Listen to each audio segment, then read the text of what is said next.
Lorraine, if we ask you to pray, will I have ambushed you? Kindly lead us in a word of prayer, please.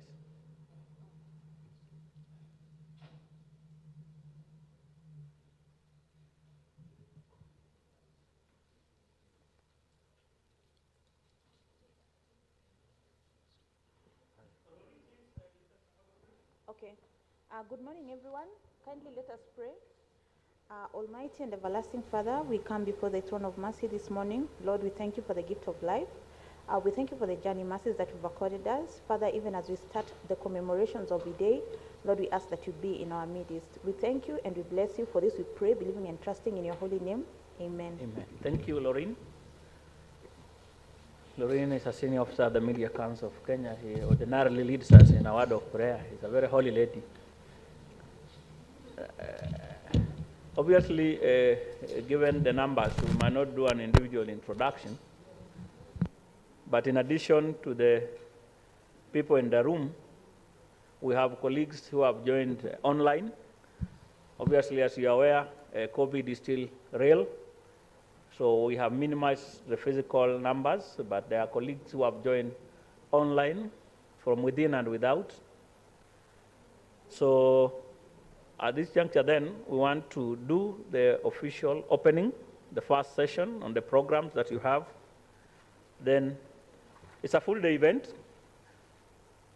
And obviously because of guests from the neighbors, because we have colleagues from Somalia, we have colleagues from Uganda, we have colleagues from Rwanda, I think Seychelles and Southern Sudan, and Kenya, obviously, hosting. So given, obviously, that COVID has had its toll, but we will not run away from our cultural responsibility of taking care of the colleagues in the evening. So we have, obviously, a cocktail dinner, so that we can also see how we can promote our tea in the evening as people take.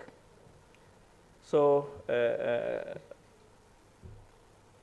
on behalf of the Media Council of Kenya, the chairperson, Bwana Maina Mweruri, who is present, board members, those who are here and online, the CEO of the council, Bwana David Omoyo, who has traveled but is online, staff at the council who have been involved in putting this together, obviously Dina Ondari, there is Halima, there is Lorraine, Jerry, Jacob, Julie, Chemweno, Julius, who have directly been, okay, Lillian, and then we have other colleagues outside, Jacqueline, Fiona, Prudence. We want to welcome you to this regional forum that is coinciding with the International Day for Impunity and Crimes Against Journalists, Idei, 2nd November, which is a global day. The thinking has been put together to do this regional forum by colleagues. The Media Council only led a team of other colleagues, obviously the Kenya Union of Journalists, UNESCO Regional Office, Nairobi led by JB Maiga, Article 19, Kenya Editors Guild, AMWIC, obviously the Kenya Media Sector Working Group that brings together 23 members. So it's a joint thinking, obviously, to mark the day, and I've seen Rosalia, the CEO of the Editors Guild, around. Obviously, the president of the guild is in Tanzania, but he has joined us online, Churchill Otieno. The day, obviously, we're marking it as a way not to celebrate, actually, but to take stock of things that have happened to journalists, media practitioners, and media industry in terms of where were we last year, many years ago, and where are we going? And not to lament so much about what has happened, but where do we see ourselves going as an industry? That for many years we have been reading statistics, lamentations, and the rest, but how do we move forward? We must move forward. And within the 3 Ps of the UN action plan on safety and protection of journalists. How are we doing as a community of nations? And why we have invited colleagues from other regions is also to share experiences on how they are dealing with the issue of safety and protection of journalists, media practitioners, and media workers. So it's a whole big discussion. Similar events are happening elsewhere globally, and colleagues here were not there. Looking at the program, you see obviously a very rich program that if we were to harness some of the thinking here, especially the suggestions and forward thinking, then I think we'll do well to improve the working environment and condition for journalists. We can never eliminate insecurity around, because global also studies have shown that journalism is the most dangerous job. And many times in school we are told about how journalism is not for the faint-hearted. So while we work to improve the safety and protection of journalists, we're obviously aware that we can never eliminate all risks. The two areas that we have done very poorly in terms of safety and protection has been, one, obviously, the issue of protection itself, that we don't have strong mechanisms to protect journalists. Then obviously the issue of prosecution, that prosecution has been a major challenge. And I think, Bwana SG, if I'm not wrong, the only 4 cases that have been prosecuted in this country successfully relating to journalists was 1, Vincent Makori, 2, I think some Wallace, Kachere. There have been 2 cases, one in Busia, sorry to say Ujamong, the county government staff against some journalists. That was successfully done. Then there was a case in Siaya of police versus KNA staff. Those are the 4 cases that have successfully been prosecuted in this country. Yet, the numbers, if you looked at the database that the colleagues run, both at CON19, KUJ, Media Council, they run a database every day. The number of cases and attacks against journalists has been huge. And many times we have written to the office of the Inspector General of Police, who have been very helpful, the office of the Director of Public Prosecution, IPOA, seeking to be helped. But while they have done their bit, some few challenges have also been noted on the part of journalists themselves, who then withdraw or lack interest in continuing the matters. They fail to appear, which has also been very frustrating even to the investigating and prosecutor agencies. So we need, as a team, if we are going to end impunity against journalists, then those cases that have been documented and verified and have already been shared with the investigating agencies, the journalists, the media houses need to pursue, so that then we follow those matters to conclusion. So it's teamwork. We appeal to each of us to show interest. And by the fact that the ODPP is here and Munganyale from the National Police Service is a clear indication that there's some willingness from their bit to work together with us, especially when we formed the National Safety Mechanism. I remember when we formed the National Safety Mechanism for journalists, the Inspector General nominated actually the police spokesperson to be a focal point on safety and protection of journalists. At the DPP office at that time, I remember Dorcas Oduor had been nominated as a focal point. So when a DPP we might be requesting you to nominate another person having the changes that happened in the offices, if we could get a focal point, like the police have already nominated the spokesperson to be the focal point. And we are reaching out to judiciary, to parliament, so that we have focal points dealing with journalistic matters alone under the National Safety Mechanism. I'm sure, Eric, you have planned something for the National Safety Mechanism as a team to go together and review what we have done and where we are, so that we improve our response levels to safety issues. And especially with an election obviously coming 2022, these issues will be heightened, and we need to prepare ourselves ahead. So with that long speech, then I want to welcome you. Feel at home, share. It's not a learning, it's not a class today, there are no lectures. It's purely a session to exchange and share experiences, lessons learned, so that then we see how to improve this noble profession. Having said that, I want to, at this level, at this juncture, to welcome Professor Herbert. Karibu sana, Prof. I know you are still new in Kenya, but I'm sure you are picking up a few Swahili words. So karibu sana. Prof is the UNESCO Regional Director and Representative for Eastern Africa. Welcome. Asante sana, Director of Ceremonies. It's a pleasure to join you. Habari za asubuhi. Asante. So if you allow me, I take off my face mask because this is also about free speech, you know, unhindered.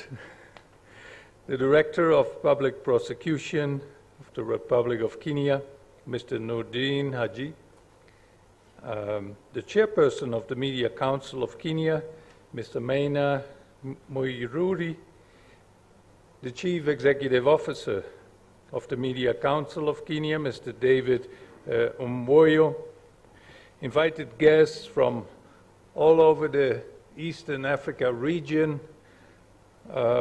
including from Rwanda, Uganda, Ethiopia, Comoros, Madagascar, Somalia, Djibouti, South Sudan, and of course from here in Kenya as well. Ladies and gentlemen, dear participants, a very good morning. Today we are joining the international community in commemorating a very important day. A day during which we put a spotlight on the increasing dangers that journalists worldwide face in the course of doing their work. The theme of this year, which is countering threats of violence and crimes against journalists to protect freedom of expression for all, this theme could not be more appropriate. It echoes, in fact, the Norwegian Nobel Committee when it decided to award the Nobel Prize for this year, 2021, to Maria Ressa and Dmitry Muratov. And it did this for, and let me quote directly from the report from the jury of the Nobel Peace Prize, it says, for their courageous fight for freedom of expression.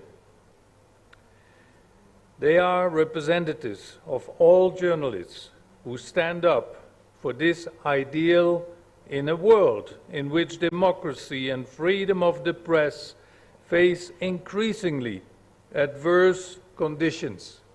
End of quote from the jury report. Now, this is also the first time that this prestigious prize is awarded to journalists, and that in 86 years. It was high time. The UNESCO Observatory of Killed Journalists and also the UNESCO Director General's report on the safety of journalists and the danger of impunity are clear. Journalists are increasingly subjected to various forms of threats, such as kidnappings, torture, arbitrary arrests, intimidation, harassment, and attacks, particularly in the digital space. And female journalists are unfortunately particularly impacted, as revealed in these reports. In the most extreme cases, journalists have paid the ultimate price, which is their life. Imagine, killed just because they happen to be journalists doing their work. UNESCO is extremely worried by the increasing trend of extrajudicial targeting of journalists. Sadly, most of such crimes go unpunished. Out of 10 journalists killed, only one gets a judicial closure, according to UNESCO's global monitoring reports. Now, such high levels of impunity have a chilling effect on our democracy. As the UN Plan of Action on the Safety of Journalists states, the curtailment of journalistic expression deprives society as a whole of their journalistic contribution and results in a wider impact on press freedom, where a climate of intimidation and violence leads to self-censorship. The award of the Nobel Peace Prize to journalists reflects a growing international recognition of the need to protect journalists against unwarranted attacks. Similarly, in January this year, UNESCO, together with other international partners, launched the very first digital platform dedicated to the safety of journalists. The platform seeks to develop early warning mechanisms, improve the protection of journalists, address threats and violence against them, and enhance response capacity within the continent. It was highly welcomed by the President of South Africa, His Excellency Ramaphosa, as well as the President of Burkina Faso, His Excellency Kabore, who both pledged their full support to this initiative. In March this year, 2021, the UN Congress on Crime Prevention and Criminal Justice passed a declaration that recognized the specificity of threats faced by journalists. And it further called for renewed global cooperation to end impunity for crimes committed against them. Then, in May this year, the United Nations General Assembly Special Session on Corruption adopted a declaration in which signatory member states committed to, and I quote from the document, provide a safe and adequate environment to journalists and to investigate, prosecute, and punish threats and acts of violence committed against them. End of quote. Dear participants, it is important to recognize the strong link with the right of access to information, which in turn shall improve the standards of freedom of expression and strengthen capacities for ending impunity and impunity of crimes against journalists. This is particularly important in Africa, I would say, in this continent, where so far only 26 out of the 54 countries have access to information laws. So that's less than half. This is why UNESCO will continue developing resources such as, for instance, the guidelines for prosecutors on cases of crimes against journalists, which was published in the year 2020, so just last year, and which is now also available online in Kiswahili and in Somali. Now this, together with the newly published UNESCO Global Toolkit for Judicial Actors entitled International Legal Standards on Freedom of Expression, Access to Information and Safety of Journalists. Now this guideline, this toolkit, will be used in the upcoming training for judiciary training institutes in Africa. And this training will be organized by UNESCO in Addis Ababa from 27th November till 3rd of December this year. So just later this month. Ladies and gentlemen, as we celebrate this day, let us intensify joint action in defending media freedom and ensuring the safety of journalists. This is part of defending our democracies. And in closing, I go back to where I started by, let me quote, in this case, the Director General of UNESCO, Ms. Audrey Azoulay, when recognizing the importance of the awarding of the Nobel Peace Prize to journalists. Start of quote. In awarding this prize, the Nobel Committee has powerfully stated their conviction that freedom of expression and access to information are the very foundations of democracy and peace. These ideals fully echo UNESCO's mandate. Journalists are on the front lines of the struggle to shine light into the most needed places, often facing tremendous personal risk to do so. Today, they are rightly being held up as defenders of justice and truth. End of quote of the UNESCO Director General. And with this, I wish you all, and also to the many connected in the different countries in the Eastern Africa region, to all present here, I wish you all a joyful celebration of the day and a most productive meeting, and I look forward to the outcomes and recommendations. Thank you very much. Asante sana. Thank you.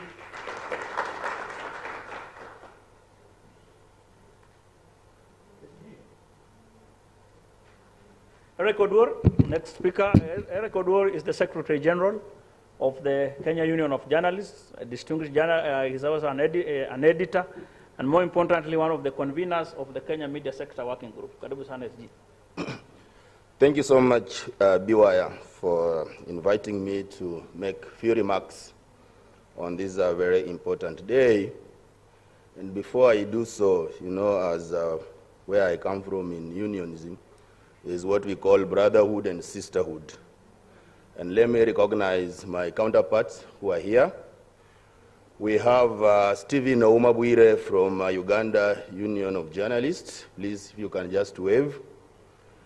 He's a very tough guy when we are defending Africa out there. And also we have our brother from Somalia, who is called Omar Farouk Osman, who is my counterpart in Somalia, the National Union of Somali Journalists, and he's also the Secretary General of SESTRA. SESTRA is equivalent of KOTU. So in Uganda, in Somalia, he also the Atwoli of workers in Somalia. When he was invited here, and the International Federation of Journalists, which is the biggest journalist organization globally, said that we allow him to say solidarity message because he represents Africa in the executive of IFJ. So I will donate my 2 minutes to my brother Omar Farouk to give us the solidarity message from the National Federation of Journalists. Then I will wrap it up because I know we don't want to stay here. Karibu sana, my brother, and give us the solidarity message from the International Federation of Journalists, because this is a very important day to us as journalists.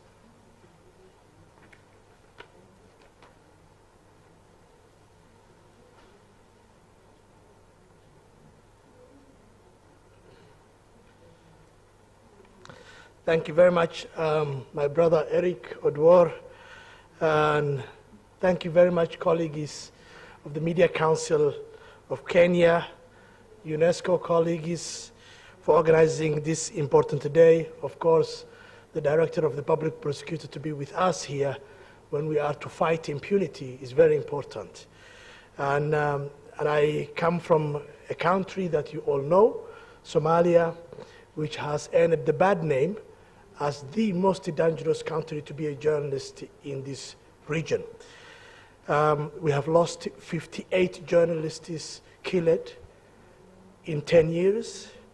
So having this occasion today does not mean that we have something to celebrate, but it's a day that we have to not lament, like my brother Victor said, but it's a day to show professional unity and solidarity and join forces, because we all come from Eastern Africa, how to fight impunity, how to seek justice for our fallen colleagues, how to fight criminals who are in our neighborhoods. This is something that we have to do. And it's a day that we have to seek justice for our colleagues and those remaining with us in the profession, that they know that their struggle, their efforts are not in vain, but we are going to fight.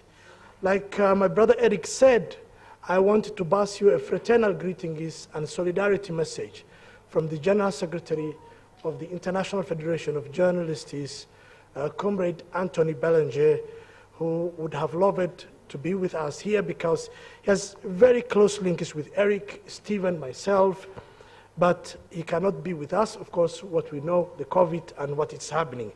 But the IFJ fully extends solidarity to this gathering, and this is an important occasion, and we want to amplify the voice of journalists of the region in fighting impunity, as well as our partners of progress, like the Office of the Public Prosecutor, the Judiciary, and of course our UN body, UNESCO.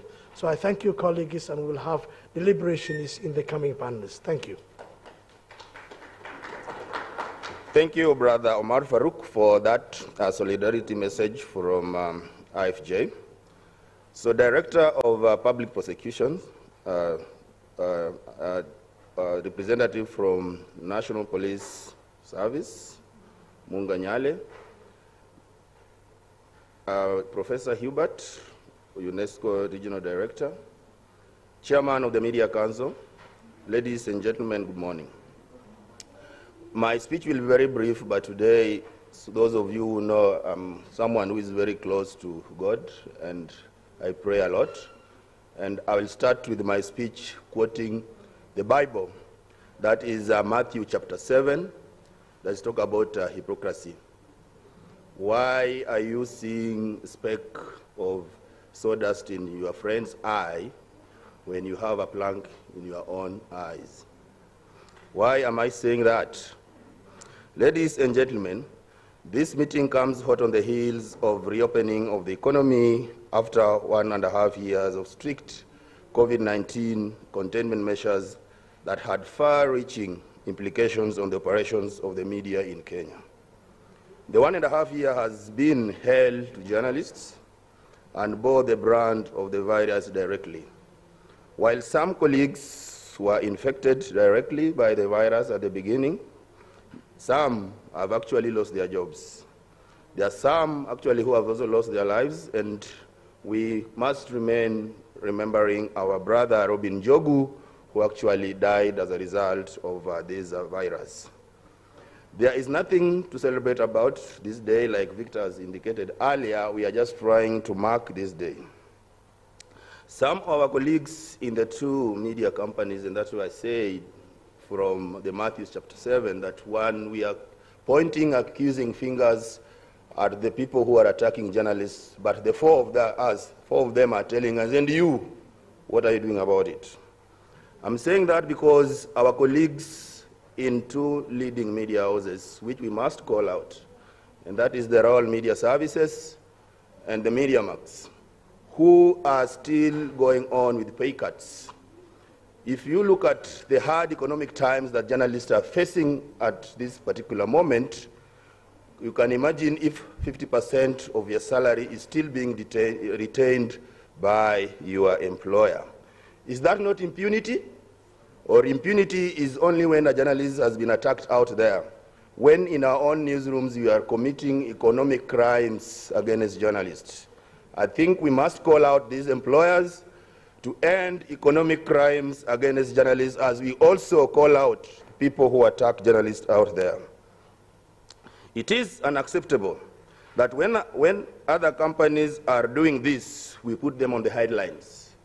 Assuming Mr. Patel in industrial area was still doing what these other media houses are doing, retaining 50% of the salaries of these employees, will we not put them on the headlines and make them page one stories?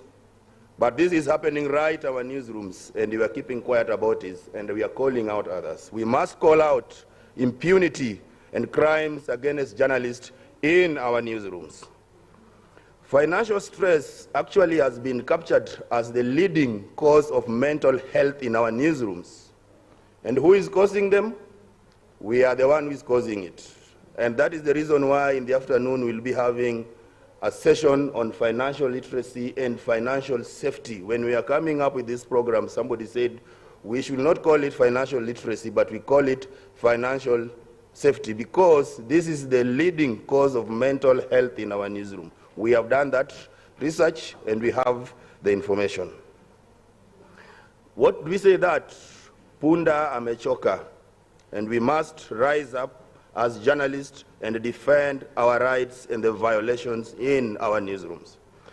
As I conclude, next year we are going to elections. And we know very well that most journalists are going to be attacked by politicians.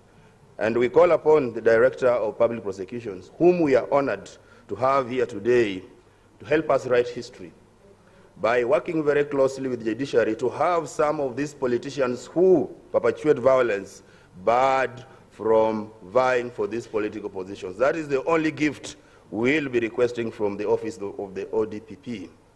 We've had conversations with the IEBC so that when they are enforcing the electoral code of conduct, they must also make sure that action is taken against politicians who incite their supporters to attack journalists. So we'll be very glad to see politicians who will be tempted to promote violence against journalists, actually action taken against them. You take them to court, and if judiciary will allow them to vie, then we'll know that actually the biggest enemy of journalists and people who are promoting violence against journalists actually is the judiciary. And then we will make that very clearly when that time comes. We are not going to allow and entertain attacks on journalists by politicians. If you look at recent by-elections, you'll know why I'm saying that. Actually, journalists were really attacked, especially here in Nakuru. You remember the London ward by-election, where journalists were slapped, frog-marched, and nothing was done about it. So that's why you're saying that given that is going to be another process like that, any politician who will be attempted to do that must be prosecuted, and if possible, barred from vying for a political position. That will be our request, and we'll be looking upon that.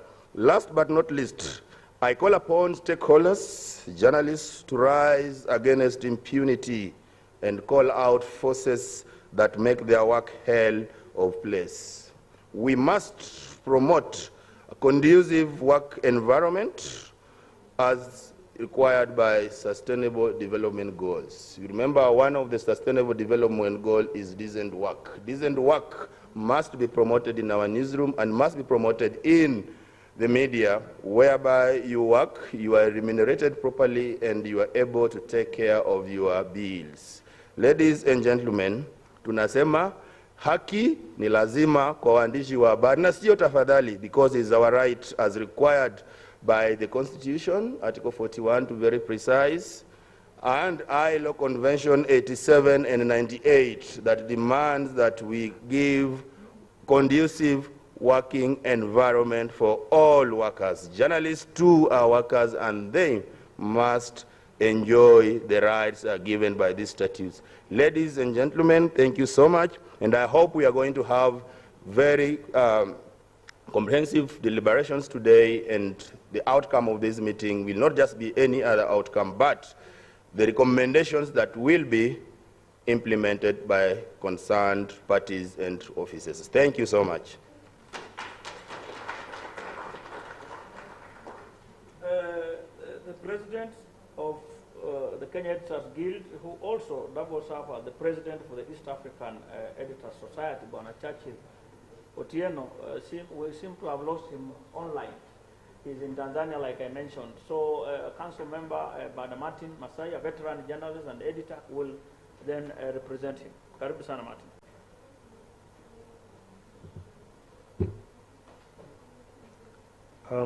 Thank you, Victor. My name is Martin Masai.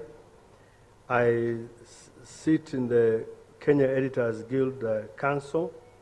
I'm a trustee at the Guild, and I stand here to represent the president of Kenya Editors Guild, Mr. Churchill Otieno. Currently, the Guild, Kenya Editors Guild, is chairing the Eastern Africa Editors Society. And so these remarks come from the leader of the East African Editors Society. We must demand where Azori Gwanda is. Azori Gwanda is a journalist who worked for the Swahili newspaper Mwananchi and its English language version, The Citizen. He disappeared in eastern coastal region of Rufiji on November 21, 2017, while investigating unexplained killings of local officials, and is yet to be seen or found. In 2015, the United Nations declared November 2 the International Day to End Impunity for crimes against journalists, creating the greatest attention ever to the plight of those who constantly work under the shadow of death. The UN Plan of Action on Safety of Journalists adopted a wider definition of safety to include healthcare concerns to enhance safety and security of journalists as they go about their work. There is all justification, therefore, when healthcare concerns of journalists are considered as an imperative in regard to their security and safety. When COVID-19 reports surfaced in 2019, journalists had nothing in place to confront this pandemic, even as they took their positions in the front line to dutifully break down the components of coronavirus to their audiences. The pandemic therefore introduced a new, unique threat to the security of media people. The new threat is as invisible, mysterious, deadly, relentless, swift, and indiscriminate as it is silent and insidious. Journalists now realize that there is a new deadly predator beyond the ordinary gun-toting and baton-wielding state agents, policemen if you want, policemen and women, militias owned by politicians and other agents of crime, insurgents, rioters, gangsters, bandits, politicians, because they also do this thing. They now pose a new challenge to the security of safety of journalists all over the world, not just here at home. The story is all over in the region. The challenge has to be confronted promptly by rewriting our safety protocols to ensure that to ensure both physical and mental wellness for journalists in the newsroom, out there in the field, in social places, as well as their respective homes and residences. This involves intense knowledge about the virus, its mutations, use of protective personal equipment, and the attendant COVID-19 protocols that have upstaged traditional ways of news gathering. Thus, COVID-19 safety protocols in news organizations is today a vital additional tool in the trade that we all must master to ensure safety and security of journalists. I need to underscore that journalists whose security and safety is assured are more likely to expand and defend press freedom. They're more likely to defend human rights for their audiences. They're more likely to commit for advocacy for the rule of law by governments, and also demand accountable leadership. Such people also advance our nation's democratic values and serve the public interest unwaveringly. Entities that value the existence of free media need no convincing, therefore, that safety and security of journalists is a necessity for the enjoyment of freedom and the public good that a free media offers. It is for this reason that KEG and the Editors Fraternity in Eastern Africa has joined hands with UNESCO, the European Union, to create a framework that enables journalists to ward off threats they face from COVID-19 and their working environment. This framework calls for journalists to be extra vigilant and comply with the protocols. This enhances their moral authority to engage their audiences in discussing issues of health, to prepare them to confront this new threat. With this intervention, KEG will also be fulfilling its objectives, such as defending media freedom, promoting standards of journalism, the independence of media, and advising members on issues of practical and ethical concern. And even so, the media should remain cognizant of the importance of promoting universal good of journalists without compromising their freedom of conscience and that of the audiences that they serve. We are all duty-bound to fulfill the objective of networking with other organizations to help improve the quality of journalism through active support of education and training.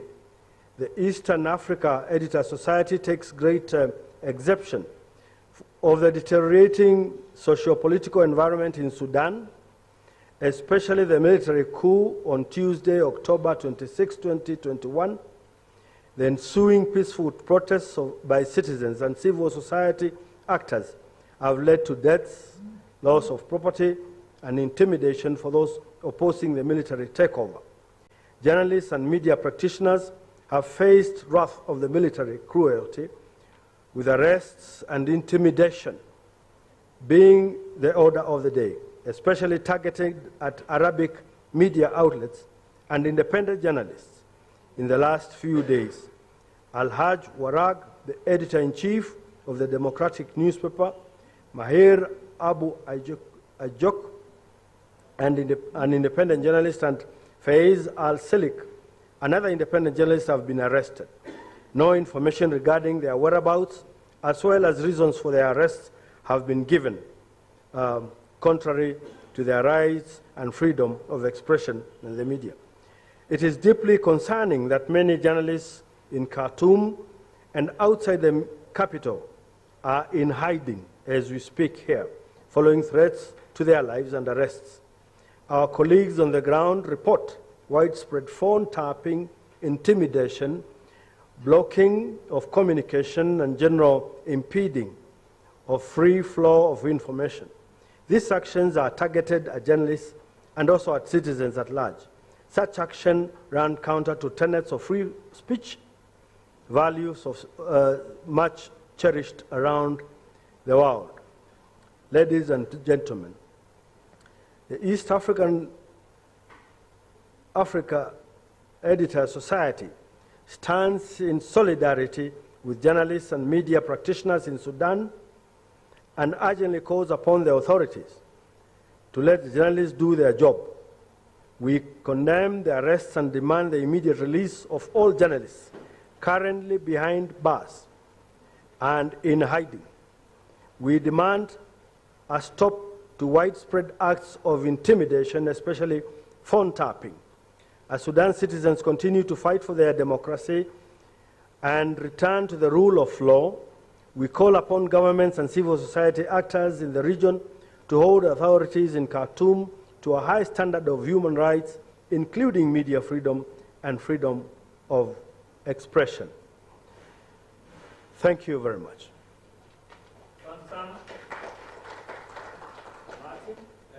Quickly, I invite our colleague from Kampala, who will join virtually our technical team.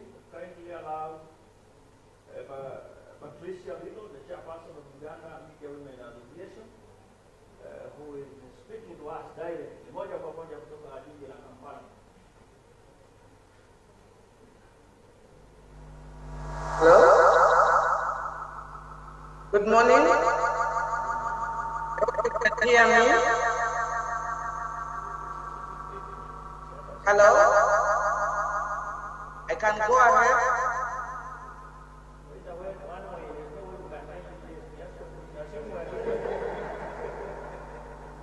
Hello? You can hear me?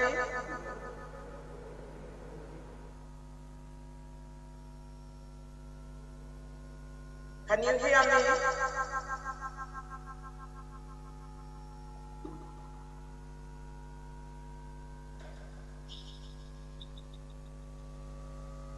Hello?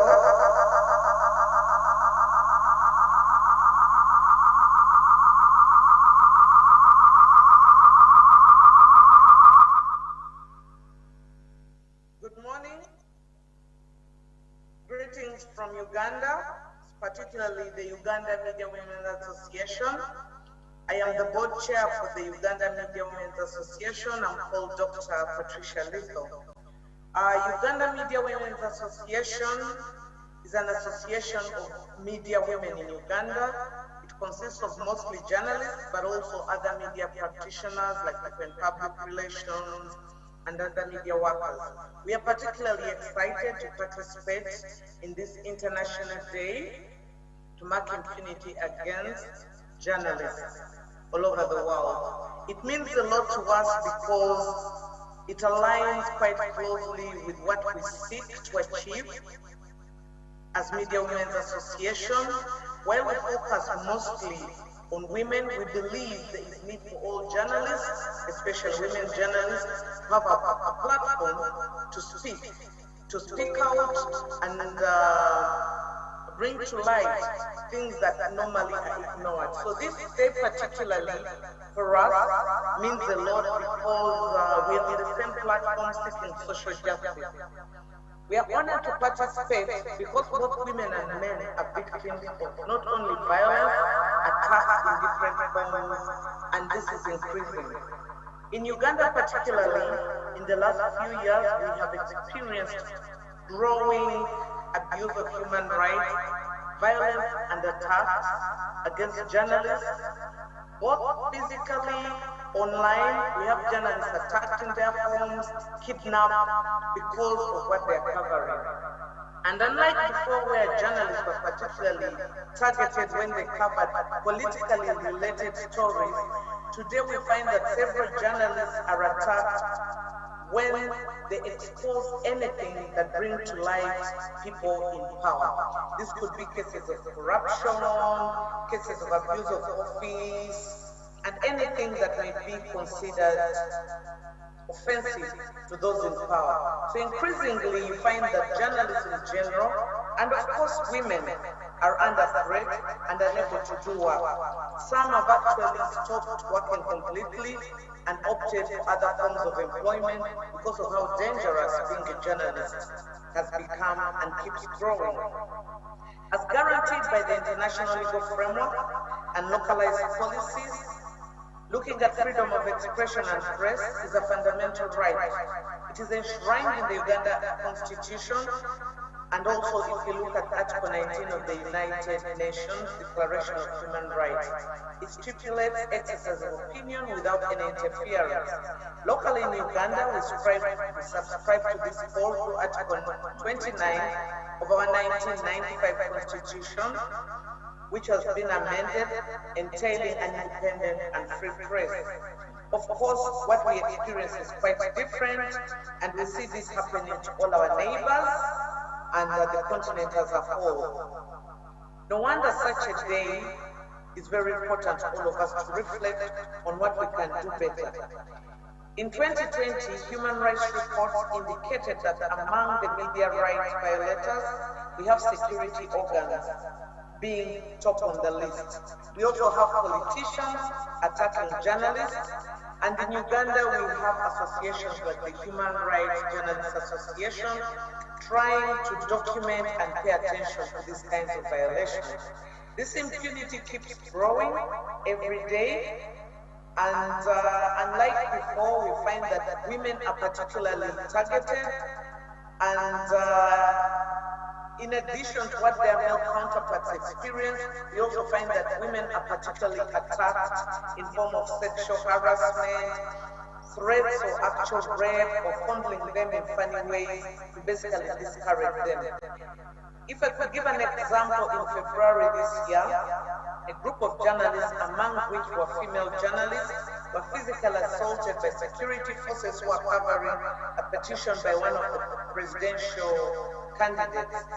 And unlike before, where people thought that women might not be attacked, this is becoming increasingly scary, and we need to pay attention to it.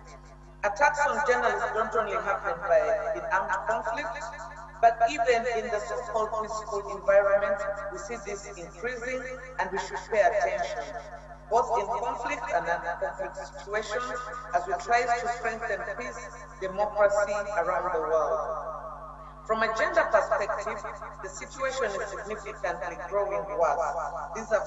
Women suffer more sexual violations from government authorities, but even workmates. My earlier colleague also urged us to go beyond just looking at attacks on journalists but also failure to respect and observe rights of co-workers, their working hours.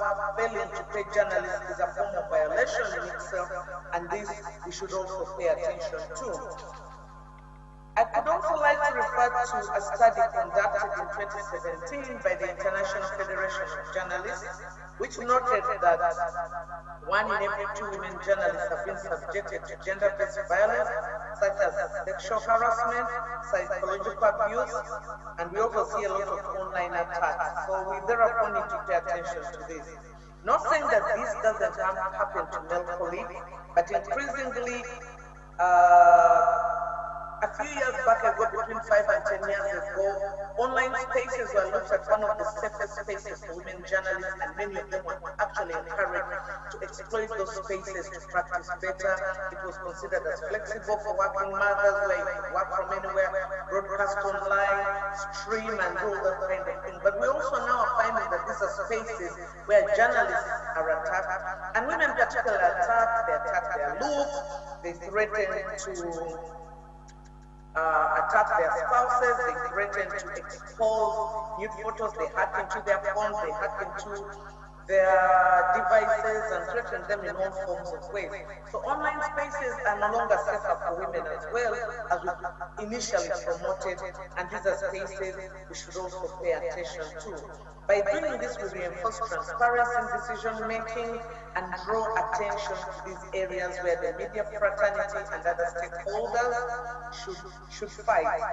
Earlier colleagues also talked about the need to go beyond just documenting, measuring statistics, but what strategies are we using to address this issue?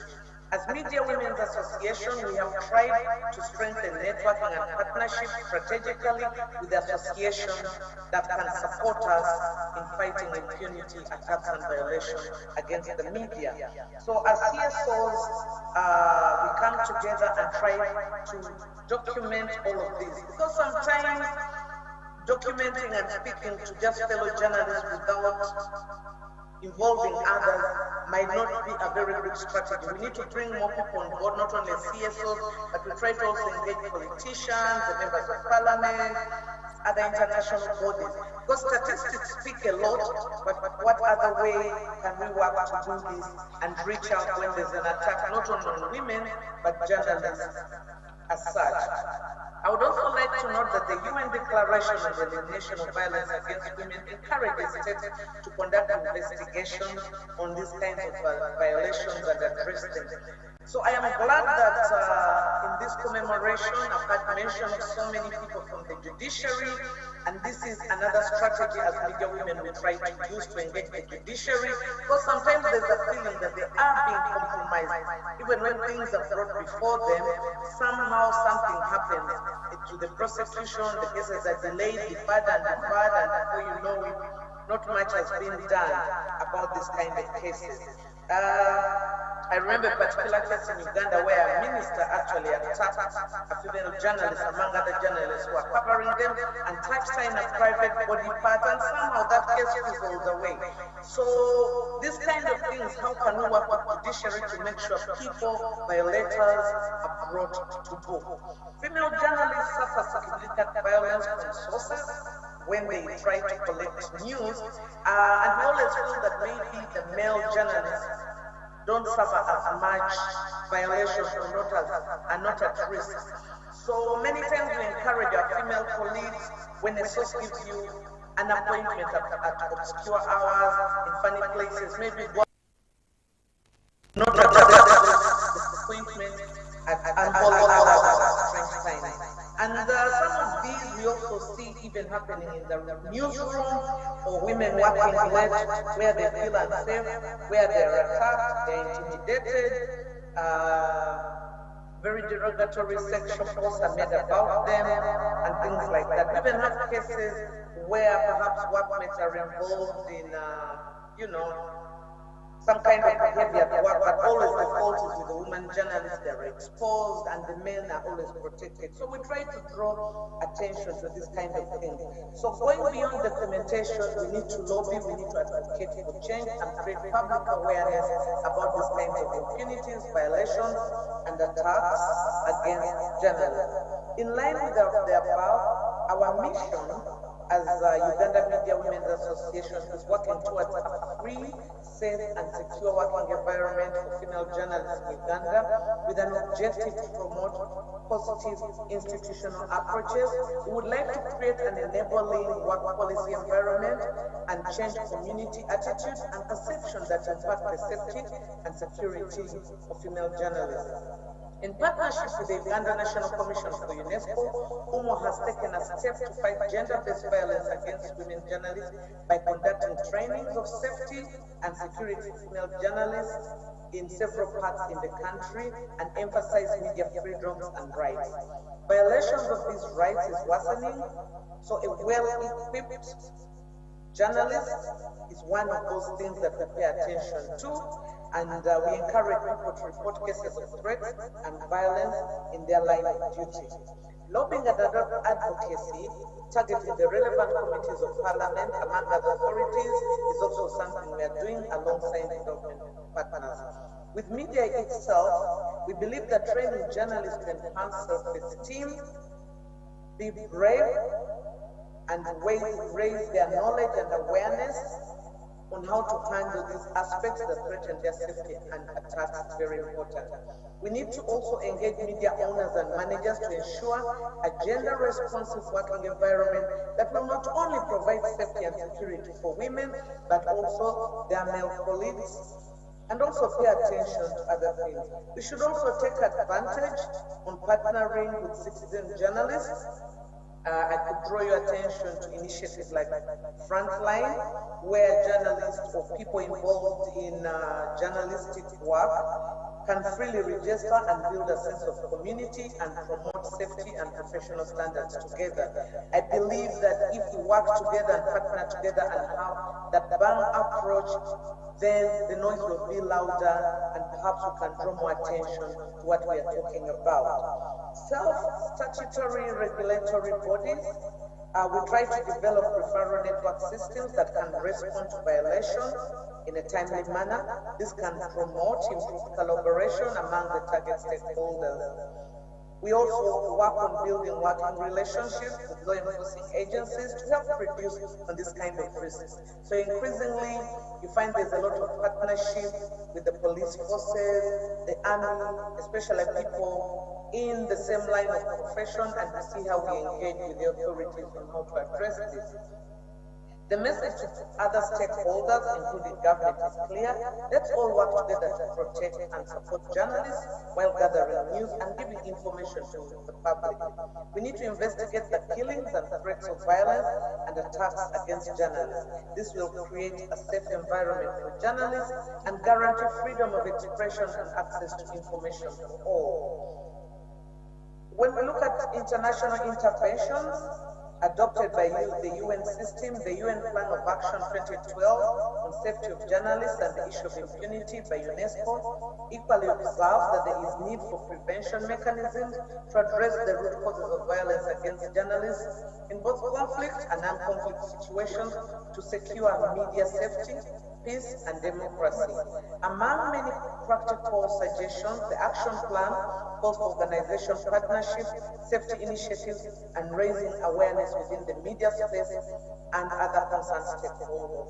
Concluding, I can't state more, but rather implore that it should not get too hot for us as media to just watch helplessly, but work together, reinforce our networks and partnerships as we mark this International Day. We should mark it collectively and continue the efforts that we've had before and the synergies that we shall build today. I thank you so much for God and my country. This is the presentation from Uganda Media Women's Association. Back to you, moderator.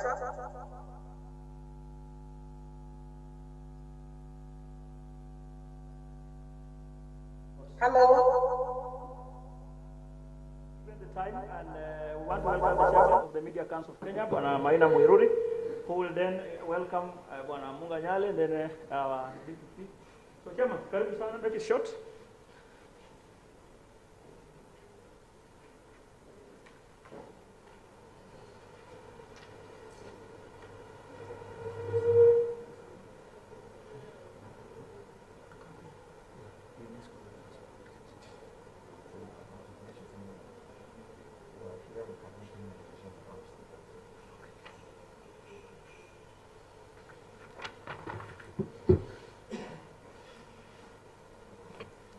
Good morning, ladies and gentlemen.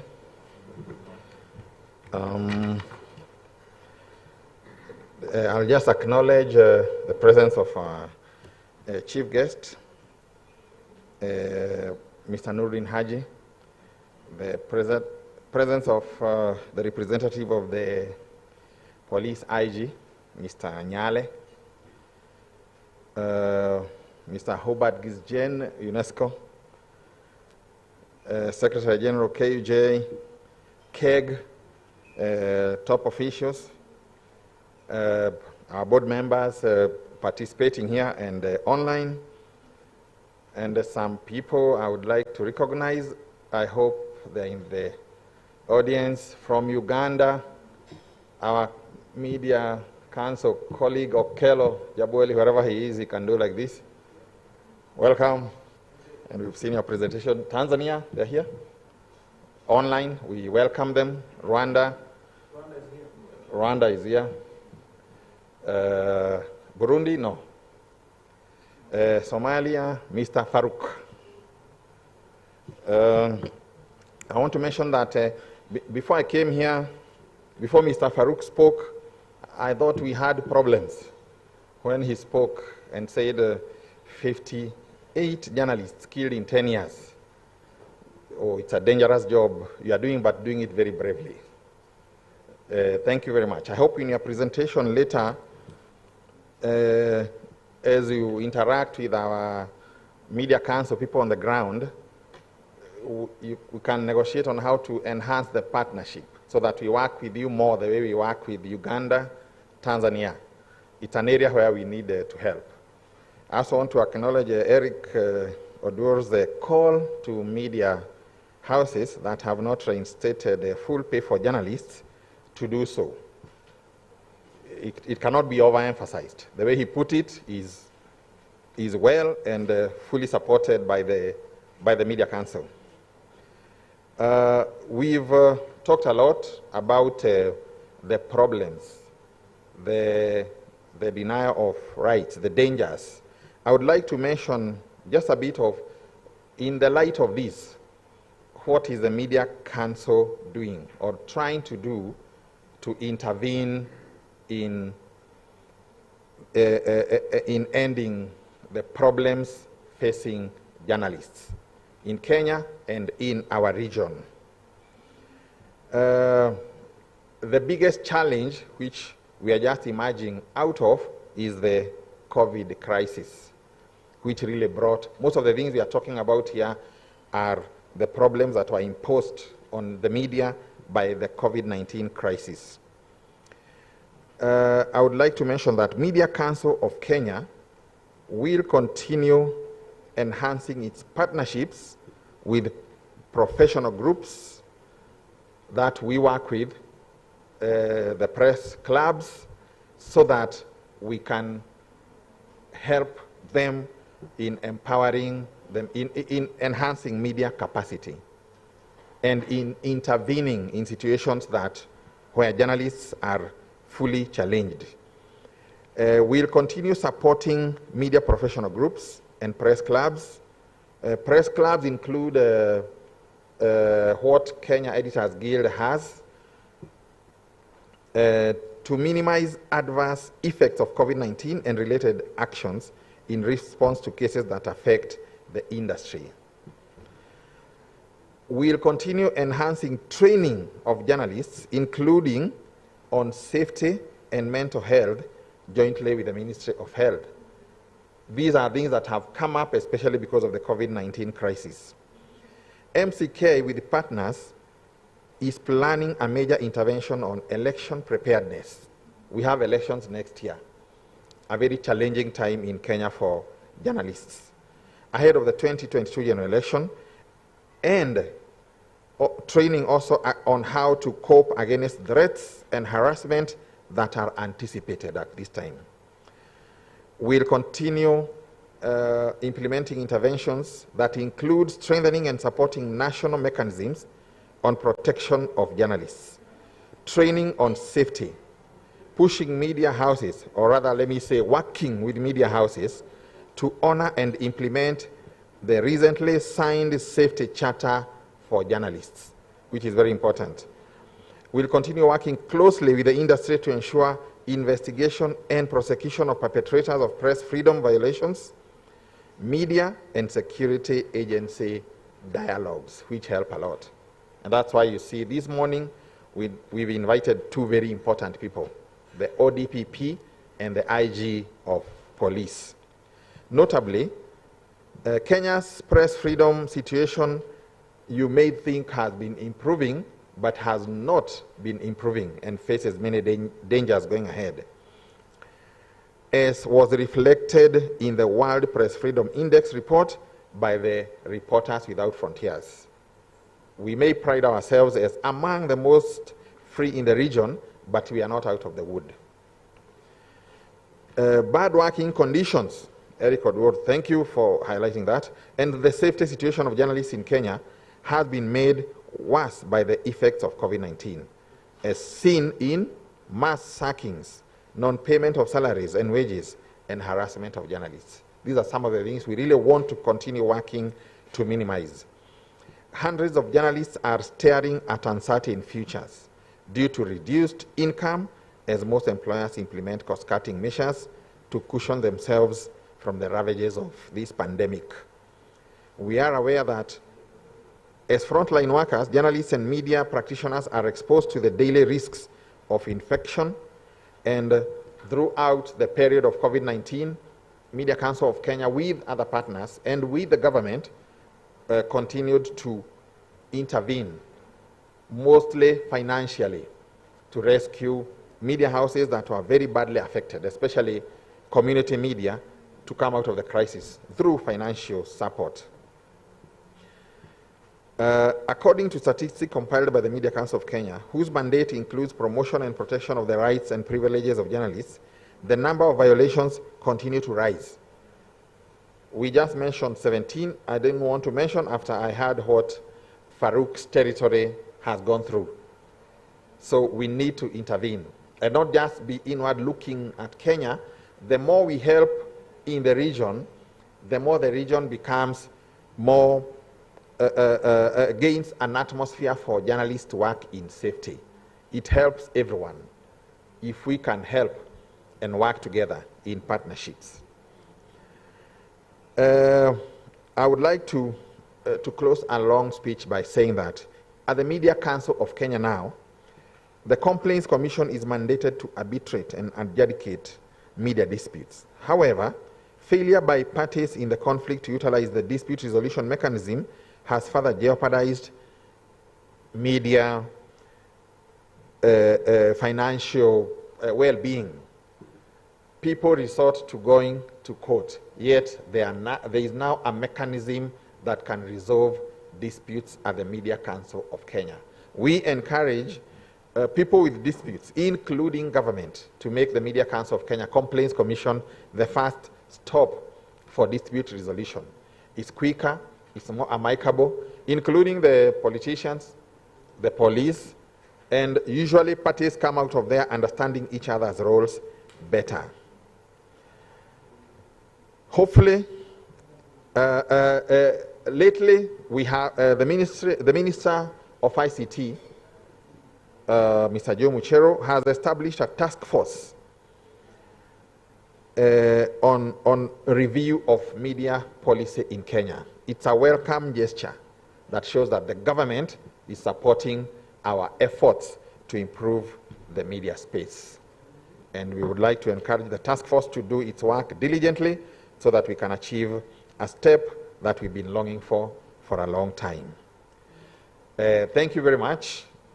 I'll keep it short because we have a short time, but not without recognition that it's one of our most important days to try to recover lost gains that the media loses through many interruptions that bombarded from all sides. And now I take the pleasure to welcome the representative of the IG of Police to speak to us. Thank you very much. Welcome, Mr. Nyale.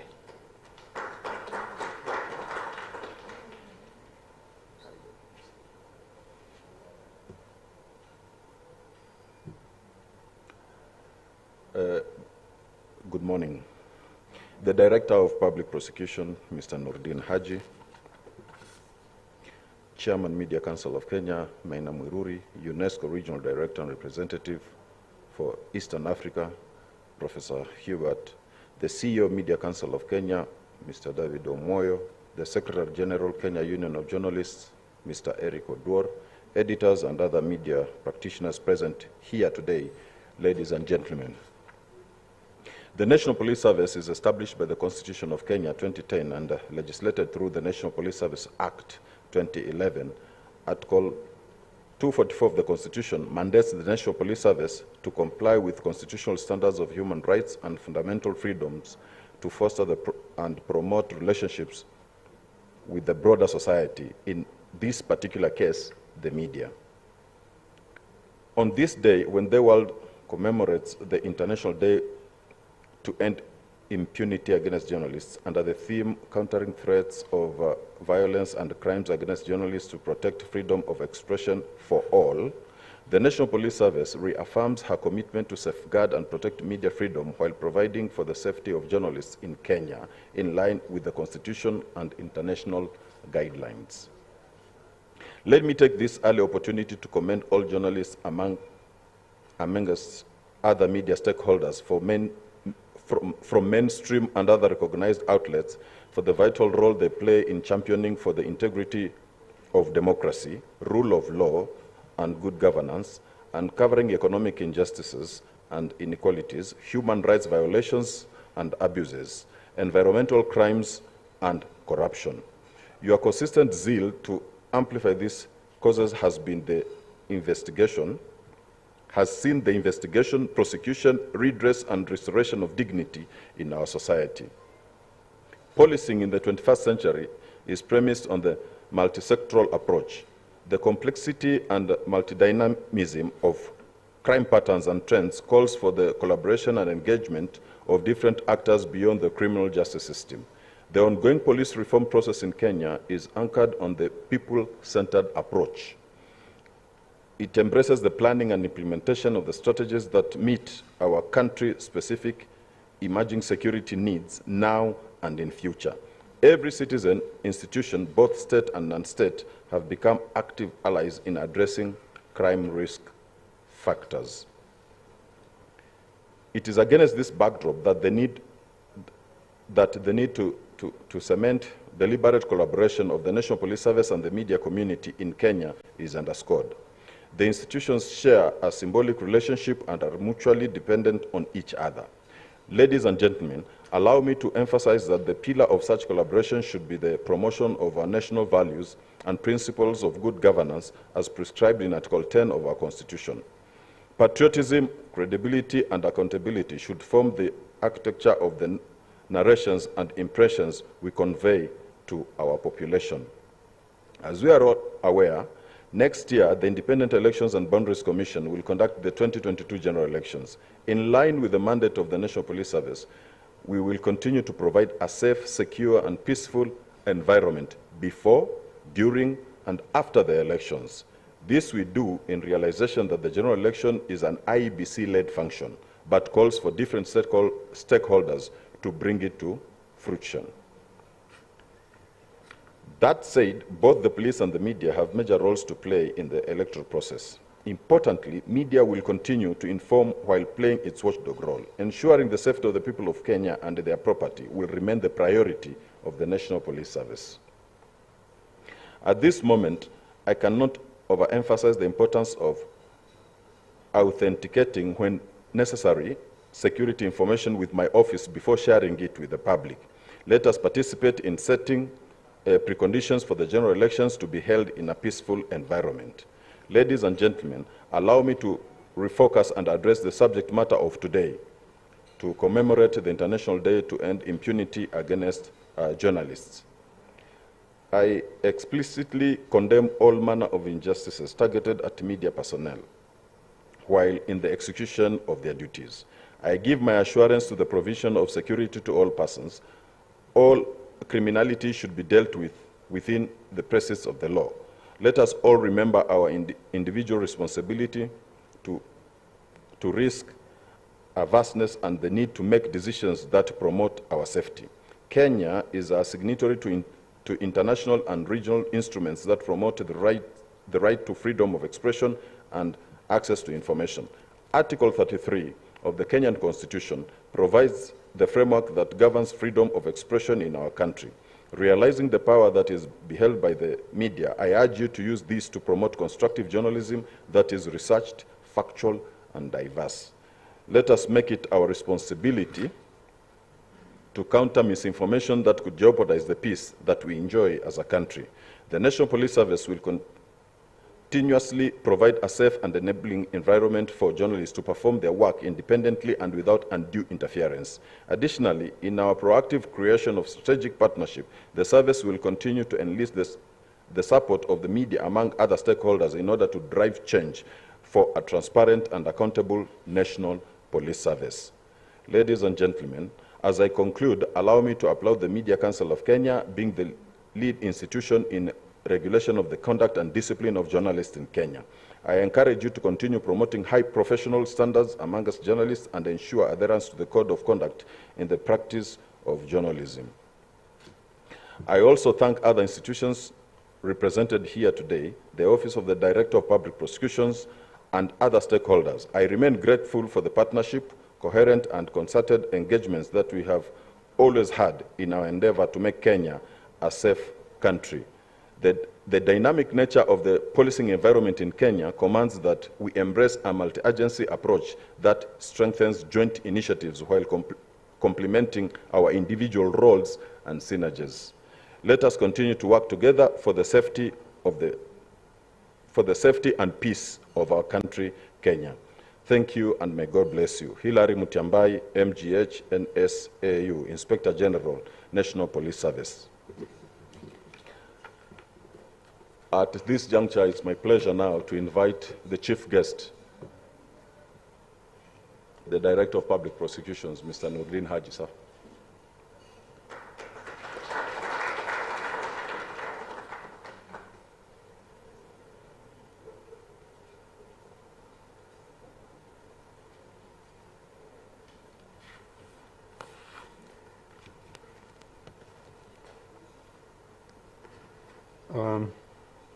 Mr. Herbert Gijzen, I don't know if I'm pronouncing it right, UNESCO Regional Director and Representative for Eastern Africa. Mr. Maina Mwiruri, Chairman, Media Council of Kenya. The Inspector General of Police Representative, Mr. Nyale Munga.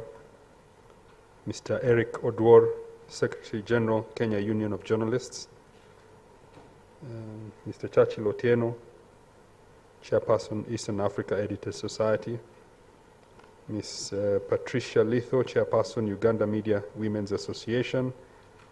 Mr. Mugambi Kiai, Executive Director, Article 19, Eastern Africa. Representatives from Seychelles, Rwanda. Mr. Stephen Ouma, Secretary General, Uganda Journalists Union. Sapana Abui, South Sudan Media Development Authority. Mr. Omar Farouk, Secretary General, National Union of Somali Journalists. Mzee Wangethi Mwangi and Martin Masai. Ladies and gentlemen, good morning. Thank you for your kind introductions, and also thank you all for welcoming us here today to this important meeting. It's a great honor. Commemorating the International Day to End Impunity for Crimes Against Journalists with you all. Today's event comes at a defining moment in this country. With less than a year to the general elections, journalists are uniquely positioned to help focus our national dialogue on the issues that matter and which will determine Kenya's future. A very big welcome to our friends from the region who are here with us today. It's fitting that you have gathered here today to discuss the essential role that journalists always have and always must play in strengthening this region. The theme, countering threats of violence and crime against journalists, to protect freedom of expression for all, is a call to combat crimes committed against journalists by enhancing prevention, protection, and prosecution of these crimes in order to safeguard freedom of expression, freedom of the media, and access to information. More broadly, the issue of protecting journalists is also about the issue of safeguarding our democracy as a nation or nations. Namely, how does a society grant its citizens the right to think, believe, right to speak, as their conscience dictates, or more plainly, freedom of expression, while maintaining a peaceful society that protects all of its members, and more specifically, those who broadcast these rights as citizens exercise them. It is easy to applaud declarations on the freedom of expression, but all of us here know that it has not always been easy to apply them. These are noble ideals to which our society aspires, but we all know that at times it has been a struggle to balance this right to the freedom of expression and the responsibility that comes with applying it. I will avoid the legalities and try to be more specific and general. We are grateful for the contribution that journalists have made in drawing attention to and directing our national dialogue towards problems that we must address. At times, your work has helped to launch investigations, to advance prosecutions, and to enhance the effort of law enforcement. We note and appreciate that by highlighting crime in many instances, you have rallied the criminal justice players to action. And most sincerely, thank you. The ODPP, in conjunction with the Media Council of Kenya, will continue to foster a free and fair environment for the media that is guided by the Constitution of Kenya and the rule of law. To this end, I call upon other agencies in our sector and wish to thank the IG for sending his representative. And I opine a similar voice of encouragement and commitment to the Media Council of Kenya and to all journalists as well. As ODPP, we regularly keep in touch, and I hereby already have a focal point, who is Ms. Lillian Obuo. We have been keeping in touch with quite a number of your officials, Ms. Obala and Mr. Churchill himself. And at the end of this month, the ODPP will engage with the media and Media Council on various mutual areas of concern, especially the coming elections. We must, however, also remind ourselves that while we enjoy our freedom of expression, we should exercise this fundamental right responsibly. Sometimes there will be those who use their right to free expression to say reprehensible things to others, creating harmful divisions along ethnic or religious lines. The Media Council of Kenya must guarantee that they too will play their part in ensuring that their freedom of expression is exercised in a manner that respects the dignity and privacy of others, does not propagate ethnic incitement or discrimination, and reflects the interests of all sectors of society. Journalists must adhere to professional and ethical standards in the performance of their duties and must uphold integrity, accountability, and transparency. As the electoral season sets in as a country, campaigns can be messy, but we believe that democracy is enhanced through this messy interchange of ideas. I want to emphasize, however, that even as we protect the freedom of speech during this season, first and foremost, we will prosecute anyone who uses free speech to perpetuate hate and violence. Free speech must not be a license to perpetuate the assault of political opponents or to engage in acts of vandalism. Secondly, in partnership with you as the media, we must not allow ethnic bigots in the name of free speech to terrorize others by threatening to initiate violence. Now, not every bigoted words that are uttered are punishable by law. To be punishable, these words must be what the courts call a true threat, a serious threat to commit an unlawful act of violence, and this is where you as the media can agree to have in place enhanced guidelines that prefer a more rigorous internal review, striking an appropriate balance between protecting the safety of the Kenyan people and your news media's role of ensuring the free flow of information. That's why today I am here to ask each of you to keep up the good work, keep asking the tough questions, keep shining a light on the challenges we face as a country and region and the injustices we collectively have to remedy.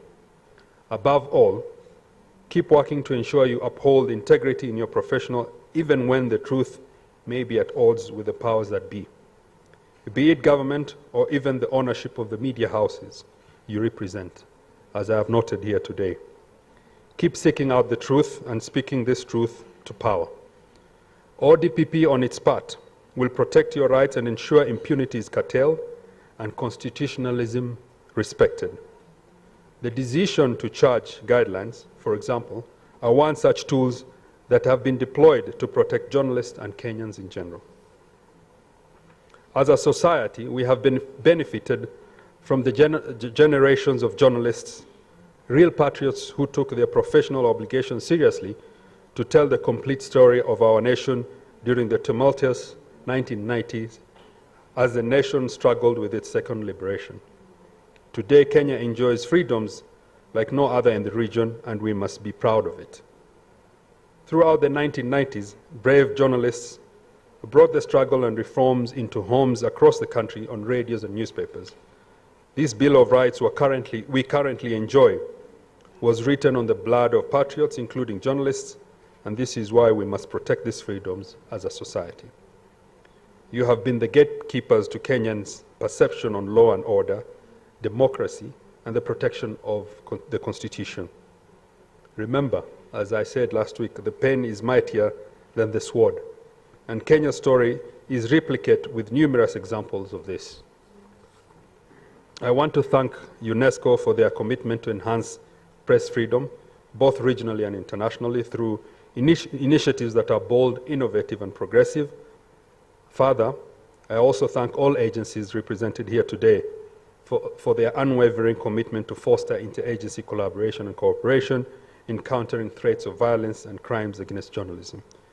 It is my sincere hope that our discussions here today will bear fruit and produce initiatives that will promote interagency collaboration and enhance our collective responsibility to protect journalists from violence and impunity.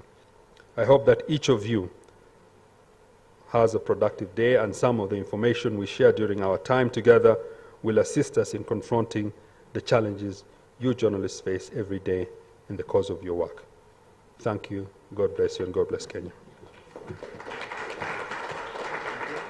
And, Chief Guest, I know you want to leave, but the Editors Guild are launching a book, which is just here. So, Rosalia, we are launching a book on safety and protection of journalists, which has been done graciously by the Kenya Editors Guild with support from UNESCO. Among the many interventions we are doing to ensure journalists work in a safe environment. So, Rosalia, do you want direction?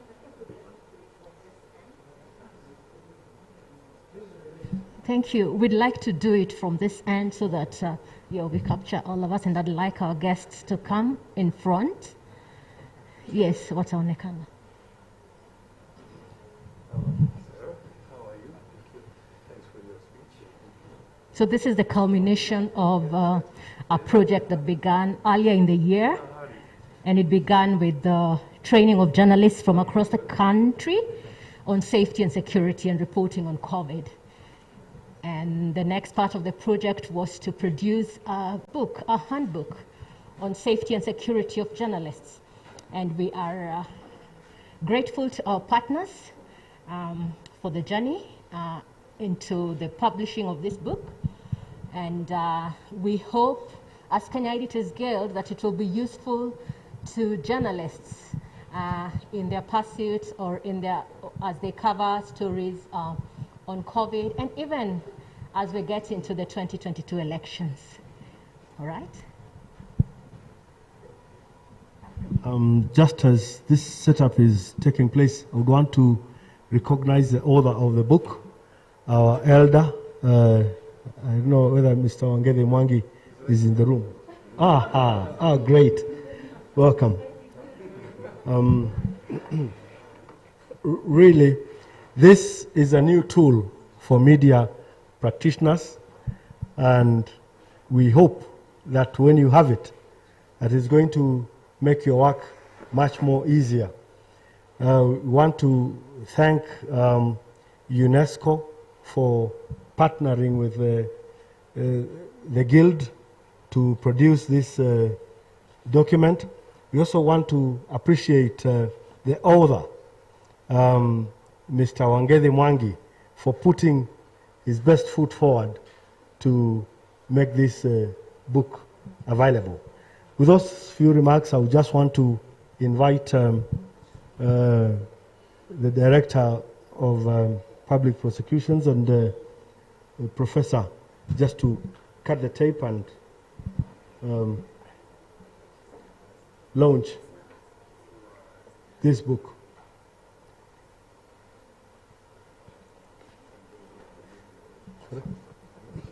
Sorry? You just cut the tape, yeah? I think you could just do. Yes. Thank you. Yeah? Please join. Thank you. Thank you.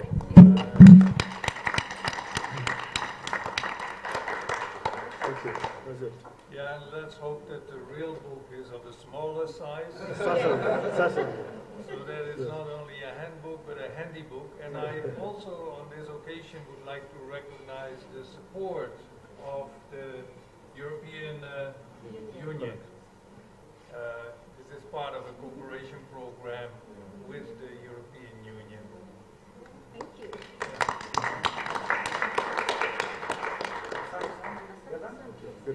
Yeah, at that juncture, then we want to thank you all for the support.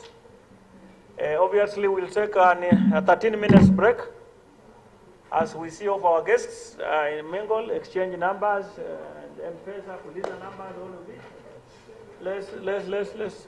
Kindly, we want now to go into the sessions, take a 13 minutes break and come back. Kindly. Keep time.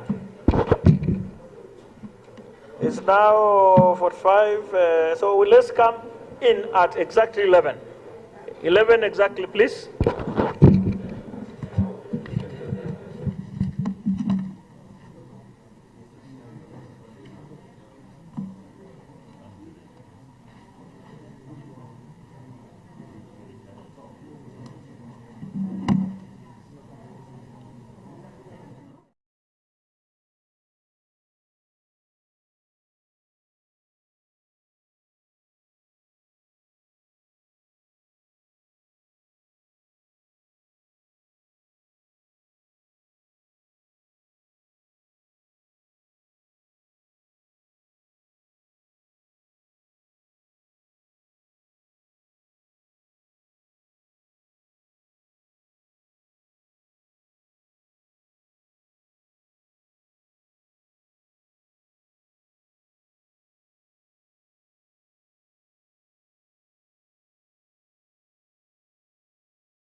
and I'm here to moderate a panel on the status of national mechanisms for safety of journalists and protection of journalists, not in Kenya, but in Eastern Africa. I think that was a typo when you see on your program. It indicates Kenya, but we're talking about Eastern Africa because we have representation from different countries here. And I'm going to shortly introduce the panel. But just to give you a kind of background, in the opening speeches, you had different speakers talking about the challenges that confront journalists, including killings. You heard about the impunity rate, which is 90%, that for every 10 journalists that are killed, it's only one case that is resolved, which is a very high rate of impunity. You've heard about the particular case of women journalists that are confronted with all these challenges, particularly online attacks. We've heard about the fact that actually online attacks can translate into actual attacks even outside the platforms on which people are attacked. So I don't want to repeat that, but the opening speeches set the pace for us to understand the kind of context that we are dealing with. Now, for purposes of taking you a little back in time, in November 2017, that was the day when the International Day for Ending Impunity for Crimes Against Journalists was celebrated. Here in Nairobi, there was a big regional conference that attracted people from different parts of the region, to which some of you might have participated, and I'm seeing some of my panelists were there. And one of the big resolutions from that meeting was that countries in the region should set up national mechanisms for safety and protection of journalists. And what are national mechanisms? What are we talking about when we talk about national mechanism? We're talking about multi-stakeholder platforms, because the previous attempts or efforts were mostly driven by media advocacy groups or NGOs working on these issues. But the UN Plan of Action for Safety of Journalists and the issue of impunity is very clear about this, that no single actor is able to deal with the complexity of the issues related to impunity and attacks against journalists, and it calls for multi-stakeholder platforms to deal with this issue. So therefore, the meeting in Nairobi in 2017 resolved that these multi-stakeholder platforms would be established in each of the East African countries to create that kind of platform to deal with these issues. And multi-stakeholder platforms include, among others, directors of prosecutions, the police, civil society organizations, academia, and any other kind of party that has an interest in pursuing the right to freedom of expression and safety of journalists. That is why at the opening speeches here, you saw that we have a variety of people coming from different walks of life. So we're here to kind of take stock what has happened in the region since that time. What kind of mechanisms are there that are trying to interpret the UN Plan of Action on Safety of Journalists and the issue of impunity, and also trying to implement the Nairobi resolution in 2017, as I've just mentioned. And to do that, I have a panel here of Mr. Stephen Ouma, who is the Secretary General of Uganda Journalists Union, and who's been spearheading this mechanism in Uganda. Stephen is just on my left here. You must welcome.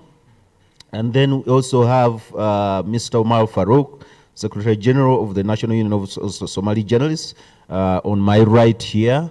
And Omar Farouk is quite known in these circles about, labor rights, and particularly the issue of safety of journalists. We'll have Mr. Sapana Abui, who is the Executive Director of the South Sudan Media Development Authority. Not briefed by the technical team if he's online, but we'll check in the course of time. And then we have Mr. Tamerat Hailu from the Ethiopia Media Commission. Please ignore the word in brackets, yet to confirm, because he's here with us. He's on my extreme right, and he's going to be speaking to us about the situation in Ethiopia and what mechanisms are there. And last but not least, I should have started with Dina for a number of reasons. But I'll keep it as last. Dina Ondari is the manager, press freedom, safety and advocacy at the Media Council of Kenya, and most of you, I think, have heard from her regarding this big meeting. She's been at the forefront of organizing this big meeting, but not only that, she's at the forefront of making sure that the national mechanism in Kenya is actually up and running. So we've agreed with the panel that we're going to give ourselves 5 minutes each to talk about the particular country in regard to national mechanism and what is pertaining in that country and what are the challenges. Because as UNESCO, we're very much interested in taking forward this process that we started, and we are looking at ways of supporting it to get off the ground where it has not gotten off the ground. So we're very much interested in challenges that are confronting these mechanisms so that we can move ahead. Now, I will begin with Dina speaking to us about the national mechanism in Kenya and how is it structured, what are the challenges, and how do you move forward? Dina, you're most welcome. 5 minutes. Thank you, JB. Clearly, you can see how I am marginalized on this panel. First, because I'm the only lady. First, because I'm the only lady, and then I had the union is saying that it's a tough panel full of watu ya mapambano. I hope my colleagues can understand what mapambano means. So I'm the only person who doesn't come from that mapambano unit, but I do mapambano when it comes to safety and protection of journalists. So back to the national mechanism. I want to say that there have been a lot of strides that we have made as a country since 2019 when we operationalized the national mechanism. And it's important to note that there are so many players on the national mechanisms who are, I think there are more than 23 or if not 25 organizations on that national mechanism. And there is a lot that has been achieved over the period of the time that the national mechanism has been in place.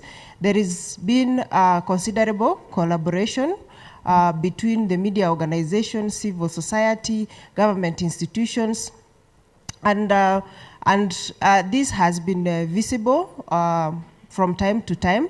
But as JB said, it's good we also look at the challenges so that then we are able to know what is the way forward. We are lucky as a country that we have not had any deaths of journalists or killings, which is compared to, for example, what Farouk was telling us here in the morning. But violations of press freedom or the rights of journalists have continued unabated. And actually, we have seen a rising trend for the last 3 years in Kenya. Sitting at the Media Council of Kenya as the duty officer, we have recorded, we have been recording an increasing number or trend of press freedom violations, talking about about 60 in 2019. Last year we had about 100, and we are heading towards a number similar to that this year. We are standing at 60, and it's only in November. So looking at that kind of situation, then we need to ask ourselves, are we doing the right thing? Because the national mechanism is where we are supposed to talk about the 3 Ps: prevention, protection, and prosecution. So where is the link, the weak link? Who is the weak link? Is it in prevention, is it in protection, or is it in prosecution? Personally, and I think I speak for the council and my colleagues in the mechanism when I say that there is no single institution that can take the blame for the gaps that exist, because if you're talking about prevention, a regulator like Media Council of Kenya implements interventions to ensure that the violations are prevented, and journalists are protected. And also the media houses themselves, media owners, editors, journalists themselves, there are media house policies that need to be in place. So if you are talking about where the gaps are, I would say that we all have a blame to shoulder, because if it's prevention, media houses have a role to play, editors have a role to play, journalists themselves have a role to play. And the same applies to protection mechanisms also. So the only thing I would say is that there has not been a lot of cooperation from the investigative agencies. And this, we have evidence. In 2020, the council did a petition to the Office of the Director of Public Prosecutions and the National Police Service about 20 cases that had been reported across the country in various police stations. And the verdict really was not something that was surprising, but it was like a wake-up call, because what emerged is that half of the cases were withdrawn by journalists who opted to reconcile with their perpetrators. It's not necessarily a bad thing, because sometimes you'll find that dialogue works more than confrontation. But the other worrying aspect of that is that the rest of the cases were closed, either because the journalists were not interested in following up, or they are pending, gathering dust somewhere in police stations because there is no interest by the police to investigate, and that is largely because the police were some of the biggest perpetrators who has been accused of committing such violations against journalists. So I would say that there are gaps. We acknowledge that we have done good work, yes, but there are gaps, and every party in the mechanism has some blame to take for those things that have not happened and those that we would like to happen. So I hope I'll get another opportunity to conclude on the challenges, but that is basically the background. We have done a good job. The national mechanism is working, but yes, there are gaps that need to be arrested. Thank you so much, Dina, for flagging those issues, the 3 Ps that you talked about: prevention, protection, and prosecution. Where is the weakest link? I think that's the biggest question she posed, and then focused on the issue of the prosecutions and investigations, meaning that we need to strengthen the partnerships that we're talking about, to impress it upon the police that this is as important as any other investigations that they do carry out in their course of their own duties. So, Stephen Ouma from Uganda, could you also take us through that kind of analysis? We'll have another last round to...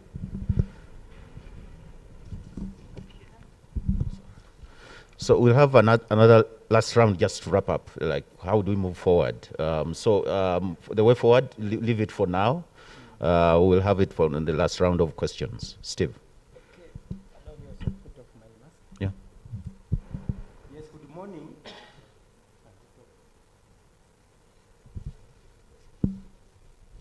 Hello?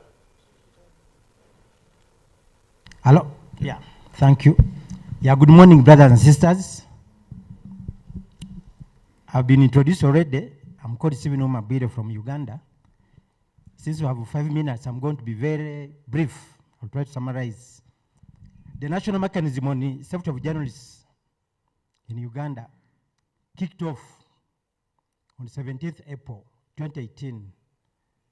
We convened a meeting of all stakeholders, almost all, at least the key stakeholders that we had could summarize maybe about 98%. And they included the executive, they included the judiciary, legislature, they included media owners, they included editors, development partners, civil society organizations, NGOs, media training institutions, the army, the police, prisons, religious leaders, and cultural leaders. Now, for those who are hearing multi-stakeholder approach, on the safety of journalists. It is a framework which brings key players to dialogue instead of the traditional way of issuing press releases whenever journalists are arrested or beaten, or maybe when other crimes have been committed. We are fond of issuing statements, then you go back and sit. But now we think that approach is not enough. What is more needed today is action-oriented approaches. And in Uganda, you know, we deal with a society, and I'm sorry I'm going to use this word, which is more militarized. Almost everybody thinks that he knows the military tactics on how to deal with the situations. So during that meeting, we agreed to form a partnership with all our key stakeholders to dialogue. Just like my sister mentioned, the triple Ps. On the prevention of crimes, we have permanent dialogue with the army, the police, prison, judiciary, our legal practitioners like Brother Peter Okelo Jabuel, who doubles also as a member of the Media Council. We compare notes on issues pertaining to safety of journalists. We've held trainings with our members on matters pertaining to how to protect themselves. So on the prevention, we are talking. On the protection of journalists, we have given journalists key skills and tips on how to avoid running into unnecessary trouble. You know, Uganda has over 250 registered radio stations, and they are all operational. We have over 60 television channels, and about 500,000 online bloggers and the online publishers, all purporting or doing something that it can be seen to be related to media practicing. And on the prosecution of perpetrators of crimes against journalists, we have faced many challenges. Although we are doing our level best to ensure that all those who are implicated in cases or in crimes against journalists are prosecuted, we've been facing challenges like, one, the journalists are more interested in money than setting a good precedent.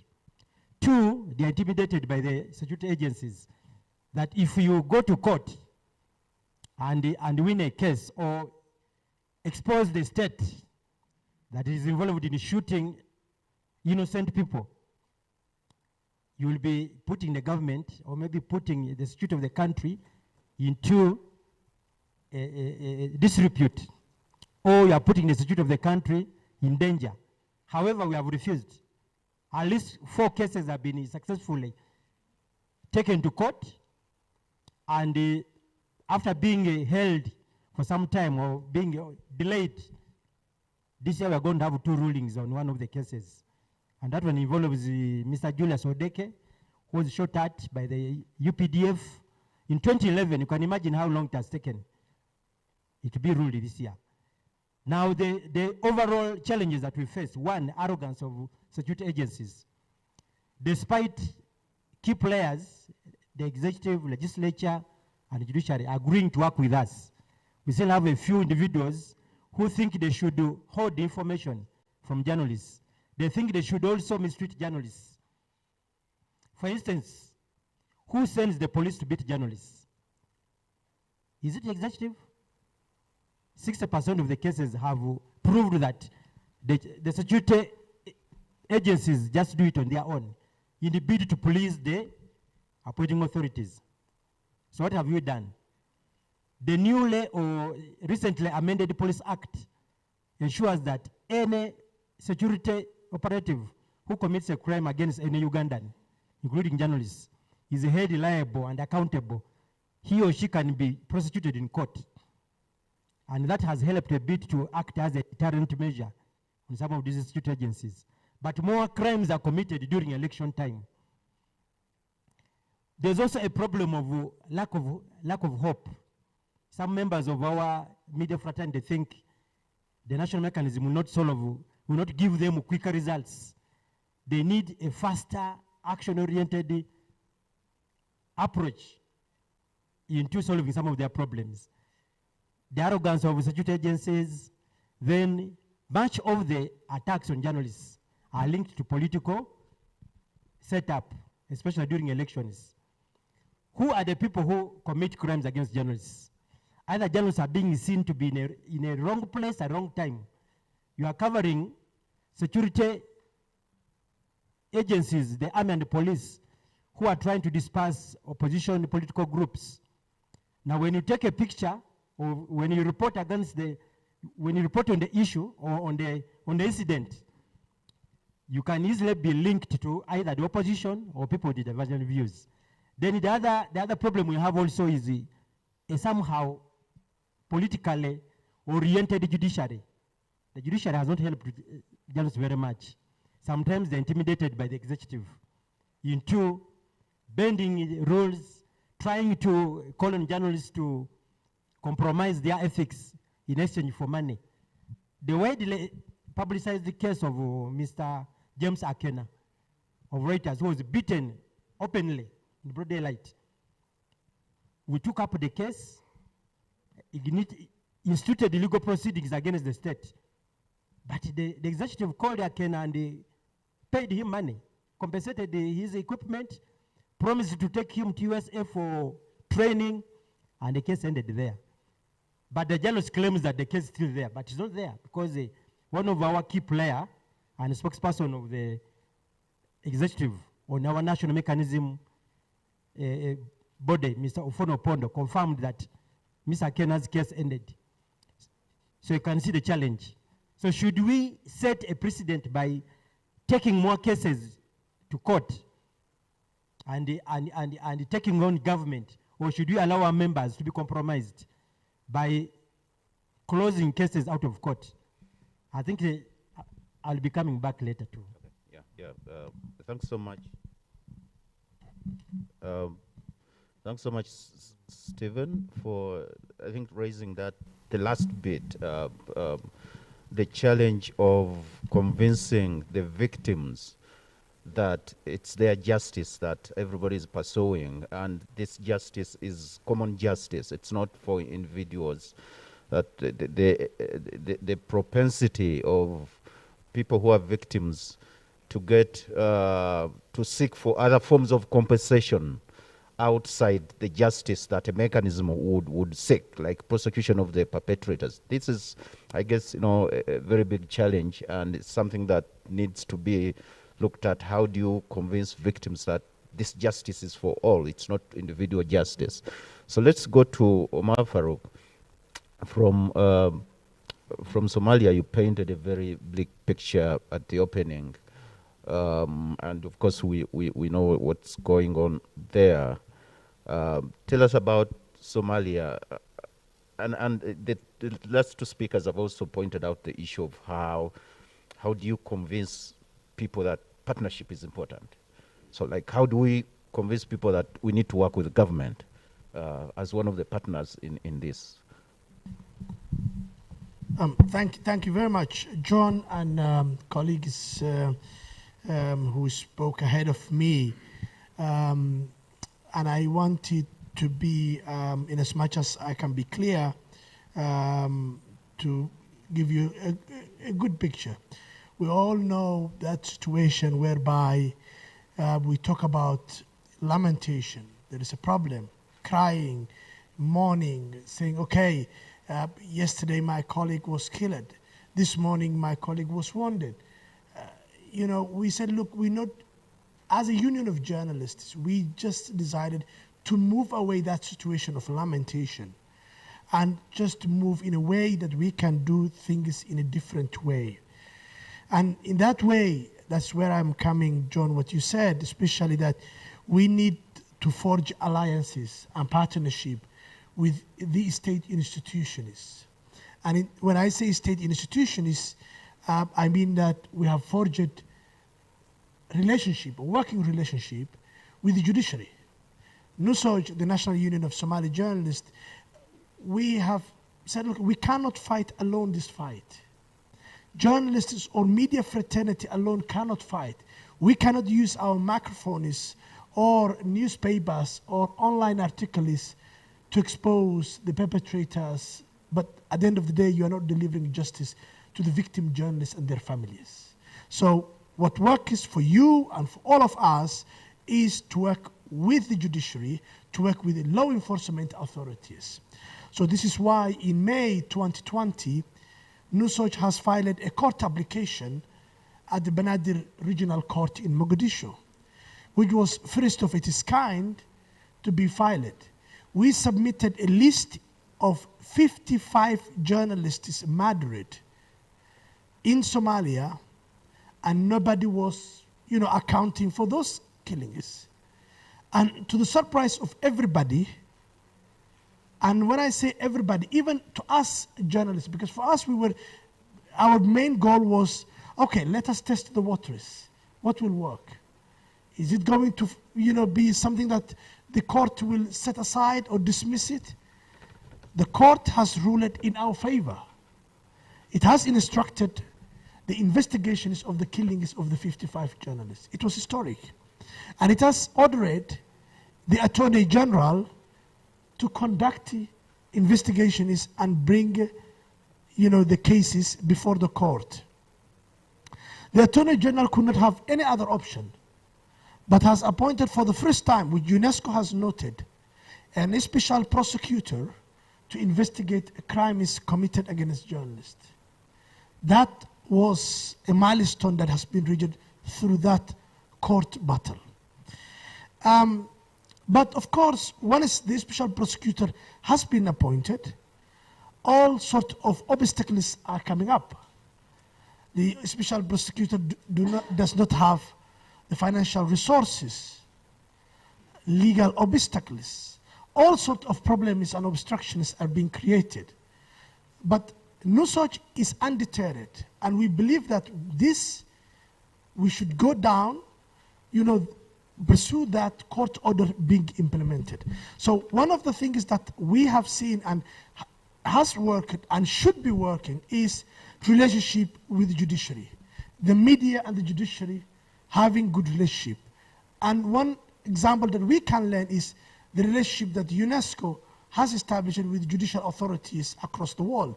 That's also something that we as journalists or media fraternity should be pursuing that. Second, what we have done is, like Herbert was saying, there is a UNESCO guide on prosecutors, and we have translated it into Somali language. And we launched it with the help of UNESCO and the Chief Justice, the Office of the Chief Justice, and distributed to the judges in Somalia, so that when they are looking into the cases of the killings and the violence against journalists, they know what to look into and areas to take. So, and as well as the prosecutors. But coming back to the question of the national mechanism, why does it exist in Somalia? What are the challenges and what are the issues? Yes, there was a concrete and significant step towards addressing the issue of safety crisis facing journalists, an equally important corresponding issue of impunity. Representatives from the media, government, and civil society convened to establish a national mechanism for safety of journalists for Somalia. This structure, supported by UNESCO and other international partners, was seen as evidence of a hopeful turn in addressing the safety of journalists in the country, deemed to be the most dangerous place for journalists to work in Eastern Africa and across the continent. The national mechanism in turn appointed a multi-stakeholder national coordination committee to coordinate and harmonize all initiatives related to safety of journalists in Somalia. These decisions were intended to contribute to the government's compliance to its national, regional, and international obligations in relation to journalist safety and security.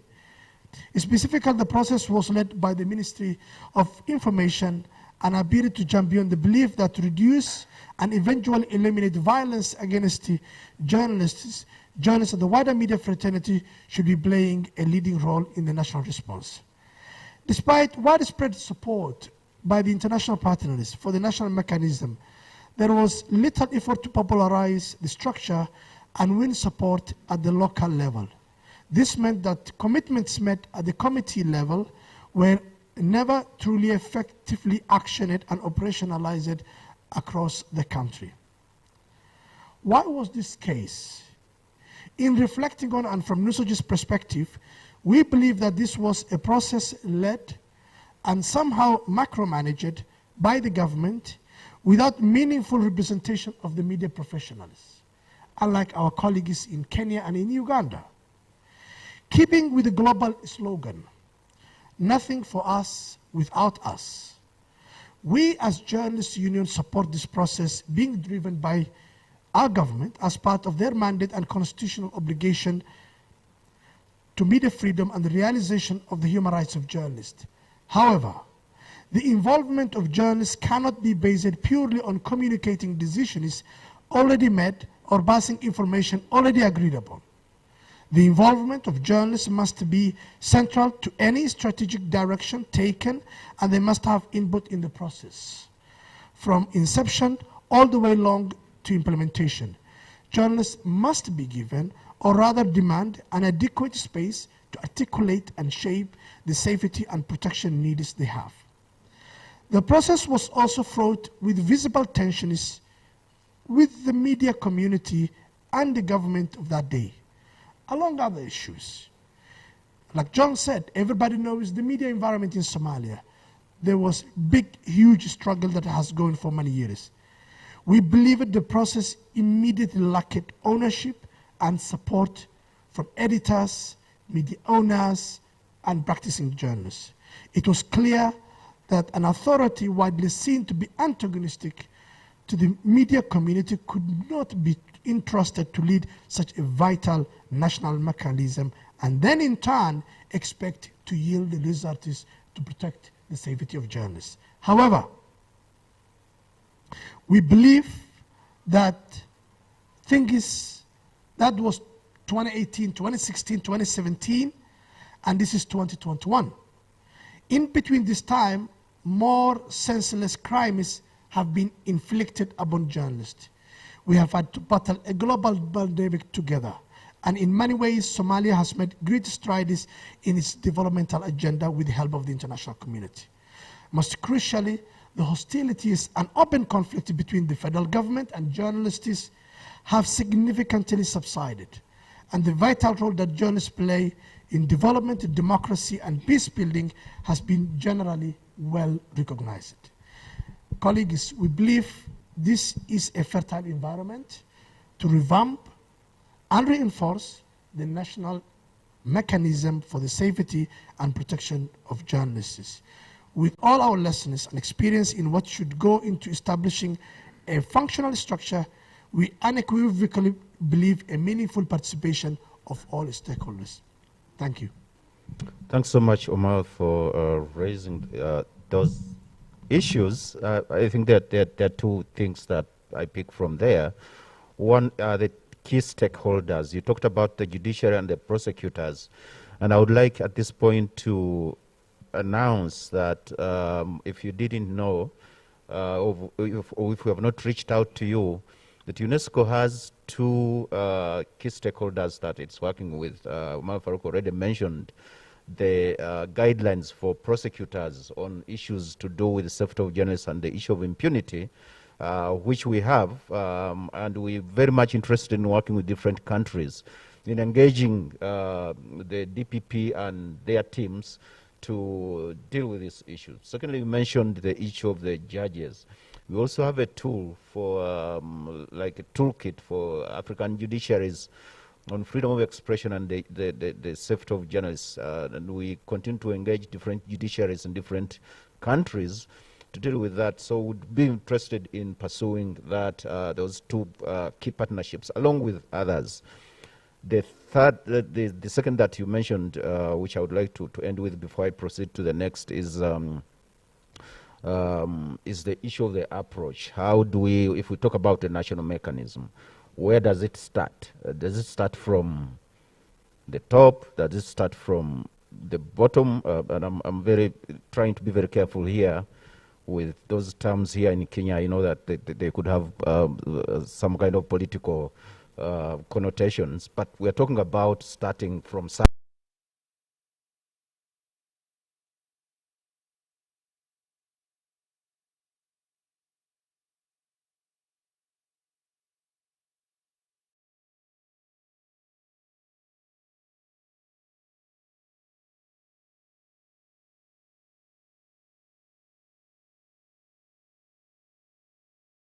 this reciprocity that that drives the process, and that is important. Probably, we can pick that as a key lesson. Let's go to Ethiopia.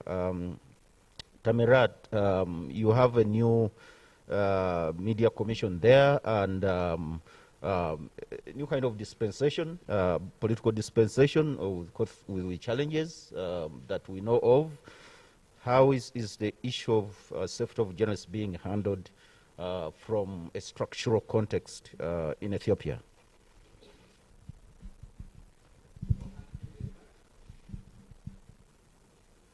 Thank you very much. My name is Tamrat Hailu. I'm editor of Kumnagar magazine and executive member of the Ethiopia Media Council. The council is established recently. Actually, we established in 2016, but the government was not ready to register us. Then, after the new government administration come to power, just 3 years ago, we got registration. So the council is, the main objective of the council is to strengthen media freedom and professionalism in the country. But as you know, now Ethiopia is in the crossroad because there is a conflict, a war in the country. Today is November 2, and just ahead, 2020, the war is erupted in the northern part of Ethiopia, and this war is come to the capital city. Now, Idei, it is 400 kilometers away from the capital city. During this time, there are 3 journalists were killed during this conflict. 2 of them are working in the Tigray regional state, the government owned media, and the other one is he was killed in the western part of Ethiopia. Still, that area is the conflict zone, but there is no any person responsible for this journalist's killing. Even the days of the journalists were not announced in the public media. Only in the social media were announced when they killed. And the other problem is the journalism and the activism in Ethiopia is very mixed up. Because of that, the government is arrest journalists. Of course, some journalists are working as a journalist in the morning, and in the afternoon they have to work as an activist. So the information that disseminated to the public, it is very confusing. So because of this, there is a lot of journalists arrested and without appearing in the court. There is 2 media houses were shut down because of this. Actually, the government says that the relation between these journalists and the conflict which was erupted in the northern part of Ethiopia, they do have information from that area, and they are disseminating information from only the TPLF group. Because of this, the government shut down, take every equipment from their office and put all the journalists and the supporting staff of the media houses take to the police station. So the problem is very aggravated now. And the other problem is that the other media station, also 2 journalists were, right now, they are under the police custody because they are announcing news, which is, the news is not verified. The conflict zone are, the information that get from the conflict zone must be verified, but the one city of the northern part of Ethiopia was not controlled by the rebel group, but the radio station was aired that area is controlled by that rebel group. Because of these two journalists right now, they are under police custody. Actually, the new approved Ethiopia media law is not allowed to take the journalists in the prison. Rather, just directly to go to court. But the government says that it's above the media law prosecution. Therefore, two journalists are right now in the custody, and the other two journalists are attacked when they get outside from their office, go to their houses. The unknown person followed them and attacked them and live there. The police does not get any investigation and announce that who was behind this attacking. Actually, this is a very hard time for the Ethiopians, not only the journalists, for everybody who is around the conflict zone and anywhere in the country. Therefore, the Ethiopian Media Council is trying to negotiate and ask the government, whenever the government wants to ask the journalists, he should have to take to the court without any precondition, not to take any prison. The two journalists were arrested before any court application. They are just take from their offices and go to the police station. Therefore, we as a media council, we try to ask the government as a solution. He should have to establish a separate court bench for the media houses. If anything will happen to the journalists, should have to take that separate benches to get a fast information. Thank you very much. Thanks so much, Mr. Hale, for putting the spotlight on that. I think you've heard from the panel, the first round, that we're dealing with different contexts, and these different contexts actually pose different problems to journalists. You know, Uma talked about the context of elections and how contested elections bring high the level of vulnerability of the media. Umar Farouk talked about fragility, conflict, and how that also produces the same effect. And from Ethiopia, we're talking about the conflict and how that probably, apart from the general population, the only professional group that is so much endangered in those contexts is the journalists. So that is why the national mechanisms are important in this respect, and coming together and see how do we protect journalists. Now, I need to be briefed if we have our colleague from South Sudan. I don't know who would let me know if we have Mr. Sapana online. We don't have him. Okay, so good enough. We're running out of time and I want to conclude in the next 5 minutes. So I'll give each panelist 1 minute to talk about two things. One, what do you think is the greatest challenge with your mechanism in taking forward the national mechanism, and what do we need to do? Those are the two, just two questions, not a presentation, but just two questions. What are they? What do you think is the greatest challenge for taking forward the mechanism in your country, and how do we do that? Let's start from this side again, since the microphone is this side, so that we don't have to, to waste time moving it around. No, Mal Farouk, not yet. Let's start from him again. Yeah. Yeah. So what is the greatest challenge? You've talked about how do we move forward? Probably, how do we move forward in Ethiopia? What needs to be done immediately in order to ensure that there's a mechanism that is functional and actually protects journalists? Yeah. As you know, we are in the conflict, in the war, so we have to. The country must be stabilized out of this conflict. Therefore, the journalists must be working together, and we need strengths with the East Africa Journalists Association and the different East Africa Journalist Union.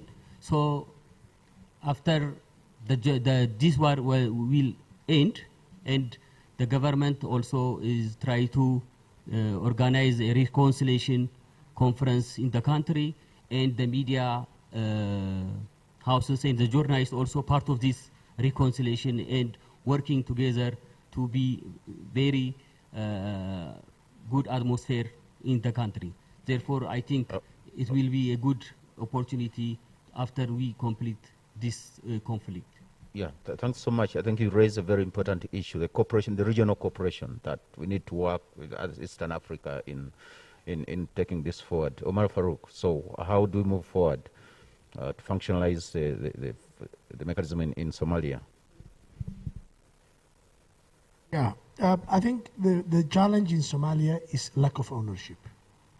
There should be a true ownership from the different stakeholders of the national mechanism. That is number one. Two is lack of political will. So that is also coming to the federal member states, because Somalia is federated, not only everything to Mogadishu. What can be done in Somalia? I think there is an acute need of safety of journalists more than anybody else, but we should reinforce the mechanism to make it inclusive and to make it effectively operating across the structures of the country. So revamping and reinforcing the existing national mechanism. Thanks so much. Could you have the sanitizer and the microphone?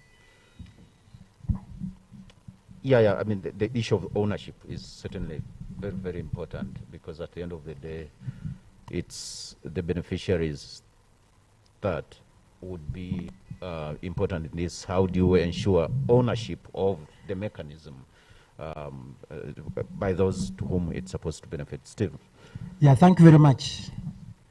I think in Uganda, the main challenges that we need to work on if we are to move forward, one is to allay fears in stakeholders' minds who are fearful that the national mechanism could affect their running projects. You know, we are over 30 organizations. So some of them think that if the mechanism picks off or kicks off properly, they could lose some of their funding, since partners or sponsors could channel funding into specific areas under the mechanism. That's one. Then two, media owners and editors needed to get interested in the national mechanism, because the last two meetings that President Museveni has held with media owners, they were more interested in business than in safety of journalists. In other words, they needed protection, like government giving them a facility that can make them evade paying taxes and getting more adverts from government. In other words, doing more business with the government than protecting or being concerned about the safety and protection of journalists. Then the other one, we need to sensitize security agencies. We need actually to call another conference that should be attended by key stakeholders, so that since we held elections this year, we have had new players coming, new officials. We needed to sensitize them on the need to be part and parcel of national mechanism.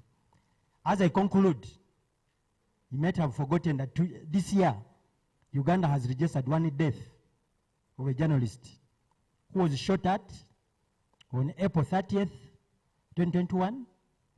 He was a journalist with the government Uganda Broadcasting Corporation, the equivalent of Kenya Broadcasting Corporation. He was shot at his residence in what we thought that was a well-planned assassination. So far, we have registered 6 deaths of journalists since President Museveni came to power.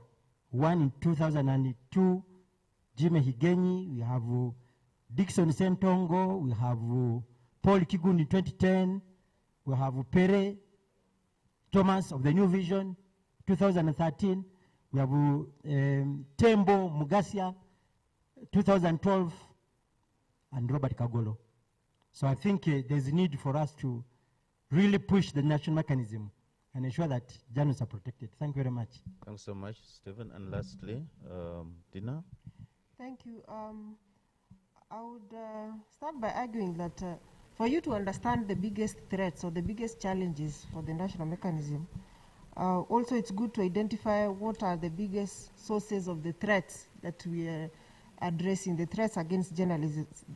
And the biggest, and I'm not really here to point an accusing finger, but I'm talking about statistics that we have and we have analyzed.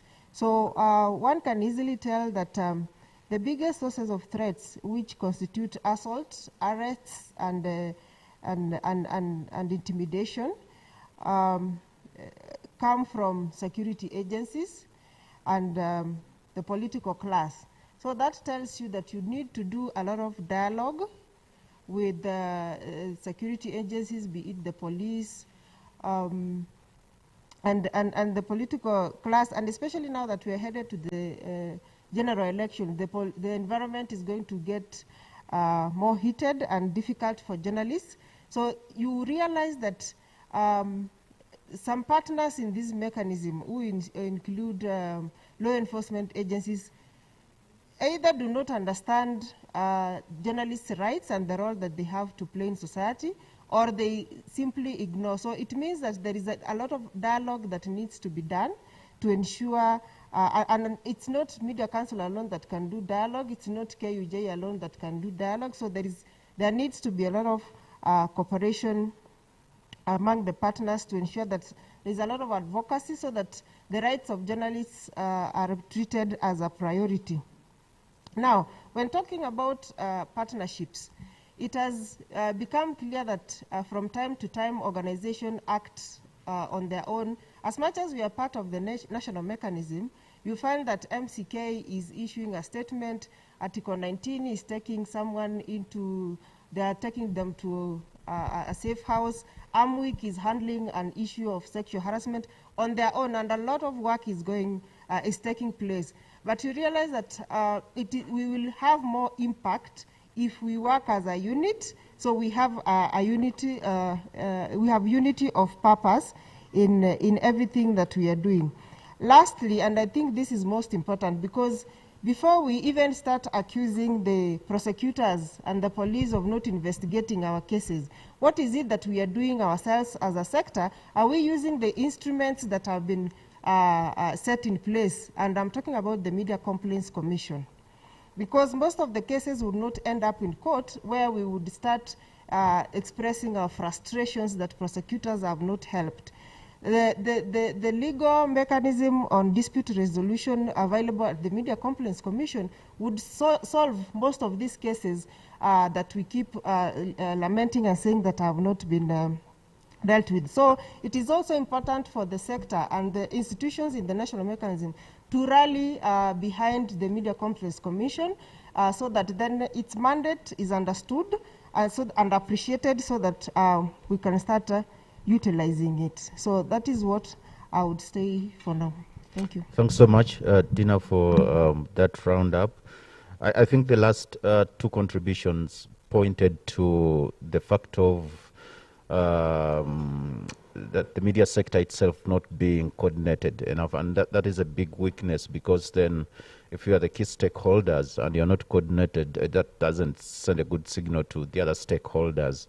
And speaking as someone who's also been involved in this process on behalf of UNESCO to facilitate national mechanisms in different countries in the region, one of the challenges that we've encountered is to have that cohesion within the key stakeholders, that is the media sector. And we've had challenges having that, and that has brought a setback in convincing others that this is an issue worth rallying around. So as we move forward, it's important that the media sector, which is the key stakeholder in this, where the victims are located, needs to demonstrate that kind of cohesion so that we can move forward with this process. As UNESCO, we are interested in sort of opening a new chapter with the national mechanisms in safety of journalists, particularly starting with the next year, because we believe that it's important. They've had challenges, but we believe that the challenges can be mitigated, they can be surmounted, and then we can deal with the processes of moving forward. And we are also interested very much in looking at a kind of regional arrangement, a sub-regional arrangement. Like if you had, the editors forum, they have like East African Editors Forum, that sort of thing. How do we create kind of at the intermediary level with national mechanisms? How do we create like a sub-regional mechanism for safety of journalists that can coordinate in the different countries, like our colleague from Ethiopia has suggested? But before we do that, we need strong functional and operational national mechanism. That is the base that would, upon which this regional kind of structure would be based upon. So I would like to thank the panel so much for those roundup of the issues. I don't know at this point if the moderator is the overall moderator is here. We need to be guided. If I'm not sure we have time for questions and answers, but I would assume I want to hand over to the next chair, who is Henry Minor. Excuse me, if you could just you disband the panel. I've listened to my brother from Uganda, and partly also my sister Dina, and the question of when you have a matter and it just dissipates, and the victim is no longer interested, and conversations have been held. Wouldn't it be ideal for media councils in the region or the industry to also recognize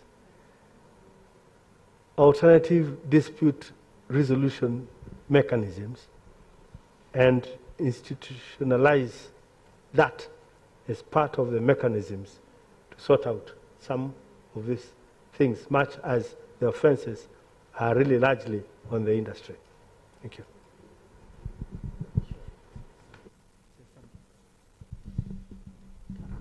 Yeah, thank you very much. Actually, that's a very important question.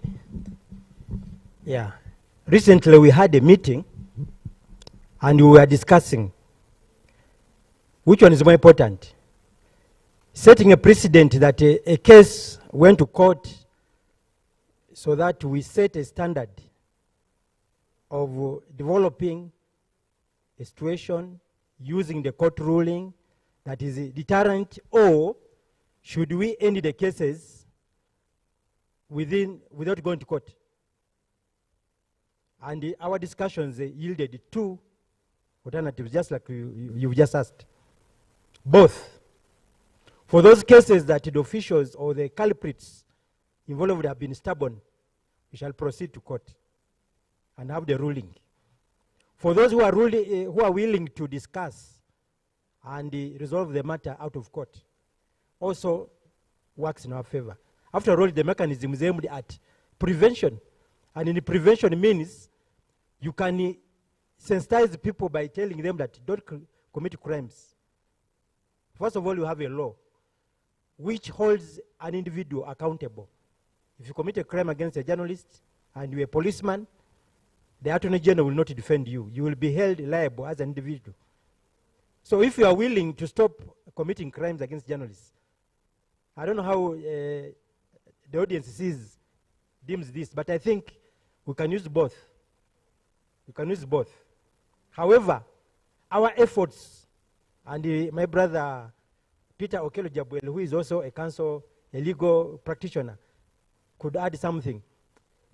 Should we wait until the cases have been disposed of, or if the parties involved are willing to talk, we allow them to talk and resolve the matter?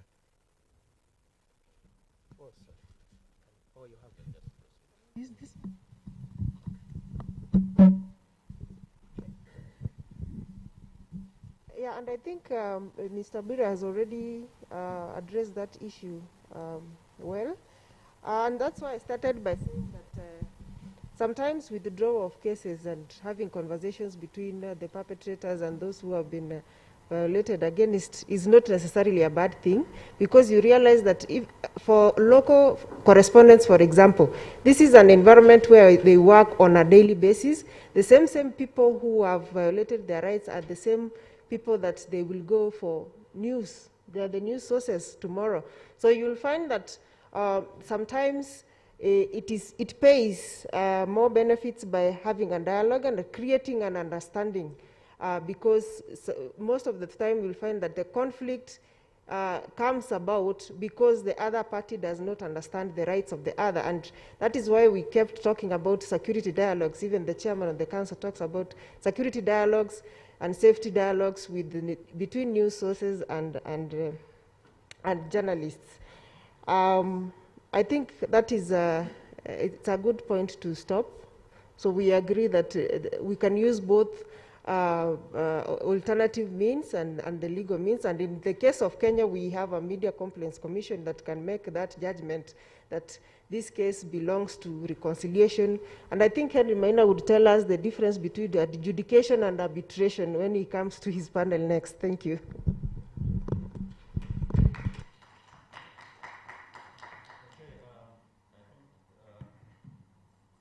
That's it from this panel. Thanks for clapping for them. They've given us a snapshot of what is happening in the region, and we look forward to next discussions. Henry, can you take over? I don't seem to have any other guidance apart from that. Thanks so much. Yeah.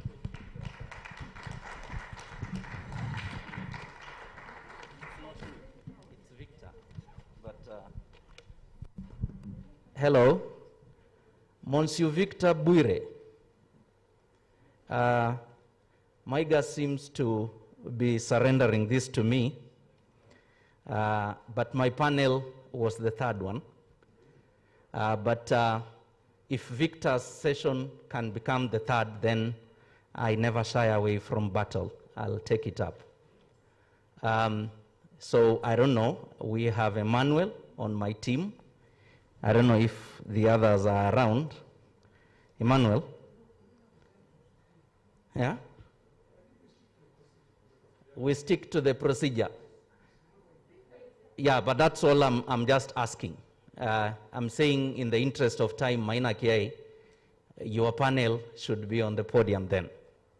Let's, if you are in the second panel, please come on board. Please come to this, to the panel. Let's manage time, because it's the only thing that is clearly East African, that we will not manage time well. But I'm asking that we come on. Victor is here now. I only became a conscript by default. Yeah.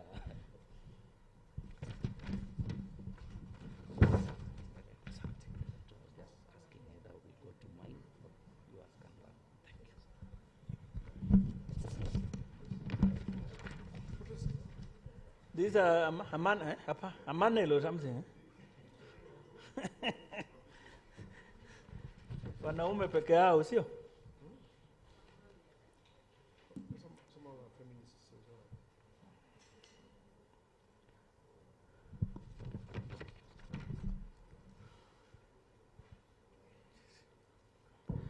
Obviously, for those reasons that two of the panelists here had already given their note.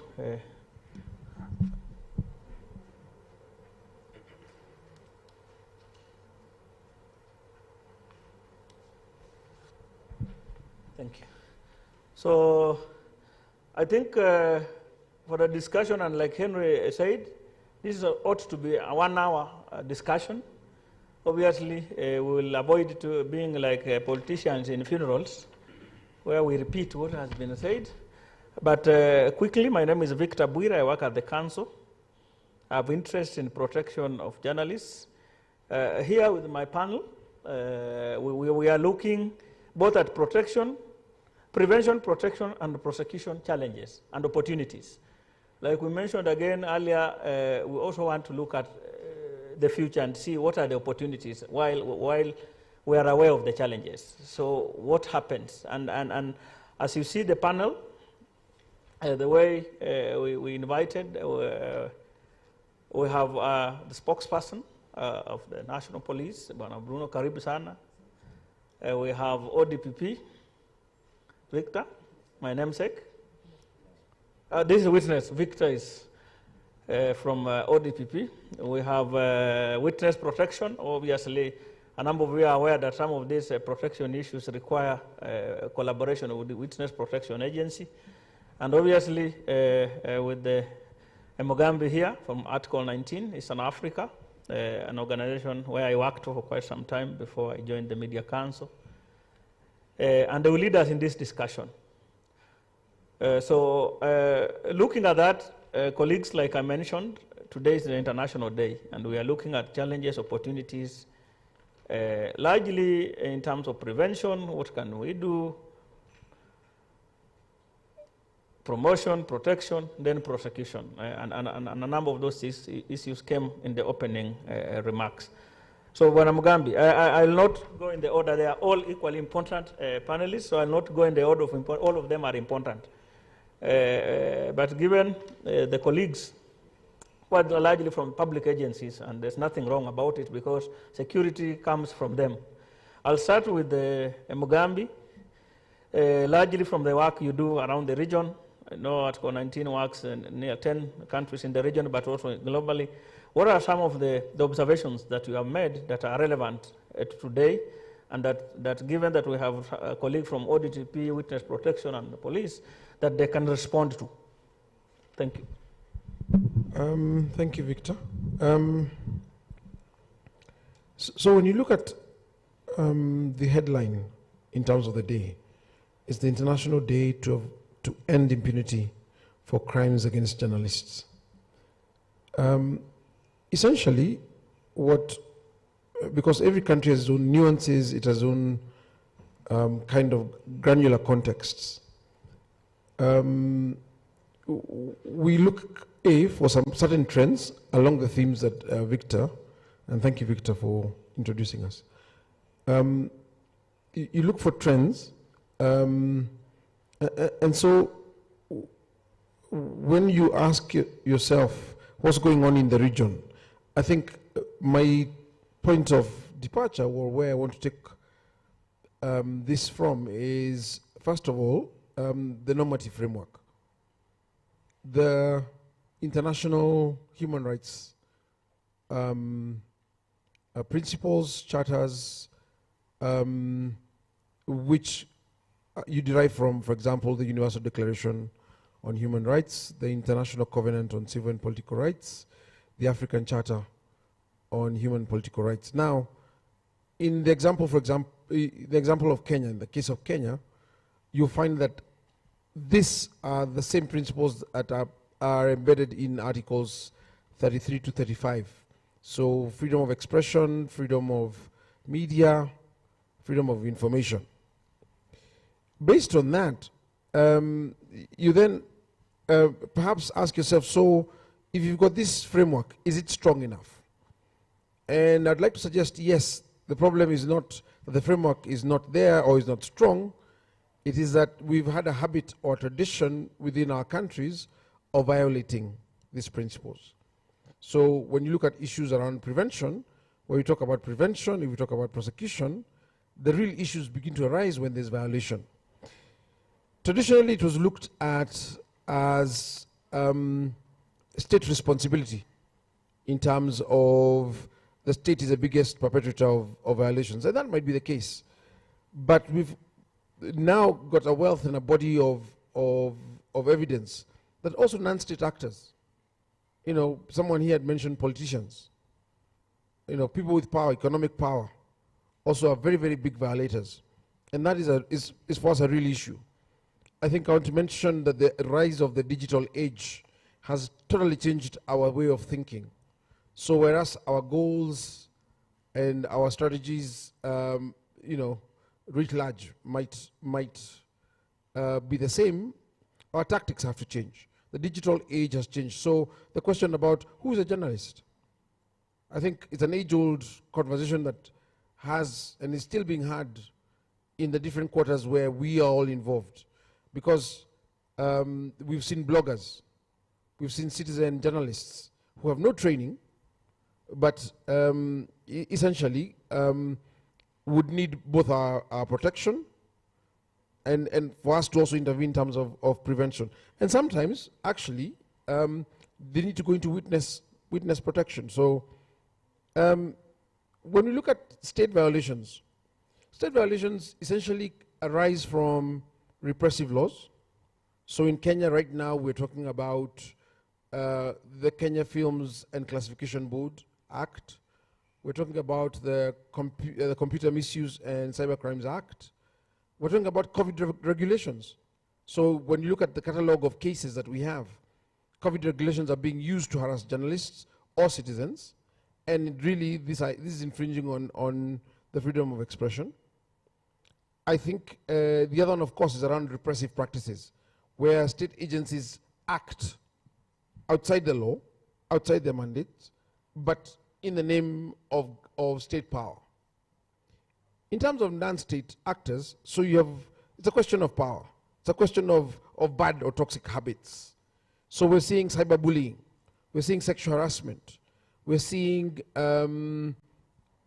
social targeting, intimidation within both media houses and outside, that all infringe on the freedom of expression. I think this needs to be said pretty strongly. In terms of what we're also seeing within the region, some of the big or headline themes are around COVID.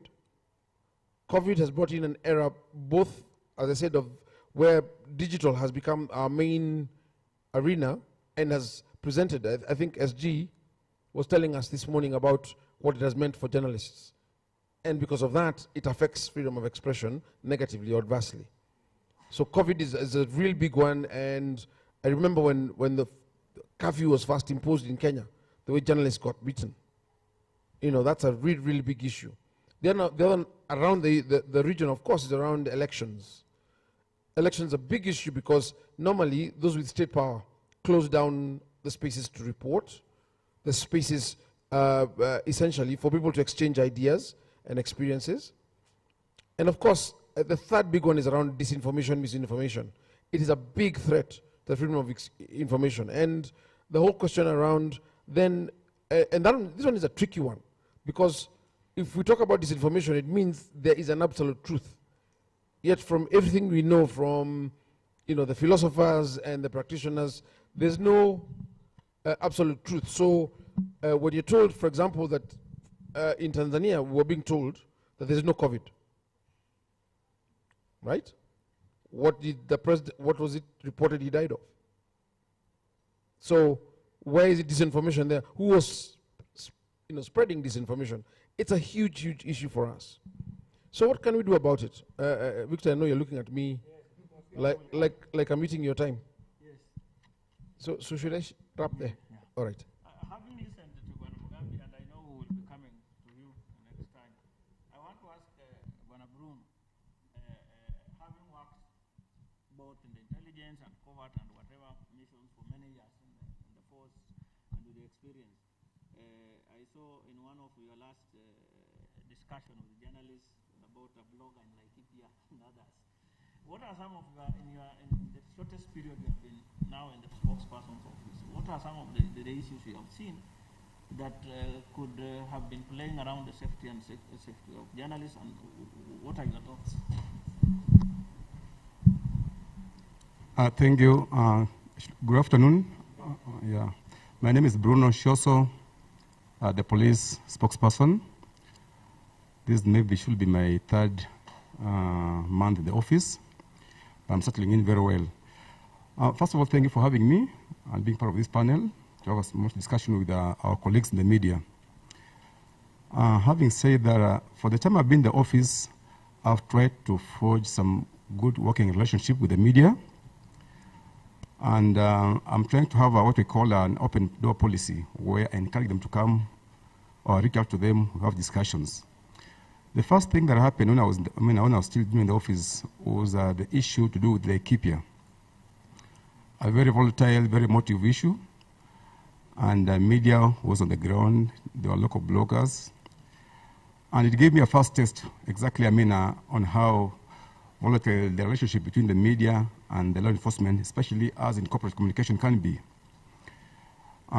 First of all is the issue of personal security, because as you are saying, like even us as police, going into that region for ourselves, it means that you have to be prepared. We must harden our personal security and take care of ourselves and watch over each other's back. Journalists, when they go into those areas without proper personal security or that consciousness of their personal security, then they are mostly in harm's way. So first of all is for the journalists, wherever they are going into some territory or some space to do their work, let them first of all know the kind of threat or risk associated with that kind of an area. Then secondly, it will help, if journalists or the media people or fraternity work very closely with law enforcement who are operating those areas. So it helps if like the bureau, the local bureaus, they can touch base with the local commanders and forge some kind of working relationship. Like in Laikipia, when I was there on the ground personally, I knew there were media people over there, but there was no kind of engagement between them and us. Yet harm was coming even in our way, which means even them, they were susceptible to that kind of harm. But having said that, then it brings up the issue of relationship between now the media and the police. And that's, again, another very good example that I can cite in this meeting. It showed how, without us working closely and knowing each other very well, how maybe we can misconstrue who the other person is. And when somebody has a problem, you can't even reach out to the other person because of that communication. There was, some kind of reporting on, just generally, on online, which I had a problem with as the director of, or the police spokesperson. And I tried to make a statement on it, alluding to a journalist as a blogger. And it went out of the way. But the issue was not that I was trying to disrespect this colleague because we were in the same space together. It's just because the byline was online, it didn't have any citation or any attribute to the media house she was working in. So that's what happened exactly when you talk about that. But we tried to make amends because I remember media council calling me. I gave my position as honestly as I could, and I want to believe it was resolved. But just coming back to the topic of today, if I have some time, which is to do with the issues of the 3 Ps, protection, prevention, and prosecution. First and foremost, I'll talk about the role of police, which was well captured by the speeches of the IG and the DPP, and even other speakers in the keynote presentations. And I'll say that our primary role as police is the protection of life and property. And this includes the lives and even properties of all journalists who are part of the media. And this means that police, we are a rule of law organization. We have to defend the human rights of all the people, including the freedom, and the rights of the journalists, and enhance the freedom of press. So by that, we try to fight impunity of any kind directed against all, including the media. So media and the journalists hold a very special place in advancing democracy and the rule of law as we do. We share the same space, we are always in the trenches together, and therefore we must work very closely as one. So just giving some few tips, just a few tips on how we can maybe harden or enhance this prevention and protection on our part as practitioners is, first of all, let's just have that personal responsibility on personal security. And then let's try to work in groups. If you go to a place which is maybe a bit volatile and you are alone, surely, I think you are in harm's way. So again, let's just try to work in groups. And beyond that, let's reach out to the local law enforcement. Let them know you are around. What can they do to help you or beef up your security? And my office, again, is an open office. Reach out to me if you're going somewhere you feel maybe is a bit challenging. I'll always try to coordinate and bridge between you and the local commanders or officers on the ground. So that's something I'll easily do, and I'll commit myself to doing that. So there are issues to do with the violence, how it escalates. And again, it helps if all journalists can be trained in how to de-escalate, whether it's from police, because I know most of, we are accused, and I know we are rightly accused at times of maybe violating the rights of journalists. But when there are these emotive situations, it helps again if we all know both sides, know how we can try to de-escalate this kind of tension so that we can avoid getting into these ugly situations. So maybe for now, I can, yeah, for now. Thank you. From witness, have journalists been beneficiaries of the witness protection? How do you see it? Is it a facility that is helping in the promotion and protection of journalists? Thank you. Good afternoon, everyone.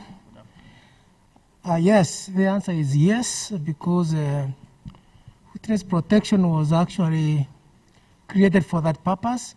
But of course, it was narrowed down. The framers of the protection had narrowed down on the intimidated witnesses, very high profile cases which could not proceed in any manner, and it's also based on as the last resort. So we have so many other strategies of how journalists and other Kenyans can take care of themselves before they come to the program. And of course, some of them, especially very common with the journalists, is being sensational and activism, journalism, whereby it's not very possible when you have already exploited or exposed yourself too much, then you come to the program. You already know you're in the program, so that's not very beneficial. But journalists have benefited from the witness protection program. Even as currently as we are, we have some of the journalists, some of them, and so many Kenyans. So witness protection is actually meant for the very high profile cases that have no other ways of protection other than being admitted into the program, because it's also very involving and it does not involve one person. It involves, once you make a decision to join the program, it's actually the entire family, you and all the people associated with you. So it's not just wake up one morning and you're in the program. It's a rational decision, a lot of assessment of your own personal security, of your future prosperity, of your activities before you join the program. But the program is there, it's running, and we are on and ready for all the Kenyans. Thank you. SG, wamesema ukiwa activist, become active with the witness protection will not protect. Becoming activists or forgetting their ethical standards, or should we blame them? Thank you so much, Biwaya. I believe that witness protection unit was established to protect all Kenyans, whether they are activists or not. It is the responsibility of the unit to ensure that they are offered that protection that they require. But again, I must confirm that yes, there are journalists who are beneficiaries of the witness protection program. At least I know that there are some right now that are protected, though I will not mention their names.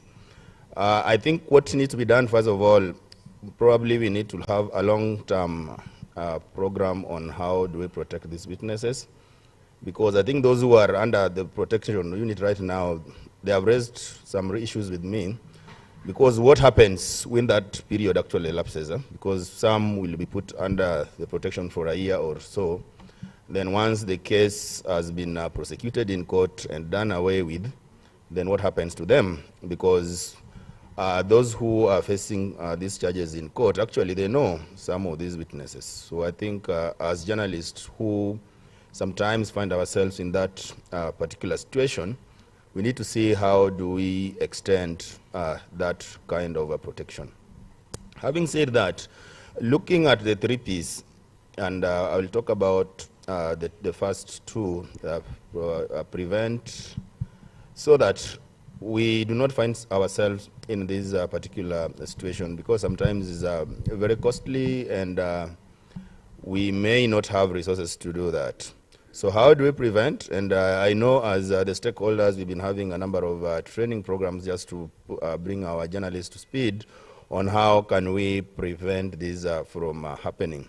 Then the second one, to protect, again, as the stakeholders, we still have that responsibility of protecting our journalists to ensure that whenever they are in line of duty, they don't find themselves in the crossfire, because many a times journalists are actually not the offenders in these kind of cases, because sometimes journalists will find themselves in a situation whereby there are two warring parties, and in that kind of environment, journalists find themselves also being the victims. So how do we also protect ourselves, and especially right now that we are talking about elections next year? We know we will find ourselves again in that particular very difficult situation whereby political parties and politicians will be fighting. But sometimes some of them want to vent their anger on journalists. So how do you also protect journalists from, again, that? Then the last one, the first two, if we are able to work very closely with the first two, then the last one, which is prosecution, will be very successful, because many a times we lose these cases, or some of these cases are not prosecuted because we have not collected sufficient evidence from the beginning and also recorded statements. So I know BYI will agree that sometimes nowadays when we go out there, we try to work with the journalists when these cases have been reported, so that by the time that file lands in the office of ODPP, it's a matter that can actually be prosecuted in court. Many a times you have cases where journalists have been attacked out there, but they don't want record statements. They want to send you an SMS, myself, that SG, unajua leo tumepigwa sana huku sea bwana, what are people doing about it? Then you tell that journalist, okay, fine, kama umepigwa, you need to go to the police station, you need to report the matter needs to be investigated, get the P3, so that even if you are going now to push the ODPP to press for assault charges, the file actually can be prosecuted in court. But we find ourselves whereby, SG bwana, we deal na yo maneno bwana, mimi nimekuambia nilipigwa, kama utaki kunisaidia pia uniambie.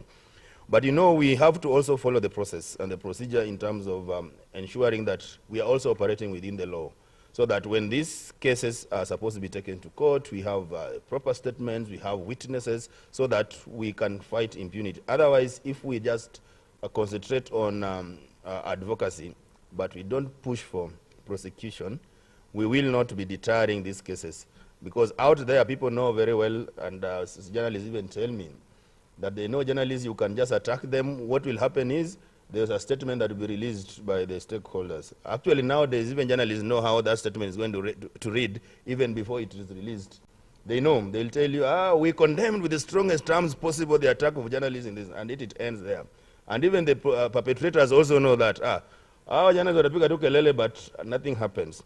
So if we really want to rein in impunity and attacks on journalists, especially now that we are going for election, like I said in the morning, we want to concentrate, even if it's one or two cases, whereby from the beginning where it happens, enough witness statements are taken, and nowadays actually we work with the lawyers to help us that happen from the beginning, so that we also push police officers who are on the ground to make sure that investigations are done.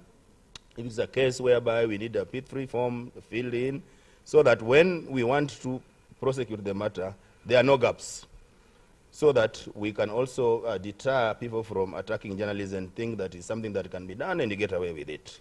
A few cases where we have done that, we've seen actually the perpetrators actually come out now. They have known that this matter is going to be very serious, and now what they do, they enter into negotiations with the victims, so that they can have an out-of-court settlement. I know there was a report that was released recently, BYI, whereby we were told that 70% of the cases that we push for prosecution are settled out of court. And I'll tell you, sometimes it's very painful that the day we were pushing for prosecution of a case, when the victim and the aggressor were meeting in one of the hotels here negotiating out of court. So these are some of the things that we must also talk about them as we call for prosecution of people who perpetuate impunity and violence against journalists. We'll be talking to that. So, colleagues, prepare your short, brief questions as I go to Victor, my namesake. And what are the challenges? Why is it that it's only 4 cases or something that we have? Is it the challenge, the threshold? Is it that we don't meet the 5 Ws and H of the cases? Or was it? How do we handle it? Thank you very much. My name is Victor Muli. I'm a Deputy Director of Public Prosecutions. And Victor, my namesake, let me start by just in 1 minute saying what we do. We are the prosecuting authority in Kenya. We prosecute all manner of cases. We are donated this power by the Constitution. We gazette any other prosecutor who wants to conduct another prosecution in any court of law in Kenya, of course excluding court martials which are dealt with by the military.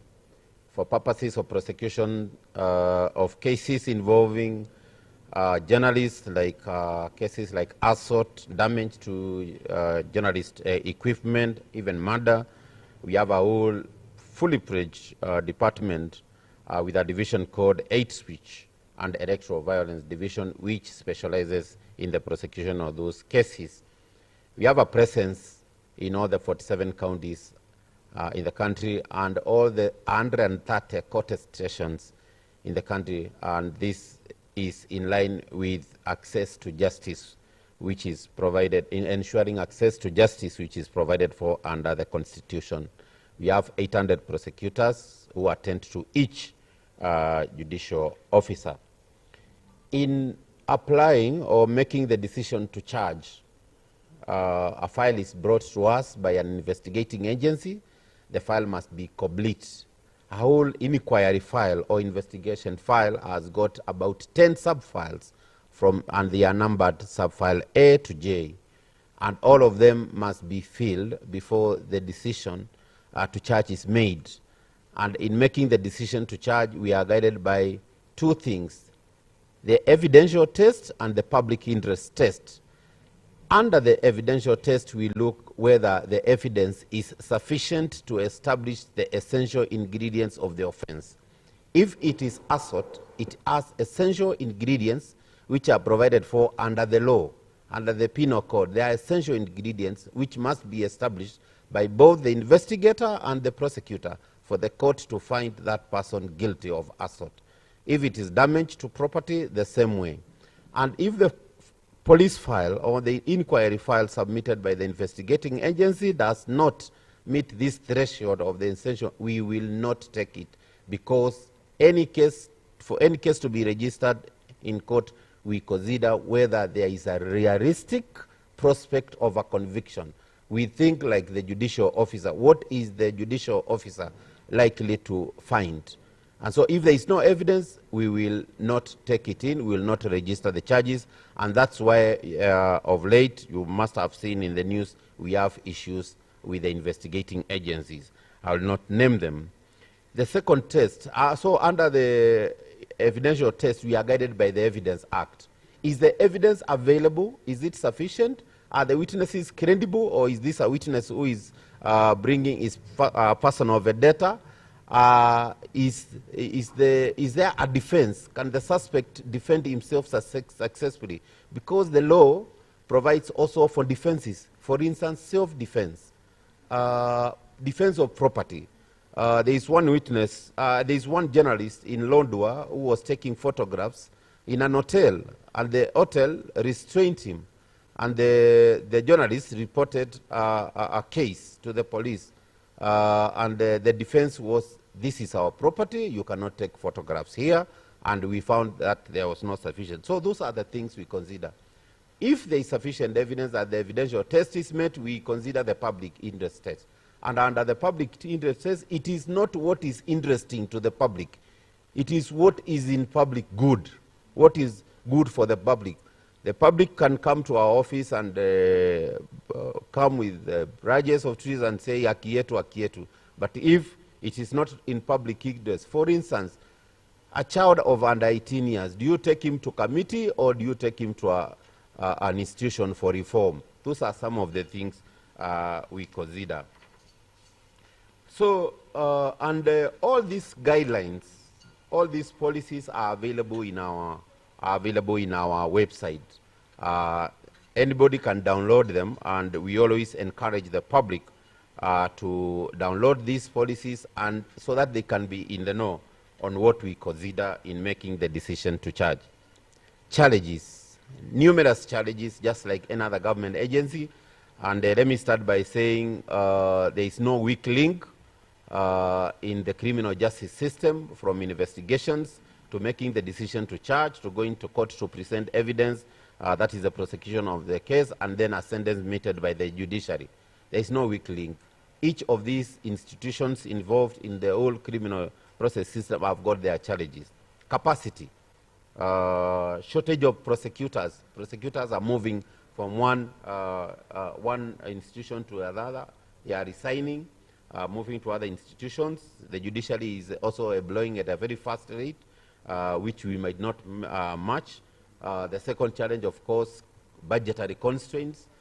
You must have had every head of institution in government saying the amount allocated by the Treasury is not sufficient. Research capacity. These cases are complex. They need research. We might not even have the money allocated to us to hire researchers. Infrastructure. I have said we have presence in all the 130 court stations throughout the country. They need photocopiers because, for instance, the accused person must be supplied with the whole police file. We need to photocopy it and give it to the accused person because it's their right under Article 50 of the Constitution. There might be no photocopiers or scanners for that matter. And then public perception, because due to the nature of our work, oh, this is our person is being prosecuted for political reasons and such like things. And this is due to misconception. In making the decision to charge, we don't consider your gender, we don't consider your political affiliation. There's nothing like that. We don't, even the issues of Friday, kamata, they are neither here nor. It's just a bad coincidence that a person is arrested on a Friday. We also get incomplete investigation files, such that, for instance, if it's an assault, or if it is a case of damage to a camera, if there is no valuation report, what figure are you going to put in the charge sheet? And it's mandatory that in the charge sheet you must put the figure for the value of that camera. And sometimes the investigator might overlook this, either due to ignorance or laxity. We don't know where to place the blame. Constitutional and judicial review applications. You've heard of people have been charged in the magistrate courts, then they go to the High Court. They obtain stay of proceedings, and they take time. Once they obtain a stay of proceedings, they go and relax. They go on slabber, and this takes time. Others obtain anticipatory bail, something which we have always objected to. The fact that some of the suspects, I know, Victor, you are looking at me, some of the suspects still get bail. Bail is a constitutional right. You cannot deny an accused person bail unless they are cooperating reasons. Some of them don't leave their offices. They influence witnesses because, like, for instance, governors, they influence their witness because the governor is the CEO of the county, and he's the one who will determine whether you are going to retain your job or not. So some witnesses get intimidated. So constitutional reviews. And then we have applications for adjournment by defense counsel. You find the prosecutor is ready, the investigating officer has brought witnesses from very far places using government expenses, but there are applications for adjournments for flimsy grounds. An advocate came to court and said, I have COVID. The next day, because he had a big short client, we saw him in court. So this flimsy, we saw him in court in another case whereby we knew this one is paying more. And then we have acquittals, despite evidence having been presented very properly by the investigator and the prosecutor. And then huge backlog of cases, of course. We are all blaming very many factors, COVID included. But all is not lost. We have conviction rates, and we are happy about it. We have, for like the ODPP, we have the Prosecution Training Institute. We are training our prosecutors on the thematic areas. So all is not lost. And thank you very much. Wasikia wenyewe wakisema, sio? You have heard them all. Now, any short, straight questions? We are standing between you and your lunch. Any short responses to following their discussions? Henry, I'm sure adjournment has also become a challenge at the Complaints Commission of the Media Council of Kenya. So when you are raising it, something That a matter you think will take a day will take 9 months simply because people keep on playing games and the rest. And I respond, these guys seem to be very satisfied with your presentation, so clap for yourselves. But we are not. So then we will go to the second round. Obviously, if the audience is not responding. If Yes, I may. Oh, sure. I don't know, maybe from the office of the ODPP, do we have, or could you help us generate a list of offenders against journalists who have been brought to justice, convicted, so that we can also have a register of people who offend media, with a view to generating a register of people who stand in the way of press freedom. Thanks, Victor. Thank you very much. The law does not envisage that we have like a register of offenders against journalists. Unlike for sexual offenses, we have a register whereby we know this is a sexual offender, and that is provided for expressly by the law. But for journalists, there is no such provision, and definitely, if we started doing that, we might now have issues with Article 19 here for breach of privacy and other rights of the citizen. But maybe somebody else can comment on it. But we don't have a register. And maybe as Mugambi weighs on that, obviously we have, like we mentioned, we have those 4 cases, Makori or Wallace. I mean, there are open cases, Mondo versus another. Maybe what would be your approach to that? I mean, Mugambi. Then obviously Japo will be ready, Sebo from Uganda, to ask once Mugambi weighs on that. The issue of generating because the purpose of creating a focal point at ODPP to deal with journalistic related matters is how do we start getting that discredited data around some of these violations to create trends around some of these things. Yeah, just very briefly on that one. What you find is there are certain categories of crimes against, as Victor said, against a segment of the population. So sexual harassment, sexual pests, it's established in law. So essentially what the approach to the law is what the law does not say, does not forbid, it allows. But because of privacy, it can become a big issue because someone can say, you had no mandate to put my name up. And remember, for a lot of these cases, these are people who are still presumed innocent until proved guilty. It's a very important, presumption of innocence is not a right, it's a presumption. But it's what protects us from being stoned from the word go, because you're given the margins to argue that this allegations or charges are spurious. So when you start asking for a register from the DPP, it becomes a problem. But within the media, it's not hard because these are matters of public record. Who's attacked who? What is the allegation? And remember, because perpetrators do the following. You do not see their fingerprints. You see the fingerprints of others. Kila mtu na jeshi lake. So if journalists have been beaten, let's take that example. It is not the politician you will see. You will see their right-hand men, left-hand men. So there's plausible deniability. You start posting this, that these are Jeshi la Mzee, we knew who Mzee was then. Chinkororo, we knew, and they're beating journalists. They will say, but where's your evidence? So it presents very dynamic legal questions.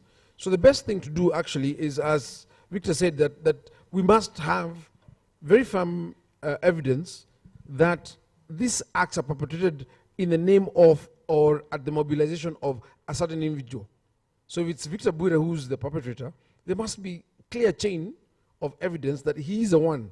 Now to do that over time, you know, is a serious job. So on this one, like on corruption, because the law presumes you to be innocent, the law wants to protect your privacy, the law protects every citizen equally. Registers have a problem in that sense.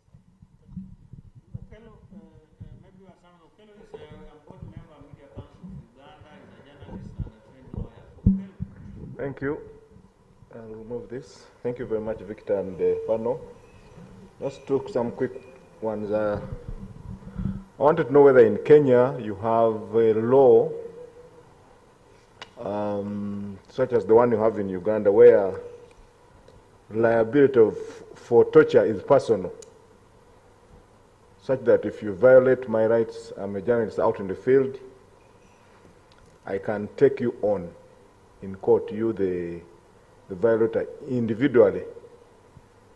Then perhaps add the Attorney General as a correspondent, or you still have the old thing where you go for the employer, the Attorney General. Why that is important is that if you pursue individual the violators, you make an example of a few of them.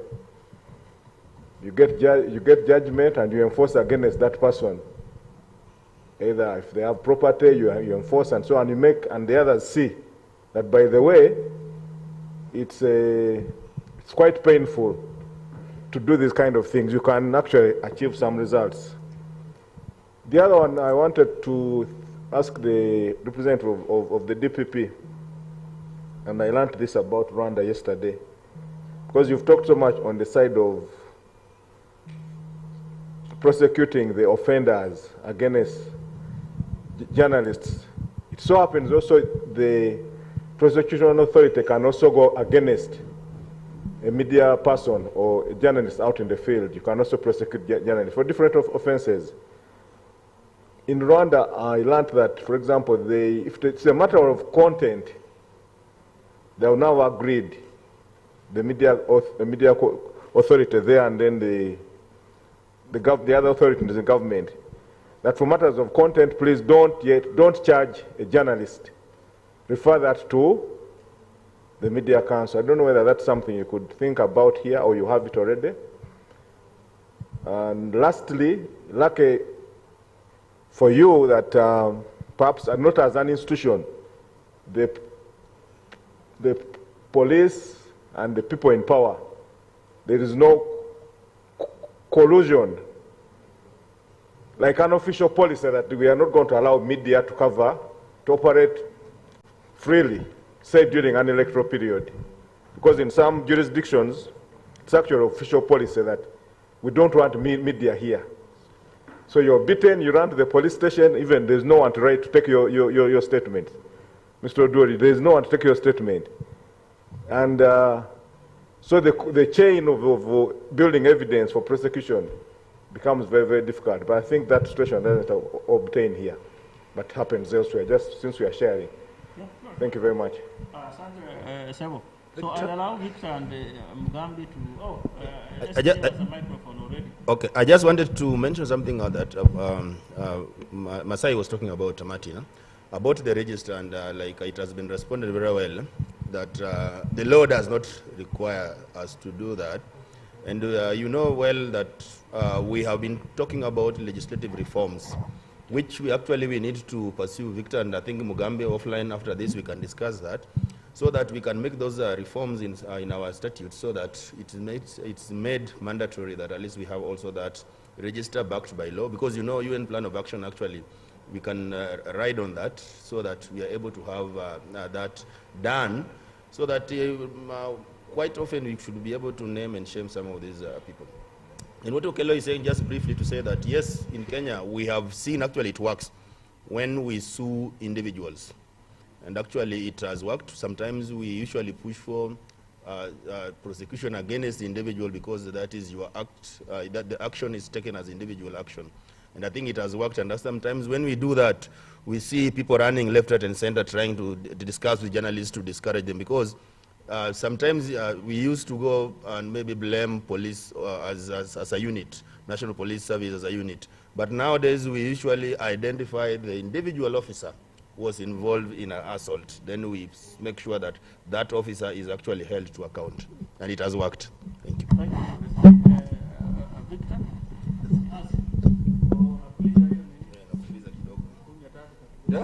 Thank you. I think the. But is there a list of people who have already been convicted in Kenya since? Yeah.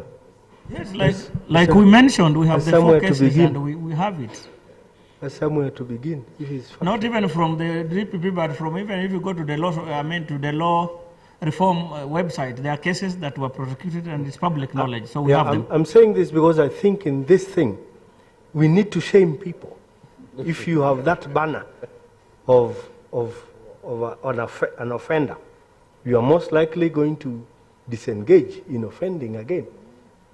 Yeah, but if we all keep quiet, we wear suits, nice dresses around, you will never know who has done it. The bigger challenge, like SG said, Martin, these cases are there. The Bushia case, the Siaya case, the Wallace Gishere case are there. They were made in courts. It's journalists, it's media houses that refuse to carry the sword themselves. To Jipange.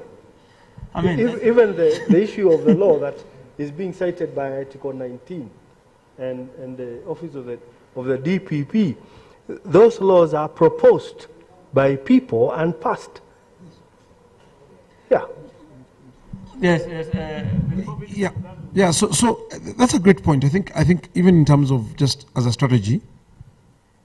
So a number of things. So you will find that if you're trying to name and shame, you must show a pattern, right? You must show. It must be based on evidence. So is there one person you would be saying is a consistent abuser of the media or journalist? Yes, that could be the case. But they need to have been convicted. And then the reporting, it's not the DPP's mandate. They'll tell you, it's nowhere written in the law. So can we change the law? I think that's one of the things we've had SG suggest, that some of these things we can do as part of law reform. But the law reform must be in tandem and in harmony. It must be harmonized with the Constitution, so that issues around privacy, issues around reputation, all those things are brought into play. Because the law is a lesser norm than the Constitution. The Constitution is a ground norm. I think, other things that can happen, of course, is also we monitor. We as a sector should monitor. So that's where our strength comes from. Remember, Article 1 makes us the sovereigns. I think we sometimes forget it and give the people we have delegated power to more power than they need. We can be the ones as a sector that says, this has gone out of hand, now we will name and shame. And the list can develop from there. And also then, and this is where now media houses come in, some of them will be saying, we will get sued for, again, defamation or whatever provision. So it's a negotiation. But we can be the ones who track and monitor as another measure to protect journalists. KUJ or other unions of journalists in the region can also do that. And say these are our members, so we feel either it's a police service or a certain individual. But again, it must be based on evidence. Because they can come and say, you're soiling my name, and because of that, I need damages from a court. And a court will be sympathetic to a place where if our evidence is foggy, or it's not based on a certain factual record, or a certain judicial process, we'll get into trouble. Because it's based on an allegation. So when we look at our non-legal mechanisms, the Complaints Commission, the complaints mechanism, those are some of the ones we can say there is a pattern. Because we can be saying, you are invited to even defend yourself, and this is part of a certain self-regulatory process. So this whole question here for me is around solidarity, self-regulation, and the sector itself organizing itself to protect itself. It's a very, very deep and fundamental piece to it. I think we underarm it, we underestimate it as something that someone outside will look at journalists and think the the penalty, the punishment, the lack of reward for beating a journalist or intimidating a journalist is big. Of course, one of the things we must also do is that we must document, we must track. We just learned the other day about cyberbullying of women journalists. You know, we must do this. Article 19, when Henry was a director, did a report around government advertising. And we asked on what legal basis as the decision made, because those are public funds. We found there's no public participation, there's no legal. So why would you be denying some media houses revenue? Isn't that infringing on their revenues and therefore the ability to become a focal point for freedom of the media? Some of these things, they just need extra work in my view. We also then need to also remember that, I mean, activism is a bad name in this country. Yet I've never seen change in any country without activism. Advocacy. We are citizens. These are our rights. If you think someone is going to come and protect your rights for you, sorry, you're living in another planet, in Kukuland. As journalists, whatever you think about it, the ones who have brought change, the ones who have protected themselves, are the ones who stood up. That is on record. It's part of the public record. Now, if you're part of the narrative that says protest and activism bad, you're shooting yourself in your own foot. Just know that. So being an activist, because, for example, in Kenya, our constitution is actually an activist. It's the one that gives us those rights and says, go and articulate them, go to court. And then we sit there and say, oh, judicial activism, oh, these activists. How did we get change? How did that constitution happen, if I may ask? Wasn't Wangari Maathai beaten here in Uhuru Park? Was she an activist or not? Right? So let's be very clear. It's not people on our side of the aisle, the suits, and we come to formalize change. The change actually is catalyzed by those who have stuck out their necks. So let's not give activism a bad name. And let's not lose our power because we don't do it. And activism doesn't have to be violent. It doesn't have to be protest, by the way. It's as simple as this group called Kenyans on Twitter. Right? They just say, no, you can't do that. They did that to Shafiwero. And look what happened.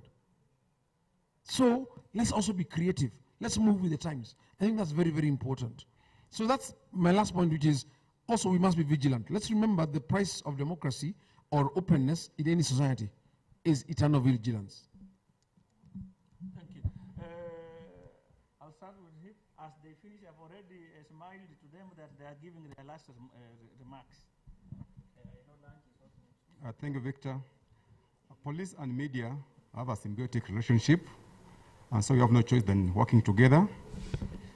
We need to have some kind of structured partnerships so that we can be able to forge more partnerships and cooperation going forward. Right now, the National Police Service, we are going through what we call the reforms regime, and part of this initiative is to forge closer working relationships with the police and the communities that we serve. And part of this community is the media fraternity. So you're part of it, we're part of you, and let's work together. My office is committed as the focal point between these relationships, or as the bridge, to be there so that you can be able to reach out to me at any time if there are issues, and I commit myself to follow them and maybe bring feedback back to the council. Thank you very much. Thank you. Maybe I want to appreciate the media and the work that they do. And of course, we have picked so many cases from media through print and electronic media, and we have moved into action and actually taken people into protection. And therefore, we appreciate the work we do. Our appeal to the media is that as you report cases, we need to partner with you more so that you may know how much you may expose information while you are reporting, because most of the time the media may do a very good job, but also make it very hard for us or for that victim to be protected.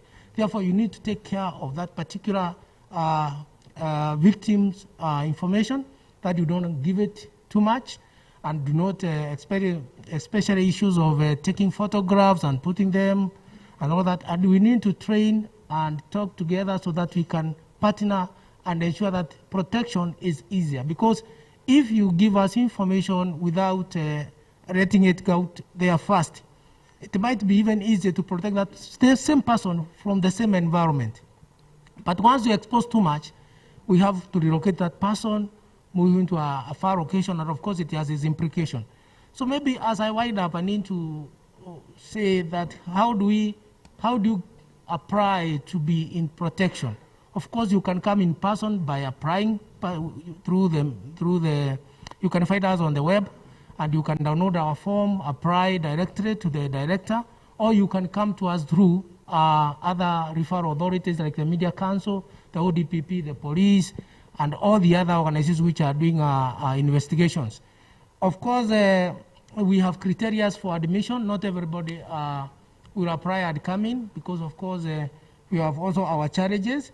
So it's those offenses, especially the sexual-based offenses at homes, whereby you cannot, those kind of cases cannot move forward unless a case in point is like where the father has actually molested, made all the children in the household, like wives, like they become the partner. The wife is there, is his partner, the children are also the partner. So how do you prosecute that man and the children are still in the same homestead with the mother? So those kind of cases, when you get those kind of cases, you report to us and we take action immediately and we bring them into protection. And therefore, we also have a lot of challenges, and part of the challenges that is the slow pace of trial in court. And of course, this allows us to carry over cases of last year, and now they are tied up with budget constraints. So sometimes we may not be able to take deserving cases because the courts are very slow, applications are not the court, and this is not the problem with the court. It's because of the nature of our Kenyan society that we don't want cases to be finalized. And therefore you find a case has been there for 5 years. You can imagine you are in witness protection for over 5 years. Everything of yours is on standstill. Then you reach a point and say, I think I'm tired, I drop now, you become hostile. So intimidated witnesses, if they are not taken care of quickly, they become hostile to the criminal justice process, and therefore there is a need for all of us to cooperate together so that we can have access to justice for all. Thank you so much. Unaweza fanya boma huko kwa witness protection. Douglas, let's go and then.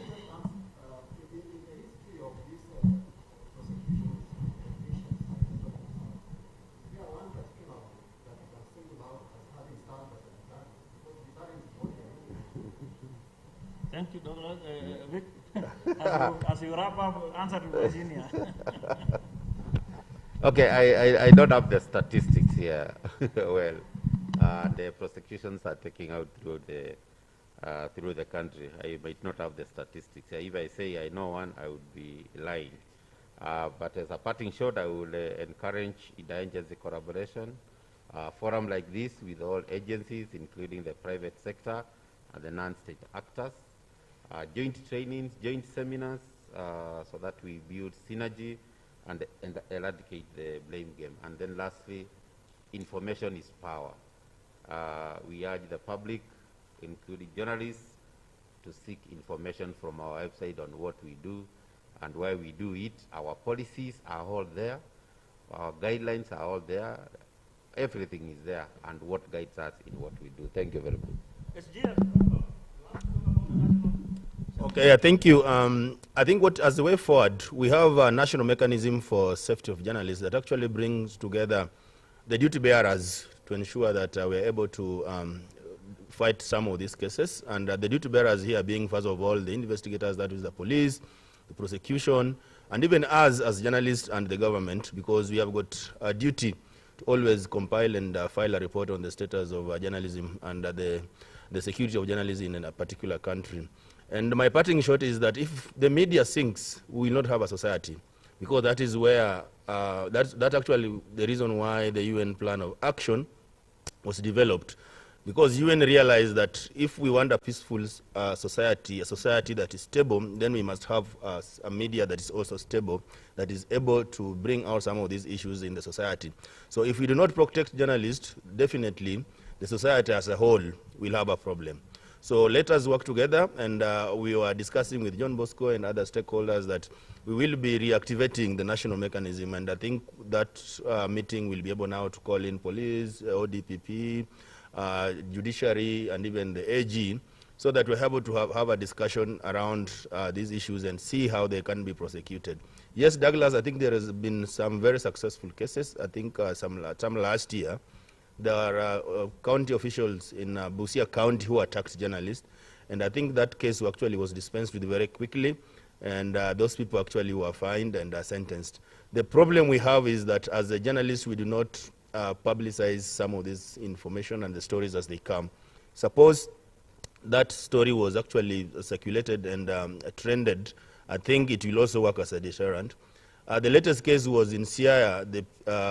We know there was a Star correspondent, Eric Olo, who was murdered, although that was a domestic issue. But again, the matter was actually fast-tracked, and the people who participated in that murder were actually sentenced. So you can see there are some successful stories that we can use. Our biggest weakness, which we must also address, is how do we give prominence to such stories so that they can act as deterrent to some of the things that are going on. Because as ODPP, they did their work. Like that case of Siaya, the investigations were done well by the police. The matter was taken to court, watertight, and those people were sentenced. But what did we do as the media? Did we even give it, I think only Star that gave it a brief. So you can see how well we, as journalists, we don't take seriously our issues. Thank you. And obviously, we have had cases, Douglas, of Nyaruri, Kitui in Eldoret, which nobody knows. Elisha, you remember our colleague in Mombasa, Standard, who died. The samples were taken to South Africa up to today. They have never come back, or they're still in the air. You know, what is the follow-up? That when cases involve journalists, like the case of Nyaruri, the Secretary General for UNESCO writes a letter. For the last 7 years I've been at the Media Council. It comes every day. What is the status? What is the status? I mean, and even the players who are involved in the Nyaruri seems to also give bits on bits of information. And nobody, I mean, can we use it as a case study or not a case study where things were done badly? The Mohisa Kitui, the Kitui story in Eldoret again. What happened? Do people even know where we lost the track in some of these cases? So we need to, like Martin, you said, we need to be a bit concerted in the way we are managing also these cases, because under SDG 16A, the Kenya government is supposed to be giving a status report to the council. What will we say? Because under 16A is specifically on journalists, and there's a tool that was developed, and we domesticated it, and that's how, for example, the Media Council and KUJ have a database where when you click there, like the 55 cases we are talking about, since January to today, there are 55 cases of attacks against journalists. You can get by county, by type, by which, who did it in terms of institutions, not individuals. So this information is there. And that's how we are able to now start noticing that it's no longer national government, it's no longer largely the police. A lot of now these things are happening at county level. We start seeing that. We start seeing internally how are journalists going through even internal threats against online trolling is now going up. Those trends are there. We can get them. So we just need to consolidate as a sector and come together and see the data we have. How else do we use it? How do we make it better? Under UPR, the Universal Periodic Review, Kenya reports these cases, and countries have picked up. So how do we, as an institution, for example, when the Human Rights Council is meeting under the UPR system, how do we engage with that system? The East African Court of Justice in Arusha has given some of the best judgments on media freedom. In Tanzania, how do we use those best cases? The African Court has also issued one of the best cases against journalists. So again, how do we consolidate some of these against, like you are saying, best practices, and we utilize them locally? Can also be a good example. Having overtalked, I want to, on behalf of my family, the Media Council of Kenya, and the colleagues, to thank the panel for having been a very good panel. Thank you so much. Socio is a police spokesperson. My colleague from the Witness Protection, Mugambi, you know, from Article 19, Victor from ODTP, and Secretary General Mwenyewe, Eric Odur. He said he has just talked to Atuoli and something might be happening. So, and thank you, all of you, for having been good listeners. I think You have been given success cards for lunch. So let's, if there's a word of prayer for lunch, we trust and believe we go and have lunch.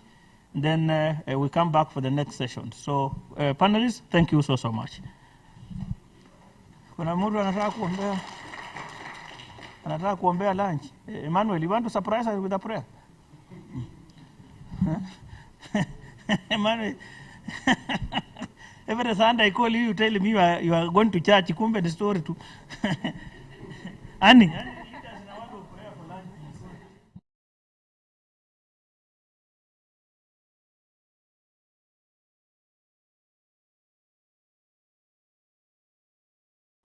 Oh, Heavenly King of Glory, we come before you, Lord. We want to thank you for this day.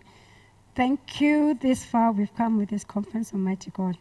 God, you've provided lunch for everyone. We thank you and we honor you. In Jesus' name we pray. Thank you, and you never let me down, so don't worry.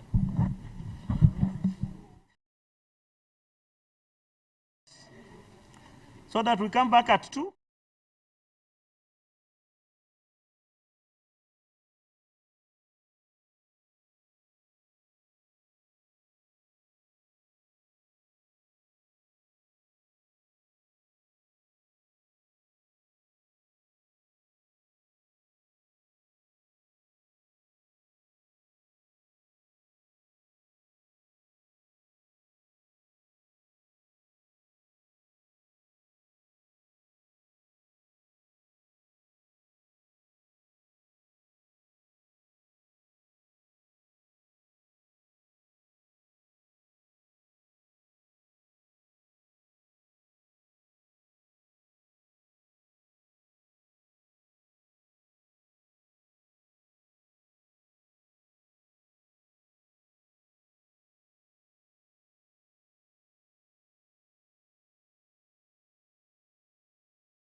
of course, all protocols observed. My name is Jacob from Nation Circle. We would like to make a very short presentation to the team seated here, comprising of all of us from Media Council, Editors Guild, IWIC, civil society, all the participants present. And I'm told there are them that are following us on social media platforms. The main reason why we come here today is just for us to establish a relationship, because we are a circle that is in the media fraternity. You know the way you guys operate, moving from one media to the other, to the PR, to the media agencies, to the BPR sector. So we find it's good for us to try and establish a partnership with all the stakeholders in the media sector, so that we're able now to bring the aspect of financial independence, financial literacy, financial planning. So today we are just going to make a small presentation. I will take like 10 minutes, my colleague another maybe 10, 15 minutes, then we are done. Going forward, when these forums will be held, you will get in touch with the Victor, the Media Council team, KUJ, and all the stakeholders, so that we can engage in. So straight to my small presentation, I want to believe all of us understand issues to do about cooperatives, the way cooperatives are modeled, which are very unique enterprises. They are enterprises just like any other, but their model is quite very different. And in one or the other, if you're not a member of a cooperative or a circle, you have earned one. Yeah? And this can be recognized, this can be picked from the way we are structured as a country. In Africa, we are the number 7 in terms of the size of actually we are number 1. In the world, we are number 7 in terms of the size of the corporate sector. And you cannot underestimate the role it plays when it comes to the growth, the contribution to the GDP. I was trying to check out a few statistics for last year, and I was amazed to see that the corporate sector was able to, especially the regulated ones. You know, the current data that is available is for the regulated and what we call the deposit-taking circles under SASRA. We are able to contribute up to 7% of the GDP, which is huge. Of course, the bank sector rings, followed by insurance and pensions. We come here, of course, and the microfinances. But one of the reasons why you find it very important to engage with the media sector is because Nation Circle, having been in existence for the last 40, 45 years or thereabout, we have walked the journey with the journalists, so to speak, who have transited to other sectors of the economy, including politicians. And I think you have been able to empower them directly or indirectly so that they reach where they are. But also there has been a few challenges again in the sector. We've seen sometimes the highs and lows of the team that is working in the media sector. Sometimes today you are up, tomorrow you are down. And it all boils down the planning. And that's why we come in terms of now trying to bring in the financial literacy and bring in the issue of the saving culture. When you are starting your entity, when you are starting employment in a media setup, we are here to give you a plan, a saving plan, and an investment plan so that you're able now to walk the journey over time. Because sometimes there is luck, and sometimes things do change, and this finds ourselves in a very difficult situations. Ladies and gentlemen, I believe all of us have seen some incidences, of course, in the media. Some of us those days were good, we used to do very well, but unfortunately things does change. And sometimes you can try to tie the knots in terms of when things were better, when things were good, when you used to live a happy life, there are things that probably we didn't do right. And this one can be picked from the issue of the planning in terms of finances, savings, and eventually the investment. And the role of the corporate sector in the economy is to help walk the journey of savings, investment, so that by the time you get to those sunset years, we are not dependent to any people. We are able now to walk our journey where cash flows now becomes the king. And all of us sitting here, I think that's very crucial for us. Anything that we do, from what we do on a day-to-day basis, we are looking forward. Even these difficult times, we call them disruption times. Media has not been left behind. There has been so much huge disruptions in the media by the after the advancement of the social media, of course, and so much has changed. Today, our jobs are changing every now and then. The newspapers that I used to sell, they no longer sell. They used to sell those days. The news, I don't need to use maybe to watch news these days. So these are some of the things that we are trying to bring together so that we awaken that culture of saving among us. And the Nation Circle, we present you with a platform, an institution where you can be able to save and maybe walk the journey with us. The reason why Nation Circle stands out is because it's only the regulatory media circle in the country, and the One Nation itself does not in any way relate to the National Media Group. Of course, is a brand. We have journalists cutting across all the media houses, name any media houses, name any media agencies. So we want to see how we can be able now, because we understand the challenges, we understand the dynamics. You cannot go to somebody who does not understand you to give you a solution. So we've worked that journey for the last 44 years, and we understand what are the challenges the media stakeholders have gone through. So we'll be giving you a platform to start the journey with us. The other most critical thing is the issue of we have touch across the country. If you go to Kisumu, you will get us. If you go to Mombasa, you will get us through partnership with some of the media institutions. We have keen guys, in case you need a service, that can be guaranteed. But the most important thing is, especially to the young guys who are coming on board to the media, they need to be engaged early, so that because with this kind of disruption, prevention becomes very difficult, so that we start planning early. We don't want to see situations whereby our prayers, our key journalists, either in TV, electronic, or maybe print, something happens, now you go to the social media, this has happened to this person. We need to start this culture of saving early, living the best lifestyle, a moderate lifestyle, so that you're able to save. And the key thing I need to say before I sit down is circles present a platform for savings. And the savings, you cannot do savings unless you sacrifice. You must forego today's life for tomorrow's future. That's very critical. And I think once given the opportunity, through the organization that I presented here, of course, the Media Council Reading and the other stakeholders, we will be able to work with this journey.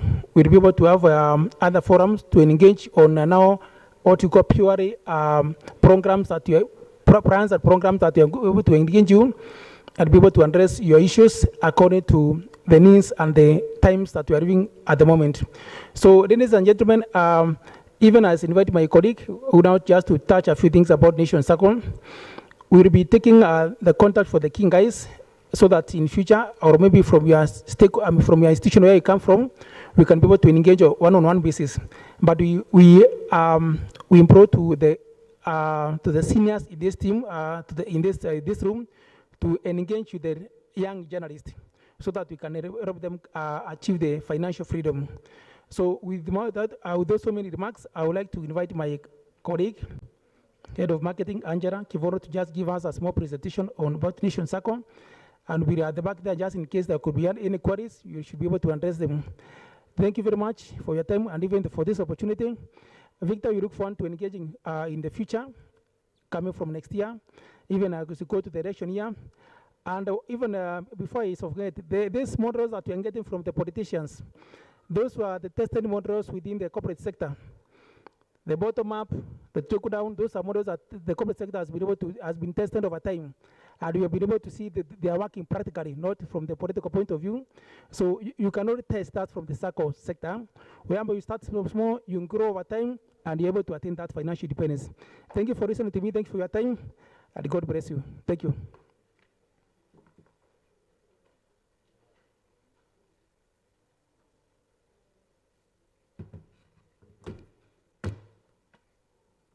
Thank you so much, Jacob. Good afternoon, everyone. Thank you so much for this opportunity to just take some little bit of your time this afternoon to just give you a brief about ourselves and why we are here. We can see your theme for the year is the need for financial literacy among journalists. We know the stories. We have heard stories about the rise and fall of journalists outside here. And it's a wake-up call to all of us. We come from families, we have neighbors, we have friends, and we are seeing them getting very good jobs, well-paying jobs. But then, at the end of the day, you're getting some good pay. Where are you taking this money? Are you investing somewhere? I know you'll agree with me, none of us ever knew that a pandemic would hit us one day. But COVID came, and the reality hit us so hard that you're like, God, had I invested something? Your employer wakes up and tells you, guys, you need to cut costs, and due to this, we're going to work from home. We need to cut our numbers, work from home. Or maybe we no longer require your services. So you're like, Do I have a plan B, a fallback plan? So that's why SACCOs come in very handy. When you go back, make a personal decision, tell the good gospel to a friend, a neighbor, a relative, just pass the good news. You never know who this information will help in the future. Nation SACCO has been there since 1945. We have come of age. We happen to be one of the best SACCOs in the media industry, but currently we are open to the public. We have biashara guys on board. We have small chamas that you guys are having. We have some small companies. Maybe you work in the media council in a media company, but alongside there's a small hustle you do. You have some 5 or 3 employees that you have. Empower them by joining Nation SACCO so that they can save. They borrow small loans, buy a kashamba somewhere, do an extra thing. So as we go on with our daily lives, we encourage members, let us continue instilling this financial literacy in all the upcoming journalists, the ones who are very young. Guys join these media industries as interns, but they're like, am I really ready to join a SACCO?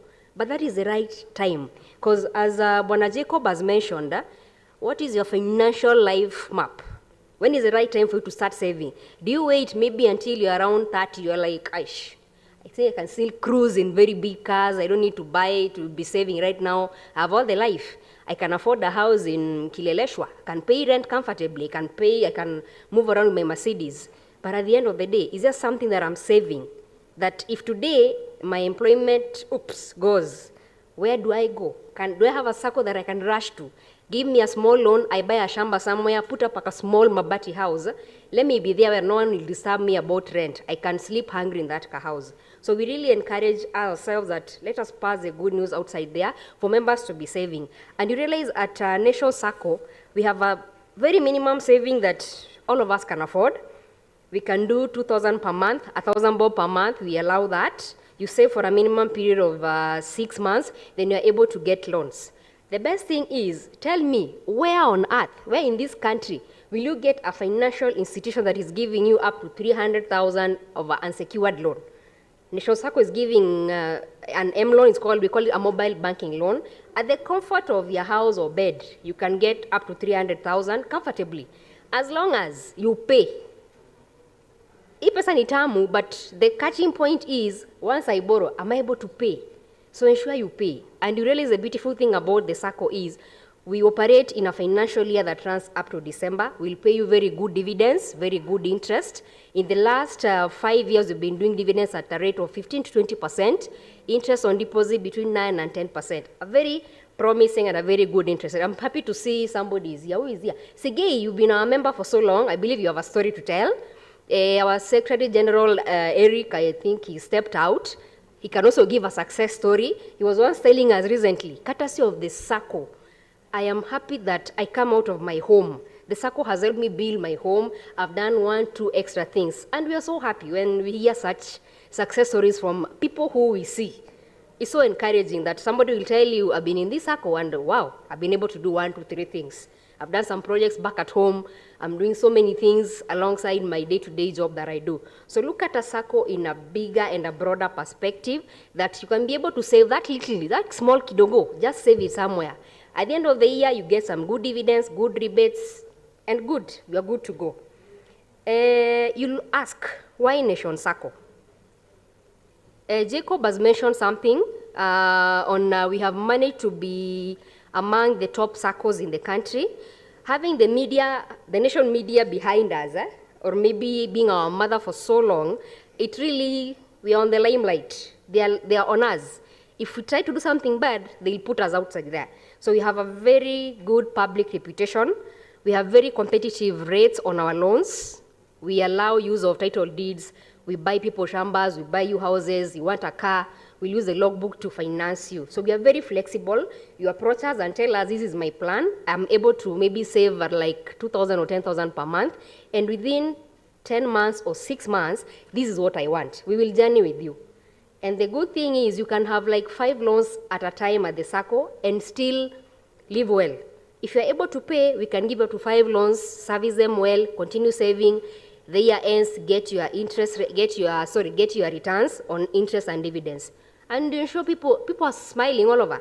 Because where on earth will you get somebody who tells you, I have a loan running here, and at the end of the day, the SACCO will give me some very good dividends, some good interest. I can be able to do something around February, March. Your kids are stuck. This has been the toughest year. We have like 4 terms. But the good thing is I have a SACCO that I've been saving. Can I dash there, get some school fees loan? Because you realize our salaries, we are never able to do everything. But courtesy of loans and the small savings I do in a SACCO, you can hack this. The SACCO is there, you'll get an emergency. Kanjo imekusumbua in Nairobi. Where do I dash to? I need some emergency loan. Dash to the SACCO. As long as you're a good member, you've been saving with us, you deserve to get a loan. And one wow thing about Nation SACCO is you don't book for loans. No. And we don't categorize members that you wa media, you wa biashara pana. We treat our members equally. As long as you walked into Nation SACCO and register for a member, to be a member, we'll treat you equally with the CEO somewhere. You're all equal at the end of the day. So all members, you apply for a loan, you qualify, you're not listed with CRB, you're good to go. We encourage guys during education days, don't dash to taking these mshwaris alafu unalisiwa na CRB. Hapana. When we come to rate you, your credit score is negative. So guys, we encourage people, as you talk to other journalists in other media houses, we avoid these small loans we take, then haulipi. You've taken like mshwari pandei, kuna zingine zingine kina nani. There are so many nowadays, but they dash to list you. The best thing about Nation SACCO is you take a loan with us today, a pandemic comes like it came last year. Our members, the media houses were affected so much. There was massive retrenchments. Guys come and tell you, this has happened. What do? We had loan moratoriums, we had holidays, we had refinancing, restructure your loan maybe to some reasonable repayment plan that you can be able to repay. So we try and understand you. And in the worst case scenario, you apply for a loan today. God forbid the worst happens. You're not there tomorrow. Does the SACCO come and auction your things? No. The best thing about Nation SACCO is our loans are insured. So insurance will come on board, pay your loans, and your family will be given your savings. They have a bereavement fund that we give our members. They go away with goodies. Will not harass your next of kin. So you look at a SACCO in a better way than in some institutions whereby, kama ni kashamba you had bought somewhere, they'll come and auction it. Your family will be left there hanging somewhere. But in Nation SACCO, we proud ourselves that the member interest is always at hand. That's why our slogan is always, your welfare is our business. The maximum loan we give to a member is 30 million. We have seen so many members applying this, but it depends. Have you been saving with us? Because our business is purely on lending. You save with us, then you borrow. So for us to lend you, you need to be saving consistently. We need to build some trust between you and us. Then we've also been able to give the M loan I mentioned. It's unsecured up to 300,000. We have very competitive interest rates of 1% per month. You'll not get this one anywhere, trust you me. The returns on our dividends and interest I mentioned, we have very competitive rates. The year is looking very promising. We can't compare it to last year. What do I require to join Nation SACCO? Very simple, a copy of your national ID, KRA PIN certificate, a passport photo, 1,000 shillings for registration, and you're good to go. Just save on a monthly basis. You're very far, you're not within Nairobi, we can access you. We have a pay bill number, we have an app, we have a USSD code. You can do a standing order from your bank. If you're within town, just walk into a bank. You can do you can deposit over the counter, you can withdraw. So very flexible. We also have ATM cards that are Visa branded. We have some guys, these media guys. Somebody tells you I'm traveling to Dubai next year, or maybe next week. Am I able to use my Visa card? You can access your funds wherever you are in this country. So we are very flexible people, and we are there to serve you. As I conclude, we have a number of partnerships with members outside here. We have people like Hotpoint, Safaricom. You need to get a new phone, a new laptop. You want to buy your, better have some very nice cooker. You want to gift your mom with a good fridge, a washing machine. We have such partnerships and such arrangements with our partners. So as long as you are a member in the SACCO, we'll finance you fully. You want to go for holiday. We are now selling holidays. You want to go to Mombasa, you want to go to Maldives. Go for the holiday, the SACCO will finance you. Come back, repay your loan pole pole. This life is short. Let us enjoy kidogo. Sino kweli? Fantastic. Thank you so much for listening to me. Mr. Victor, any question? Am I having you people on board? Yes, we will become members. Fantastic. So I leave you with the forms. I have the forms with me for joining. I have everything. Yes, guys, we need to prepare for pension. I agree. Yes, we have wages. We'll see how to deal, but thanks.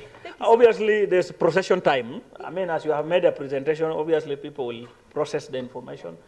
But we have now your contacts. The other thing, Banajeri, we have agreed with them that future media council events, even outside Nairobi, they can be given at their own cost some 10 minutes to make a presentation to journalists so that they join those circles. So financial literacy is one of the critical things we must talk about. You tell somebody, you have not gotten a salary for 6 months, but you check their M-Pesa account, the guy has handled 300,000, but he has nothing. So in fact, there's a whole program we have designed on financial literacy. And this will involve, in addition to management of newsrooms, how to manage personal finances and the rest. We are doing a full course for journalists. It has been designed by some of our internal guy who came from a bank background. And it's a very nice module we'll be offering to journalists on financial literacy, personal money management, and the rest, because we feel it's also a skill that is critical if people are going to survive these hard times, investments, and the rest. So we want to encourage you to engage. You obviously know every morning you wake up as a journalist, you start with the minimum of 3 WhatsApp groups where you have to fundraise. A colleague is unwell or suffered something. And it's quite taking a big toll on people. So we must also start thinking about schemes about this goodbye, better goodbye. Wanahitaji ukikufa unazikwa vizuri, you know, those final send-off, packages for final send-off and those things. So we are encouraging, because death must come. Sickness is something you can't avoid. I mean, we have learned our lessons, and the worst we can do is to ignore that we will never be sick, we will never have a funeral. So these are realities of life. So having said that, thank you, colleagues from Nation Circle, where a number of us are. The good thing, they are flexible, whether you are a staff at Nation or not. They started with that name, but they allow. There are members who are not even staff of Nation Media Group who are members. So take advantage. They are one of the biggest and most strong circles in the country. So take advantage. I'm a member, obviously. That's why najaribu kuwapigia debe. Sijui kama ndapata kakitu jioni VAT sijui. So this juncture, then let's go to normal programming. Sio? Tumesikia kidogo financial literacy, we go back to normal programming. The next session, obviously chaired by Henry Maina. Henry Maina, most of you know, ni mwalimu, ni mwandishi wa habari, ni wakili, amesoma hiyo vitu yote, sijui alipata muda gani. And he's a friend. Maina, in addition to his current duties, is a member of the Media Council Complaints Commission. Maina is now, he has been honored by the minister. He's now the chairperson. He was appointed 2 weeks ago as the chairperson of the task force on media policy review in this country. So vile ako hapa, ako na bodyguard, ako na kila kitu ni it's a very critical person to this country. so Maina, karibu sana. Sawa, asante Victor, asante Victor. I purpose that we run this session in Kiswahili. So my colleagues from the region, kindly polish up bits of your Kiswahili as you come. Just teasing you, my brother. Keep it strong. So, Emmanuel, kindly please join me. Okello, Jabweli. I'm told Peter Ikimilu is not here and that Rosaline Obala is online. So, one, I have to say that present will look like it is a men-only panel, but I'm told Rosaline is online, so she should be able to join us. Okello, kuja tafadhali. Mambo ya nyumbani yataendelea baadaye. So, good afternoon. I noticed that we've already run quite late, and I began at some point saying the only thing that is East African is our inability to keep time. So perhaps with that understanding, we can all begin working to be a better people. So this session would take at most 30 minutes, starting now. And so we would be asking colleagues to be very brief and to the point. We have a unique task to ask ourselves, what is the place of media regulatory bodies in protecting journalists? So it's a tough question. Regulatory bodies in most countries have a clear mandate to sanction, punish errant journalists. And here we are being asked, what is our role in protecting journalists and fighting against impunity? So Rosalind, I don't know if you can get us. As we prepare to get Rosalind, perhaps it's easy to start with Emmanuel. Emmanuel Mugisha is a CEO, or they call them secretary, executive secretary in Rwanda, Rwanda Media Commission. So Rwanda has two related institutions. There is Media High Council, which has a development program, but being phased off because it used to have all regulatory functions rolled into one. And now you have Rwanda Media Commission, which borrows certain things from Kenya. It is a self-regulatory, co-regulatory kind of model that is supported by the law, but populated by people from the sector and a few from elsewhere. But then after Emmanuel, we would have Okello Jabweli from Media Council of Uganda, and then Roslyn, who is the host. Roslyn Obala is an editor and a member of the Media Council of Kenya. I speak for whatever reason because I sit in a sister organization called Media Complaints Commission, and I want to begin perhaps by saying how the Media Complaints Commission safeguards or protects journalists against attacks. The Media Council Act perhaps is the only act in Africa that clearly provides for sanctions for people who violate journalistic rights. So directly, the Media Complaints Commission can sanction anybody who attacks a journalist, who destroys tools of trade for a journalist, and by so doing, they would then be safeguarding that space. Ironically, I must say this, we have not received a complaint from a journalist directly. I'm serving my second term as a complaints commissioner, having served a full term the first 3 years. There was no single complaint from a journalist. But when they meet me in radio studios or they meet me in the streets, they ask me, ni nini mnafanya kutusaidia? So I have a feeling that sometimes we do not know what the law provides, but occasionally I also just say journalists like other people doing their bidding for them. They don't want to dirty their noses themselves. But I'm sitting there, we are trying to promote that if a journalist is attacked, you can make a complaint. You have, the Media Complaints Commission is made up of members. A number of them are journalists, a few lawyers, and a few who cross between the two professions. So they will seek to safeguard media freedom as much as possible. But we can't take up the complaint on our own behalf. We must receive it from an individual.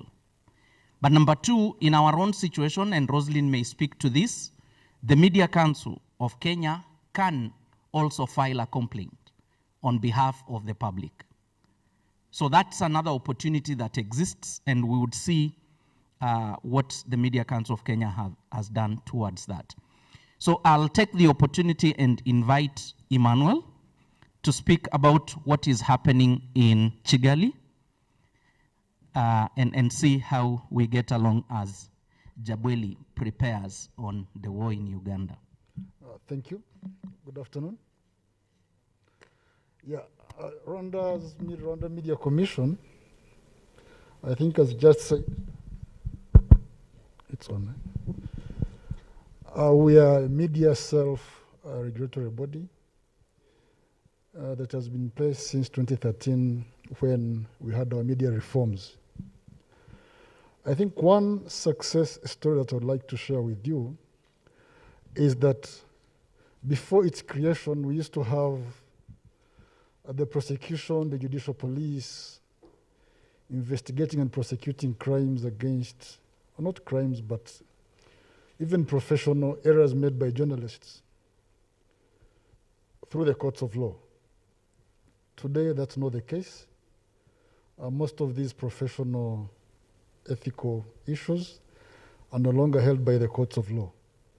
So that means a lot in terms of having that state of security for a journalist when he knows or when she knows that if they happen to make any professional mistakes, they won't be dragged into court, but they'll be dealt within a complaint mechanism where their peers understand their profession. And that in itself is a means to secure journalists. The other thing we've done, of course, is advocacy. I think he mentioned it earlier, Okello. One of the deals we've made, I call it a deal because I think we are the only organization in the region that has managed to convince security organs that the media is a partner. As of right now, the police and the media, or the judicial police and the media, we have regular kind of meetings. I think it was Diana who talked about dialogues other than being confrontational in her discussions. So most of these dialogues bring together journalists and the judicial, the police to interact and discuss the issues they have on ground.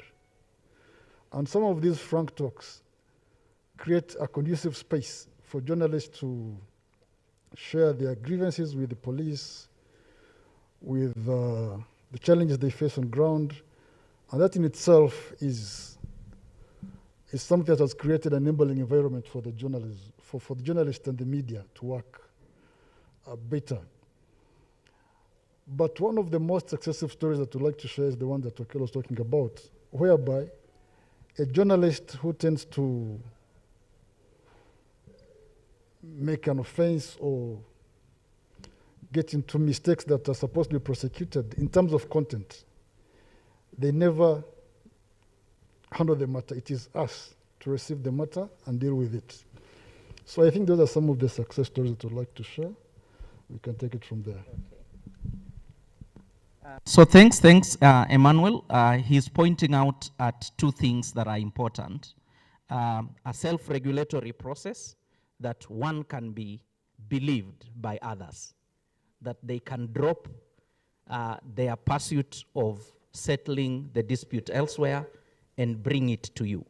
So that's one thing. But two, the journalists themselves must understand and prefer that process, as opposed to journalists being the ones that undermine the self-regulatory process. Because when they do that, they are telling the other people that we prefer you to take us through the courts.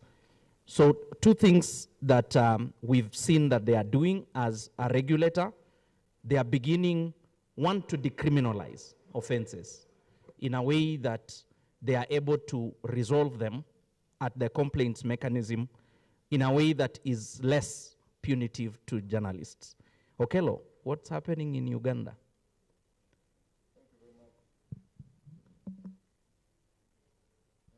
Thank you very much. In Uganda, first of all, we have the Media Council set up by a law which is an old law, a law made in 1995. So for those of you, some of you I'm sure, younger journalists here were not born yet. There was no social media and so on. So regulating the media using a law of that old is a challenge in itself.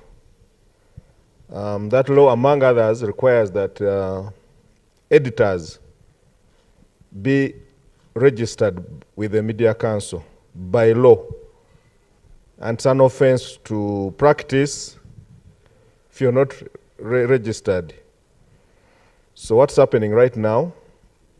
I'm journalist in Uganda. I don't know about in Kenya, but in Uganda there's a dichotomy, clear one, between those who want to see journalism become a profession, a respectable field of practice, and then those who would like journalism to remain, okay, a free for all and so on. So, and the latter category are the majority. So they rejected the law from the beginning. And so it has been 25, 26 years of back and forth. Do we register or do not register? What do we do? So last week, what's happening right now?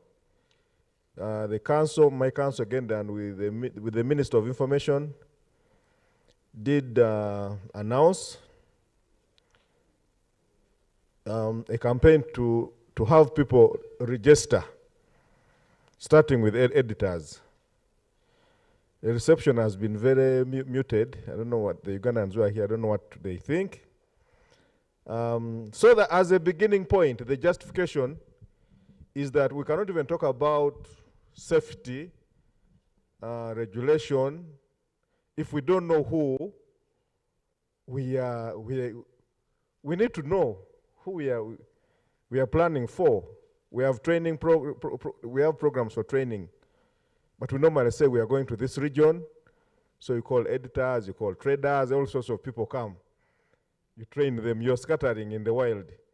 So we have a challenge. That's one of the challenges we have. And last evening when we were seated with the Victor, he made it simple for us. Instead of using the word registration, which is in the Act, why don't you say you're going to accredit? Because I think that's more acceptable. So that's part of what's happening there. But otherwise, in my view, what the regulatory bodies can do, I think for me, rotates around one thing: to strive to have professionalism within the media.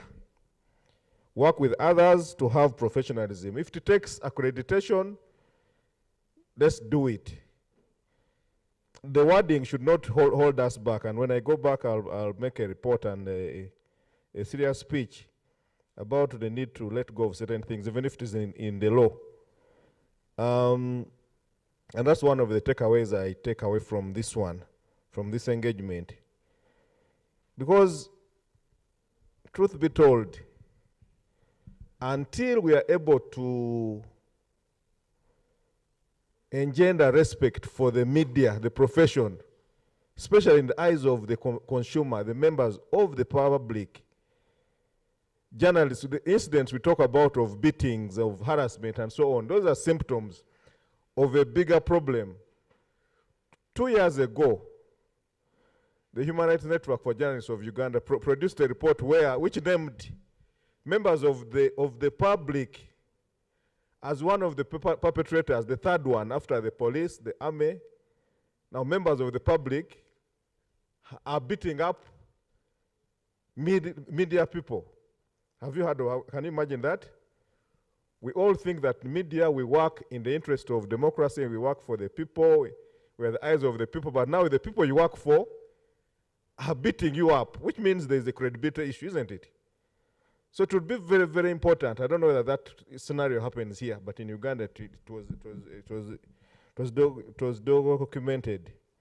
So we need to work so hard to give this profession, to make it a profession. I'm glad that in Kenya you have, maybe you still have challenges like you'll always have anyway, but at least you have done a curriculum, a standard curriculum. We don't have that yet.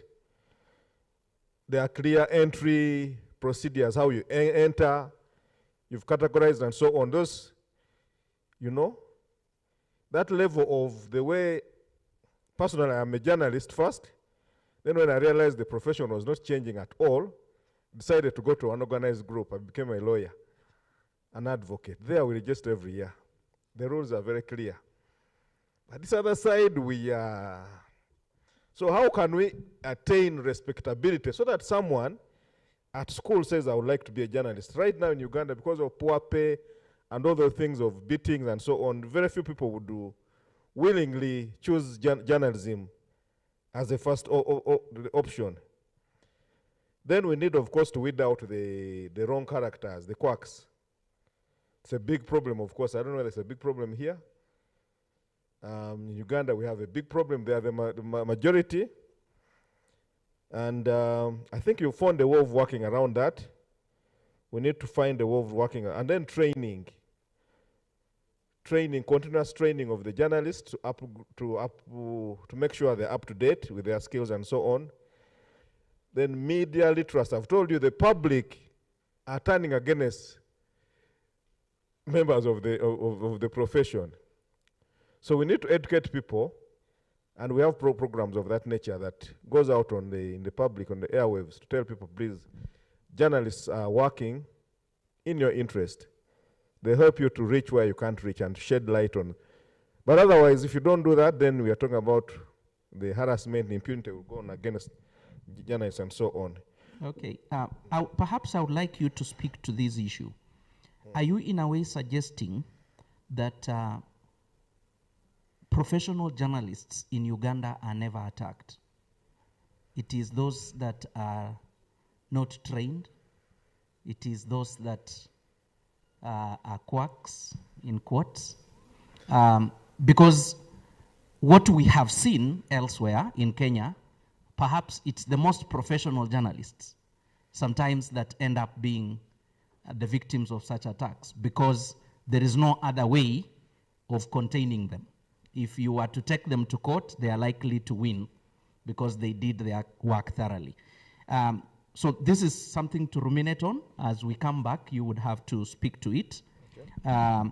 But I appreciate your concern on the issue of accreditation, because then accreditation has the underside of it is that you have voluntarily committed yourself to play by certain professional standards. So it's not just us knowing where you are, but you are undertaking to play by certain rules, and it's a members club. So for you to belong, you will play by certain rules, and those rules are the code of conduct for professional journalists. As we think through that and appreciate where you're coming from and the resistance that has existed, where it is purely a statutory process, because there is fear that who else is going to have access to your register? So don't minimize that fear, because sometimes we know that even when security agencies want to accredit journalists, in Kenya we've had Victor and team saying, use our accreditation. Don't create your own database, because there is fear that the database could be used for other purposes apart from that which it's being collected. So think through those as we get along and seek this protection, because both professional journalists and non-professional journalists are under attack in our region. I think we need to make that clear. Two, that these attacks sometimes in Kenya, they may be not as visible as they are in Uganda, because perhaps in Uganda they are more violent. In Kenya they are more insidious. We see situations where certain media houses are told to drop certain individuals, and they fade out over time. So on that point, I want to introduce Council Member Roslyn Obala, who is online. Roslyn, are you able to hear me? Roslyn. Hear you, yes. I'm able to hear you. Yes, would you please make brief interventions on what the Media Council of Kenya is doing as a regulatory body in protecting journalists and fighting against impunity? Thank Thank you very much, Maina. Maybe just to give a brief of what the council is doing. As you know, the council is mandated to ensure that we uphold the standards and ensure compliance of journalists and uphold the ethical standards of journalists. So as we mark this important day, at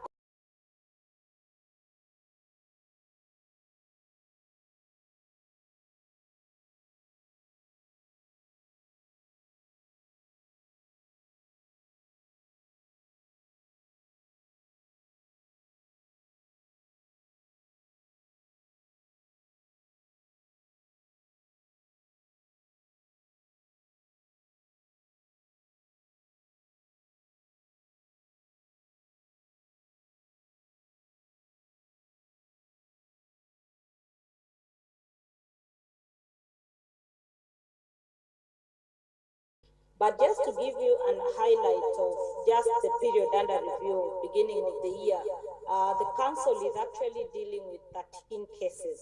And these are various cases that range from threat against journalists, harassment, even one we had on adoption. So you can see these are issues that are ranging in the sector, and especially now that we are heading to the elections. One of the interventions, the rapid response initiatives that Media Council has put in place is to engage the various investigative agencies and the prosecution office.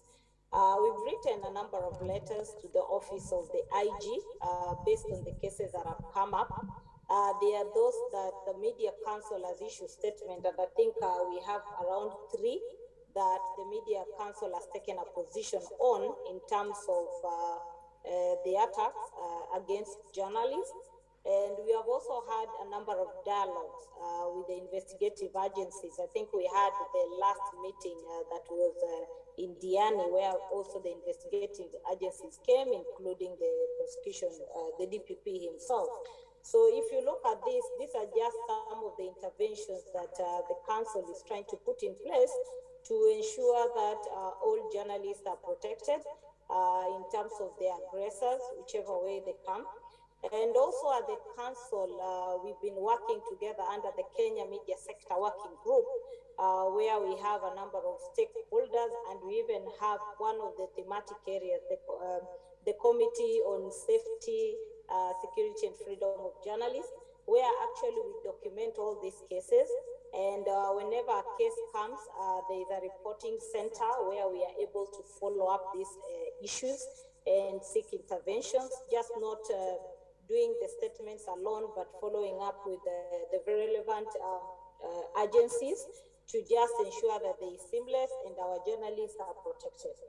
Another issue that we are doing is just the other day, the Media Council came up with the elections guidelines, which was a work that was done by the stakeholders. We had a task force that came up with the review of the elections guidelines to just see where else that we can actually protect the journalists and how best they can respond to the issues that emerge. And going that we are going to the elections, and some of the people that we have identified are mainly politicians and the security agencies. How best do they seek these remedies, and do they follow the guidelines as per the code of conduct? Another thing that the Media Council is doing is advocacy, and I've had my fellow panelists talking about capacity building.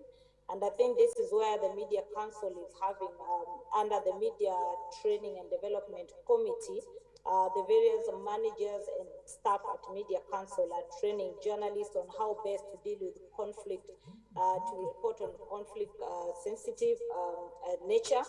And that is just not only elections, because they can come in whichever way. It can be physical, it cannot be physical, it can be word of threat, but how best do you seek remedy whenever you think that where you are, you're not safe, and how best you can be, you can get the intervention on time.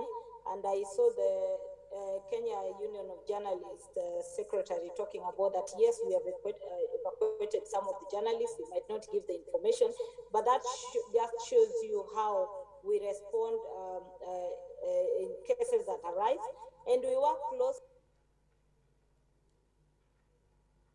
with the media outlets so that they're also able to give us data of their journalists. Yeah. So I think that is what has not been tackled in what we are doing. We're doing a variety of very many issues on journalism, gender-based violence, and the others. And I think the last one that most of us are talking about is the end on impunity. And Maina, you had talked about it, that yes, it might not be significant like the regional countries, but when it comes to Kenya, is how some of the powerful individuals, how do they go behind our backs to ensure that either they interfere with the work of journalists, or they are let out of their work, or they're intimidated. And also the issue of brown envelopes that we are dealing with. How best do we ensure we uphold the ethical standards and ensure that we represent the interests of the public as opposed to being interfered with the big shots. Thank you, Maina. Thank you so much, Roslyn. I think appreciate that Roslyn has re-echoed the issue of professionalism, that yes, we might not eliminate attacks on journalists, but if we are professional, we have the professional community behind us because they can say we did the right thing. So the first guard that we all need to have armored with is professionalism. That where you drop the ball, you tend to give the weapons to attackers with a lot of ease. They find justification in them saying you are partisan, you are unprofessional, and that tends to develop a perspective that Okello was speaking to, where they think it's warranted for you to be beaten. It serves you right, using the Eastlands English in Kenya, where we have mob injustice, but it is called mob justice in Kenya. So you have people who validate their wrongdoing because others support them. Two things or three things that have come out clearly for me is that there is still need to create and maintain an enabling environment for journalists. How that environment is created is we must all ensure that the national laws do not interfere unnecessarily with journalists' independence. And where the laws are there, their implementation must also cohere to the spirit. Because sometimes we have good laws, but how they are implemented is wanting. But there is also a big thing in terms of if we want protection, all of us must publicly and unequivocally and systematically condemn violence against journalists.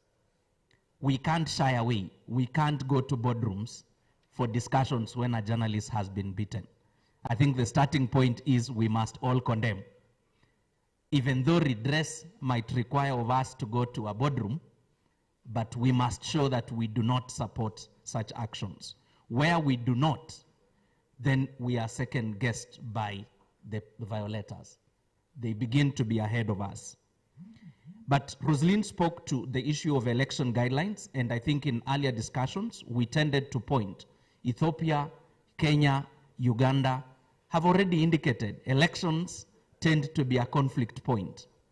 So do we have clear early warning mechanisms and rapid response mechanisms? In Kenya, we now know that most journalists would be beaten during elections. Do we have that mechanism? In Uganda, we already know that. Do we have that mechanism so that we don't fall crying, yet we knew our own analysis and trends tell us in advance that there is a problem. So in terms of protection, there is need for us to think through that. But two, that media regulators cannot turn themselves into first round protectors. The media houses must be the first protectors. So the first thing we need to do is to push media houses to do their primary protection role. They cannot delegate that to third parties. And if they don't have the capacity, then that's where our training ought to focus. So Okello, who says we don't know who to train, at least we know the media houses. We can begin to push them so that they have certain basic tools and mechanisms for protecting their own. I've seen situations in Kenya where editors call me and say our reporter is under attack. And then I ask, you're calling Henry Maina, who is not part of your team, to offer the primary support. What do you have internally? And then they will say, unajua sisi hatujui cha kufanya. Meaning that there isn't an internal mechanism. So for protection purposes, we need to get there. But there is a big challenge. I think none of us is speaking clearly on what strategies we must adopt to combat impunity. That's a big gap. And collectively, I think that as Eastern Africa countries, we need to think through what can we do to fight impunity. I was part of the team that thought through Konate's case to decriminalize defamation. Konate is a Burkinabe journalist, and it had to come from West Africa to the African court in Arusha for us to have a regional declaration that criminal defamation does not sit well with the African Charter on Human and People's Rights. We need some thinking and a case around this impunity thing, because media houses have been closed. Some journalists, I heard in the morning, I think Ouma, Steve speaking about Julius, who was shot nearly 10 years ago, and Julius was totally messed up, and a decision is likely to be arrived at in 2021. We don't know if it will be in his favor. We just know that a decision will be made in 2021. How do we fight impunity? Yet some of the officers that may have been involved were promoted, and we saw them maiming other journalists because they did well 10 years ago. So how do we fight impunity? And I think for me that's a big discussion, but I will open up the floor for quick questions, and then I'll come back for a last round from each of my panelists so that we can see how do we bring ourselves together so that when in Uganda, colleagues cannot say no to those attacks, a voice can come from Rwanda and Kenya and say those attacks are wrong. Or when Kenyans are not able to speak up, then their voices would be amplified by colleagues from the region. So any questions or comments for us? I don't know who would help me get the mic to, no, Ken has a mic. Yeah. So Ken, and then who else behind there? Ken, go first, please. I think, thanks, panelists. I think the topic under discussion is very important when we're talking about protection of journalists. And regulators have a big role. I'm looking at, you mentioned a few things about professionalism. You mentioned about the enabling environment. But there is also something that is at a micro level where you take the space to the individual media houses. There's something that is cropping up called the mental wellness of journalists. And a part of, most of that stress is coming from their working spaces. This morning, the KUJ Secretary General talked about the welfare in terms of payment. If you're not told properly, you're not properly trained and enabled in many ways, there are many things that will make you drop the ball.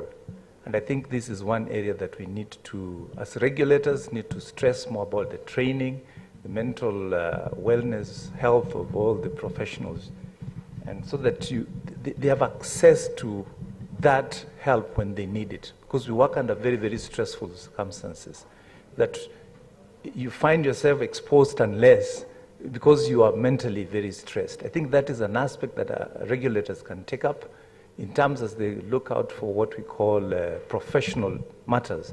They also need to look at individual welfare of the professionals. Thanks, Ken. I don't know how.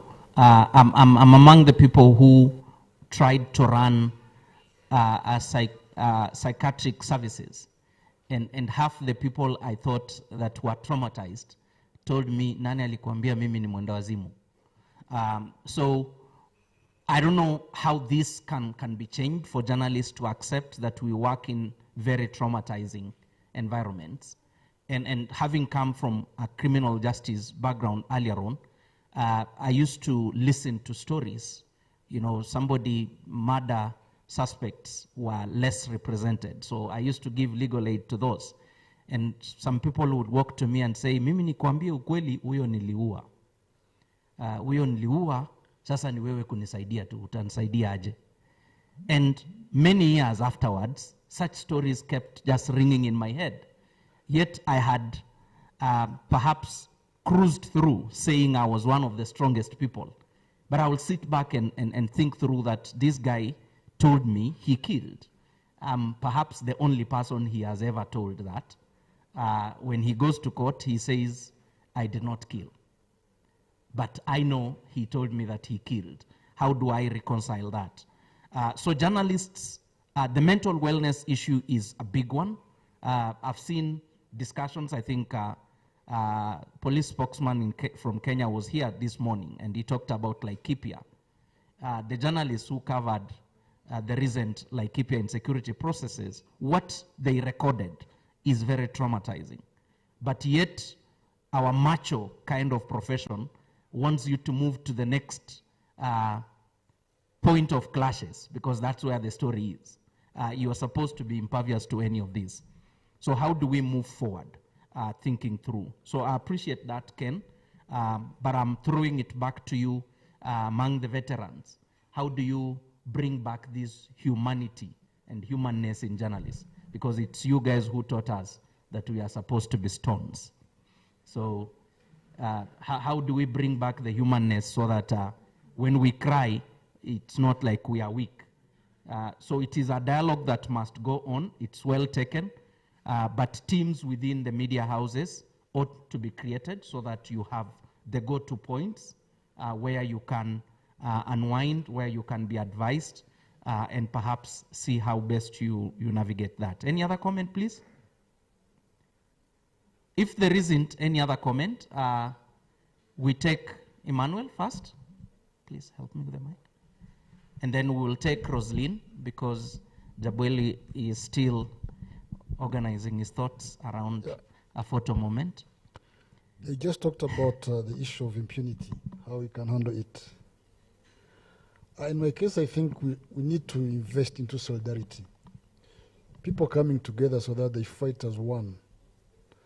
In my country, I've seen where a journalist is affected, and you find that others are either in support of what has happened or in disagreement. I think solidarity is very important.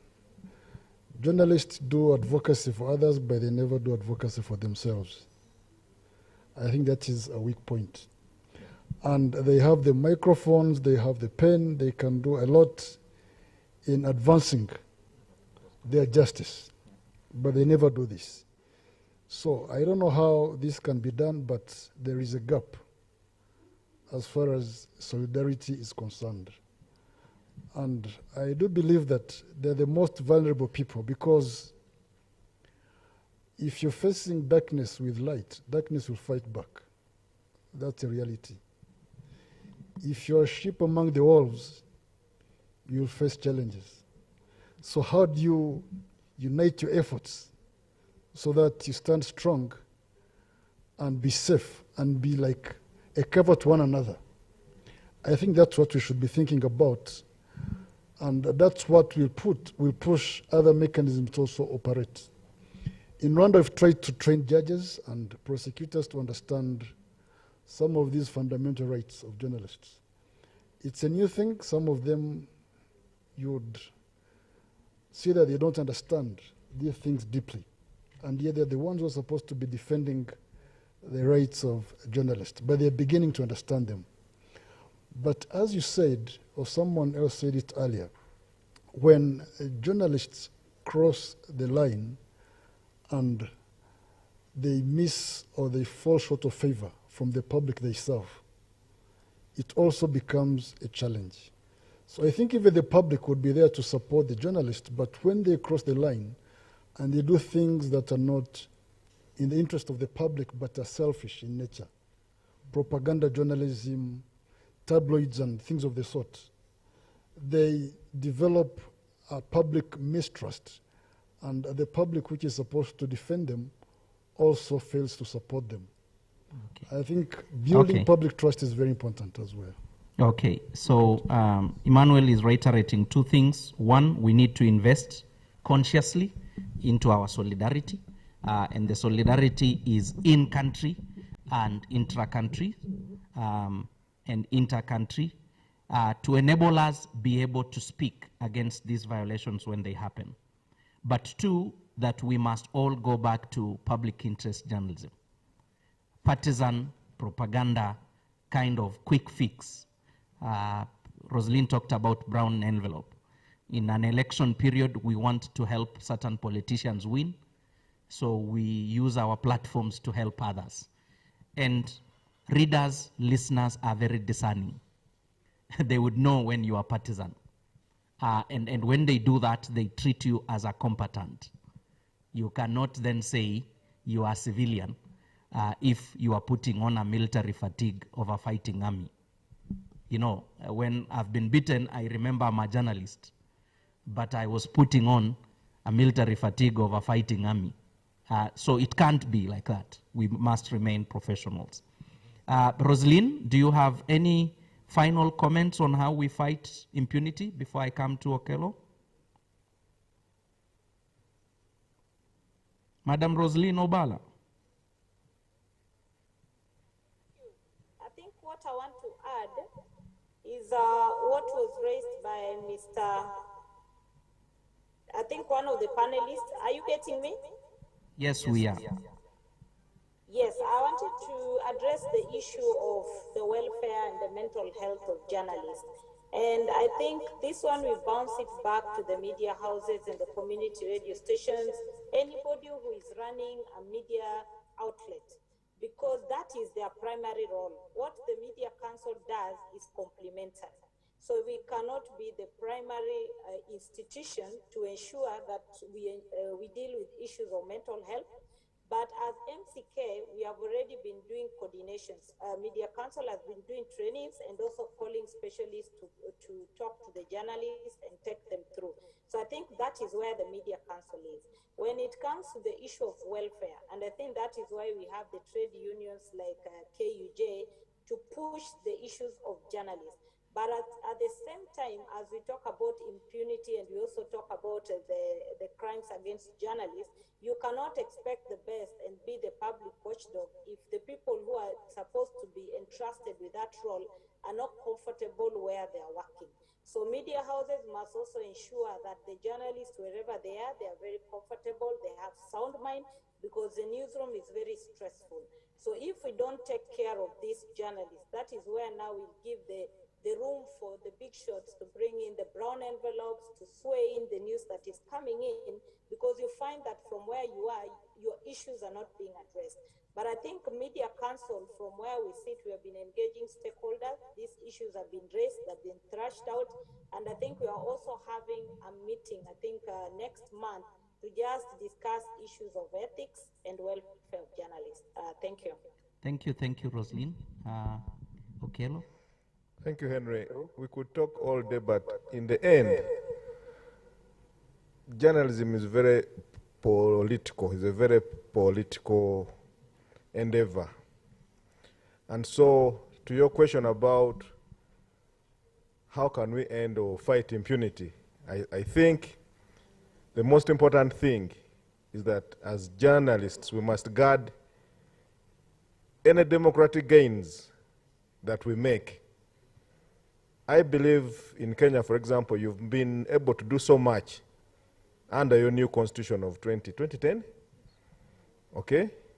And in this region, these things work in cycles, by the way. Today, Uganda, we're a bit of a pariah of sorts. But guard those gains, because once those gains are not there, because you can't talk about protection of journalists, impunity, to fight impunity against journalists, when in that community, in that country, it's okay to beat up the ordinary people. And talk about elections, since we are talking about elections in Kenya, and if in a year's time, I was a former spokesperson of the Electoral Commission of Uganda. and head of public affairs. They are there. And so I know a bit of elections and media. We've just had elections in Uganda, some form of election this last year. An election in which even candidates could not be allowed to campaign. At nomination day, candidates were being frog-marched. So journalists, as of it followed logically that a journalist would try to cover the impunity of the powers that be, who try to shine a light of what is going on, and this is a state organized. You know, it's official. We want to do our thing, we don't want to be seen. So you who insists on being there to show what's going on, polling stations are overrun. You insist you want to show so some of the things, there's an environment, an overall environment. We can't run away from it. Kenya, you must guard the gains achieved. They don't come cheap. Earlier on you said some people were beaten, some people paid the heavy price to reach here. I think that's the most important thing, even as we go for elections, because in the last election, for example, a decision was made somewhere to not have foreign coverage of elections. So all foreign journalists, majority of them were being thrown out, deported without process, without any due process and so on. And of course, we also have a mechanism of, we must export to Kenya here a few of our troublesome people.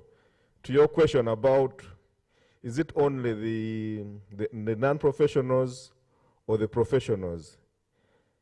I would say that it is both, though in Uganda, because of the kind of environment I've told you, much of the action we see on the cameras tends to be the frontline people. The other professional people, you talk to the employer, say nation group, can you take this person away? If you really love this person, take him to Kenya. Okay? And quietly, it is like a normal transfer, but many of the people you see around here have been on. So, I think let's address that. Journalism is political. At the end of the day, if we don't address that, that's why what will happen. You see what's happening in Sudan at the moment. They thought they had turned the page. 2018. They are back in it. And they're trying to fight for that space. Thank you very much. Okay, thanks so much to Emmanuel, to Peter. Douglas, the veteran, wants to raise a concern. Please raise before we close.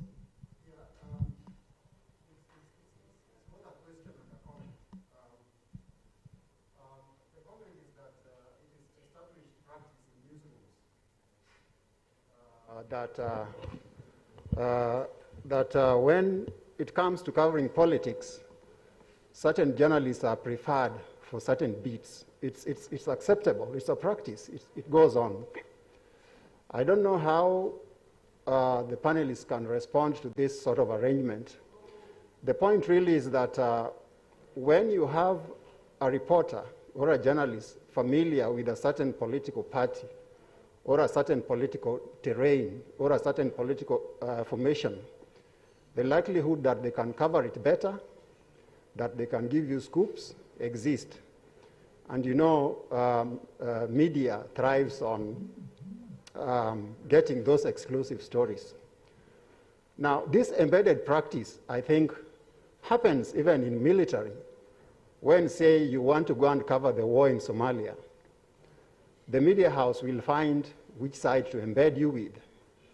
For example, if KDF operates in Somalia, they might want to, a media house might want to attach its reporter to the Kenya Defense Force, because that's the only safe way that reporter can cover that terrain. The question, therefore, is how do we ensure objectivity out of a practice that encourages partisanship? Thank you. Okay, I know that that's a big question Douglas is asking of us. It is a double barrel, as it were. In one sense, it allows people to specialize to be able to bring out the real inside story that somebody else who's not as embedded and knowledgeable will bring out. But for me, and I think speaking on behalf of the panelists, because then we don't open it up, is how the news curation process is done. So that journalist who went to Somalia with KDF is not the ultimate person deciding which story goes on air. Then curation allows professionalism to prevail so that we don't have just a slant that either fits whoever put you into that team.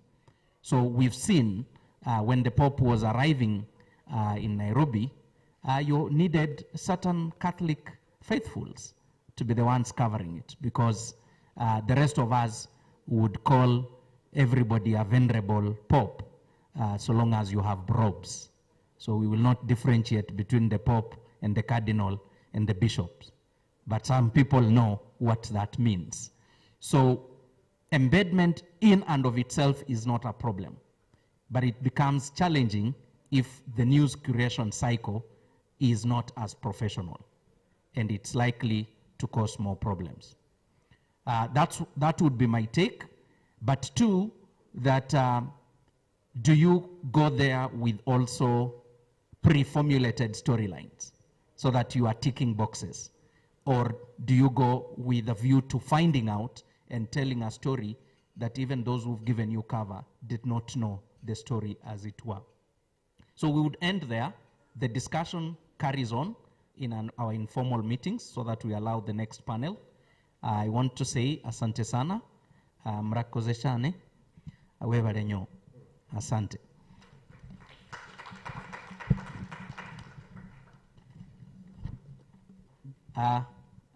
Dina is taking over. Victor seems to have disappeared. He has not disappeared, he has gone to stretch. And at that point, I can feel the energy levels coming down. So I would like us to just rise for a minute and stretch.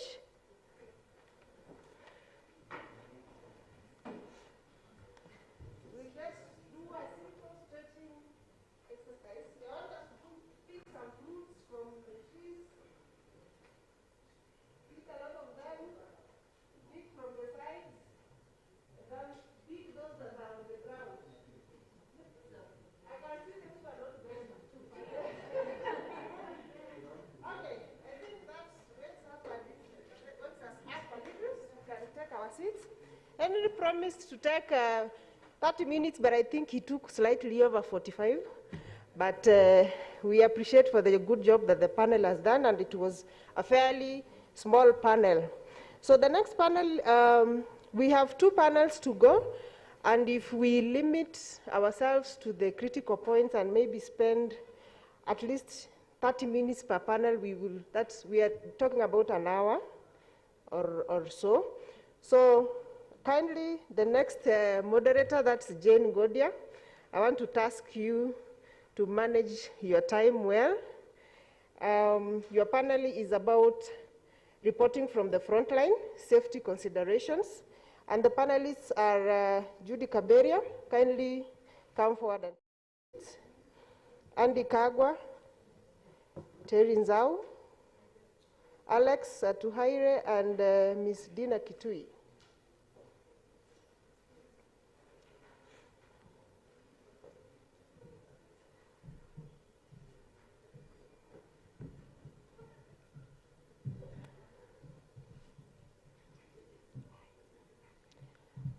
I'm not sure if Dina is around.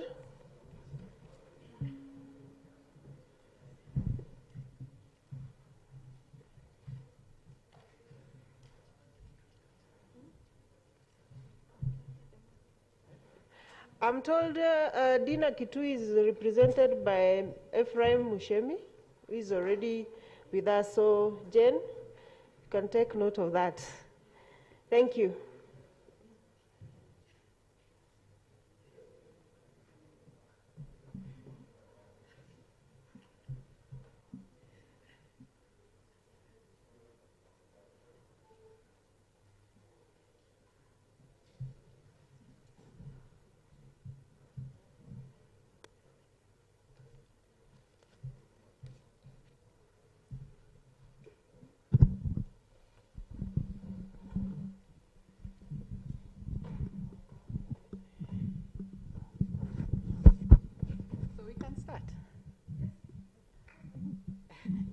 Good afternoon. My name is Jane Godia. I work with an organization called World Association of News Publishers, WANIFRA, under the Women in News program, and I serve as Director for Africa. WANIFRA totally believes in the media freedom. That's our core mission, because we believe that it strengthens democracy. And we work all over the world.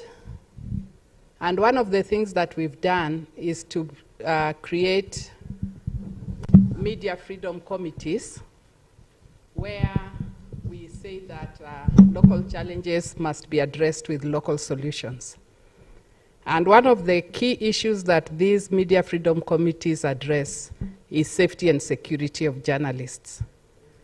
And they put that as one of the key things that they do, including bringing training across board. This year alone, we have trained like 200 journalists, and that's virtual training because we've not been meeting in person. We've had a ban on meeting in person since COVID started last year. With me today in this huge panel, we are going to discuss safety and security of journalists, particularly reporting from the front line. What does that mean? And I want each person to really explain what they think that means from their own perspective as they introduce themselves. And we can start from that end.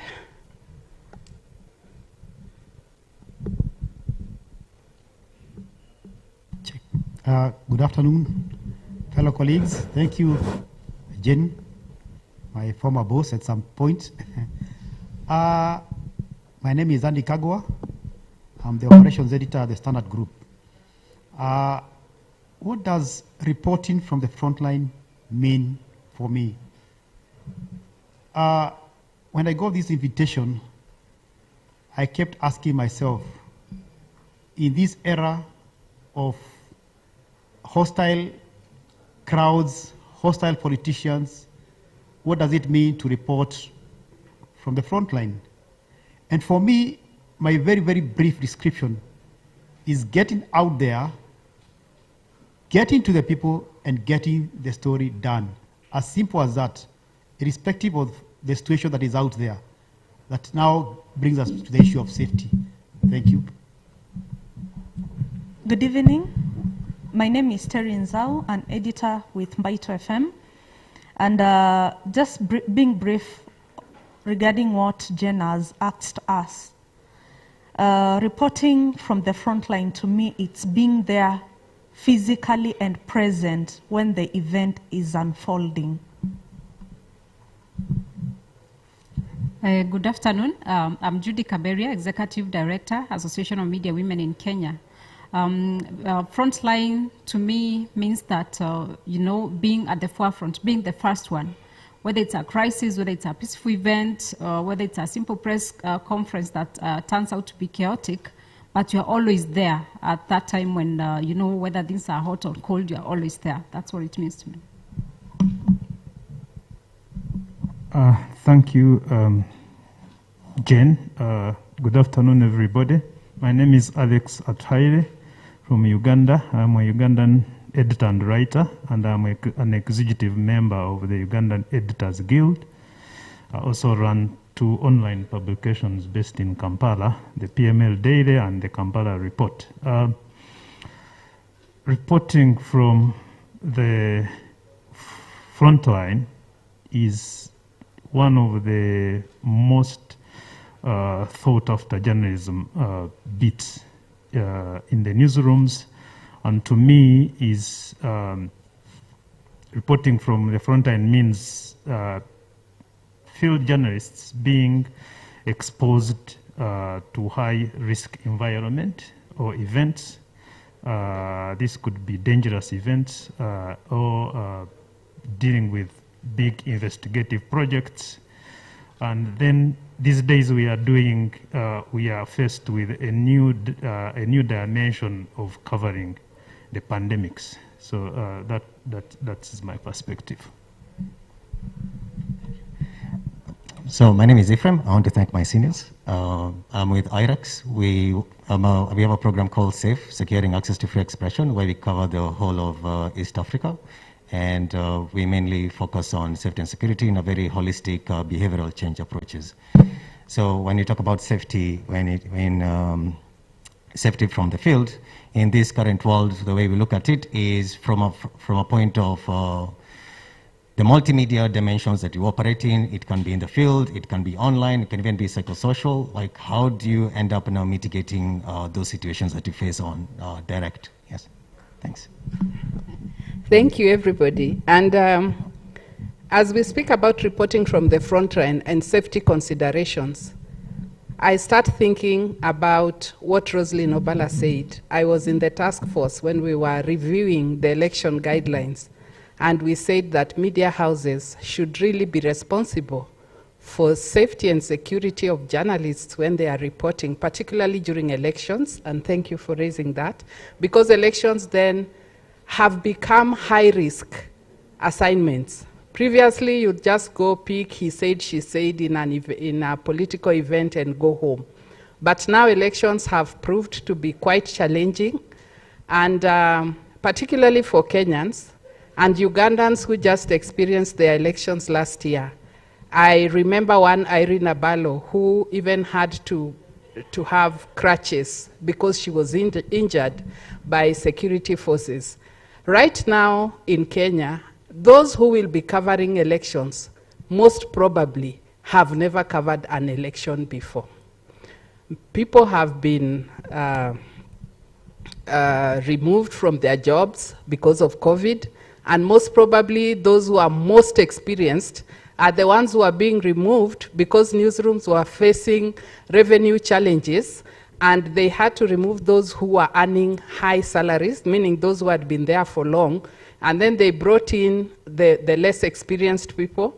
And so these less experienced people who have never covered an election might not understand what does it mean, what safety considerations do we have to take in place. So I would like this panel to really tell us, have we seen safety considerations being put out there?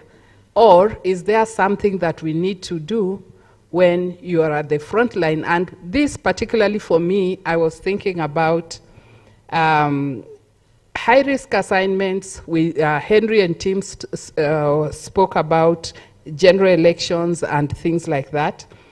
What do we need to do?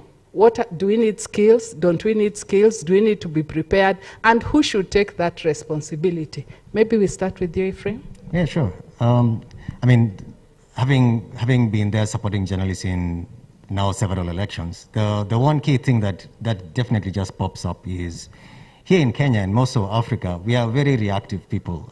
We tend to think after the fact, after something has happened.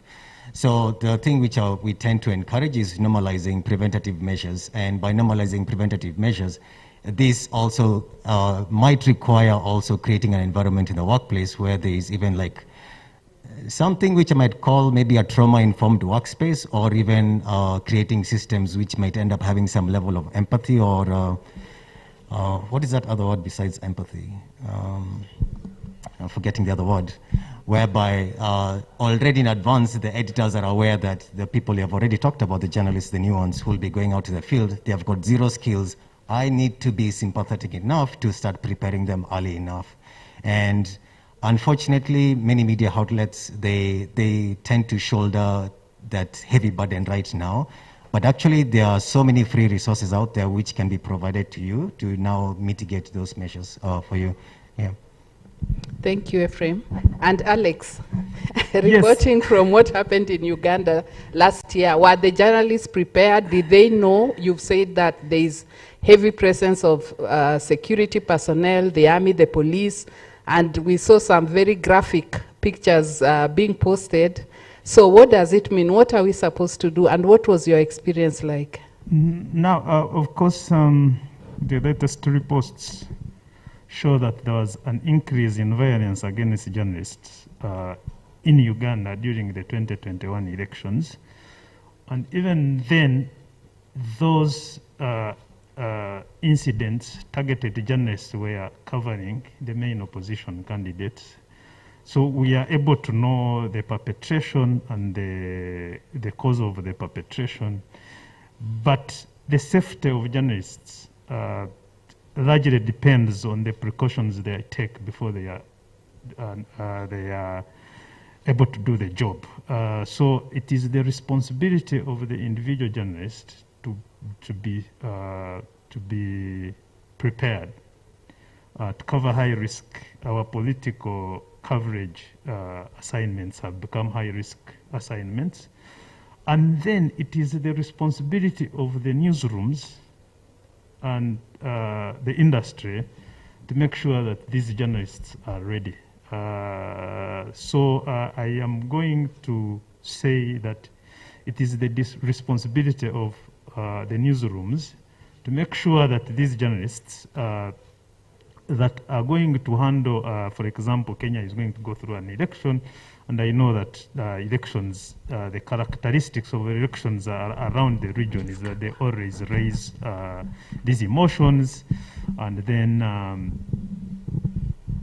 issues arise, and then the journalist safety is threatened. So it is the responsibility of the newsrooms to prepare these journalists and to handle the detail of then how they are protected on the front line, and then follow up if the protective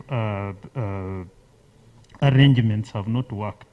Then the newsrooms and the industry needs to follow up to deal with the prosecution and conclude these issues. Kagwa, being an editorial manager and picking up from what Alex has said, individual and institutional responsibility, does that work? Should that be there? Or what should be done? Yes, let me pick it up from what my colleague has said.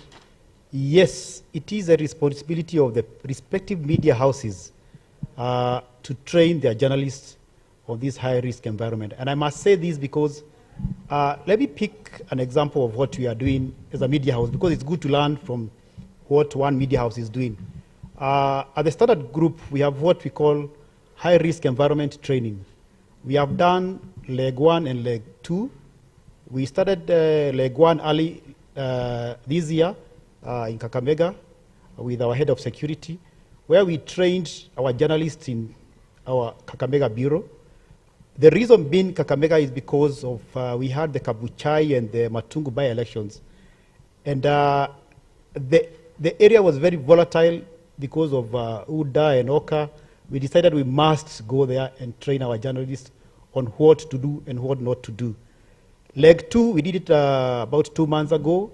We went to Kisii, we went to Kisumu, we went to Eldoret, and we went to Nakuru, where we trained our teams on election preparedness and what is expected of them. We are yet to do Nyeri and Mombasa. We finalized with Nairobi. We want to do a unique training for our journalists in Mombasa and Nairobi because of the unique situation that we have, even involve the bomb experts, terror experts, to come and talk to our journalists. What am I saying? Yes, the media houses must play their part. I like what Dina said in the morning, the 3 Ps. Let us not wait for the prosecution. Let's do the prevention and the protection as media houses. Thank you. Thank you, Andrew. And I ask Terry, as a news editor, what sort of briefing do you give to your journalists when you're sending them out? Because somebody is going out on assignment, you're the one at the desk, you're the editor, you're the news editor actually. You're responsible. So what sort of briefing and debriefing do you give in terms of safety and security? Thank you, Jen. Especially when it comes to sensitive reporting like Kagwa has said, we do debrief our journalists, especially when they're going to cover stories in areas that are highly volatile, and also in situations like accidents or incidents that will keep on recurring memories, bad memories. So we do normally debrief them, and we ask them that their security first comes ahead before even the company gives you security. You need personal safety first. If there's any way you can protect yourself in case a situation worsens, you need first to protect yourself. They say no story is worth your life. So you need to protect yourself even before the company comes in there. The other thing is we tell them that we are accessible and we are always available. In case there is any problem, they can lift that phone call and call us in case there is any kind of problem. And we keep on training them on how to cover these kind of stories.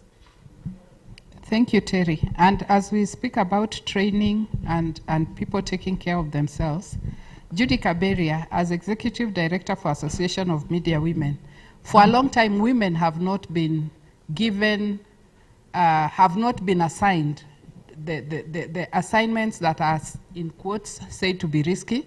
But we have seen women being killed. There are numbers now, if we are quoting statistics, we have seen women being killed because of the work that they do, that is the female journalists.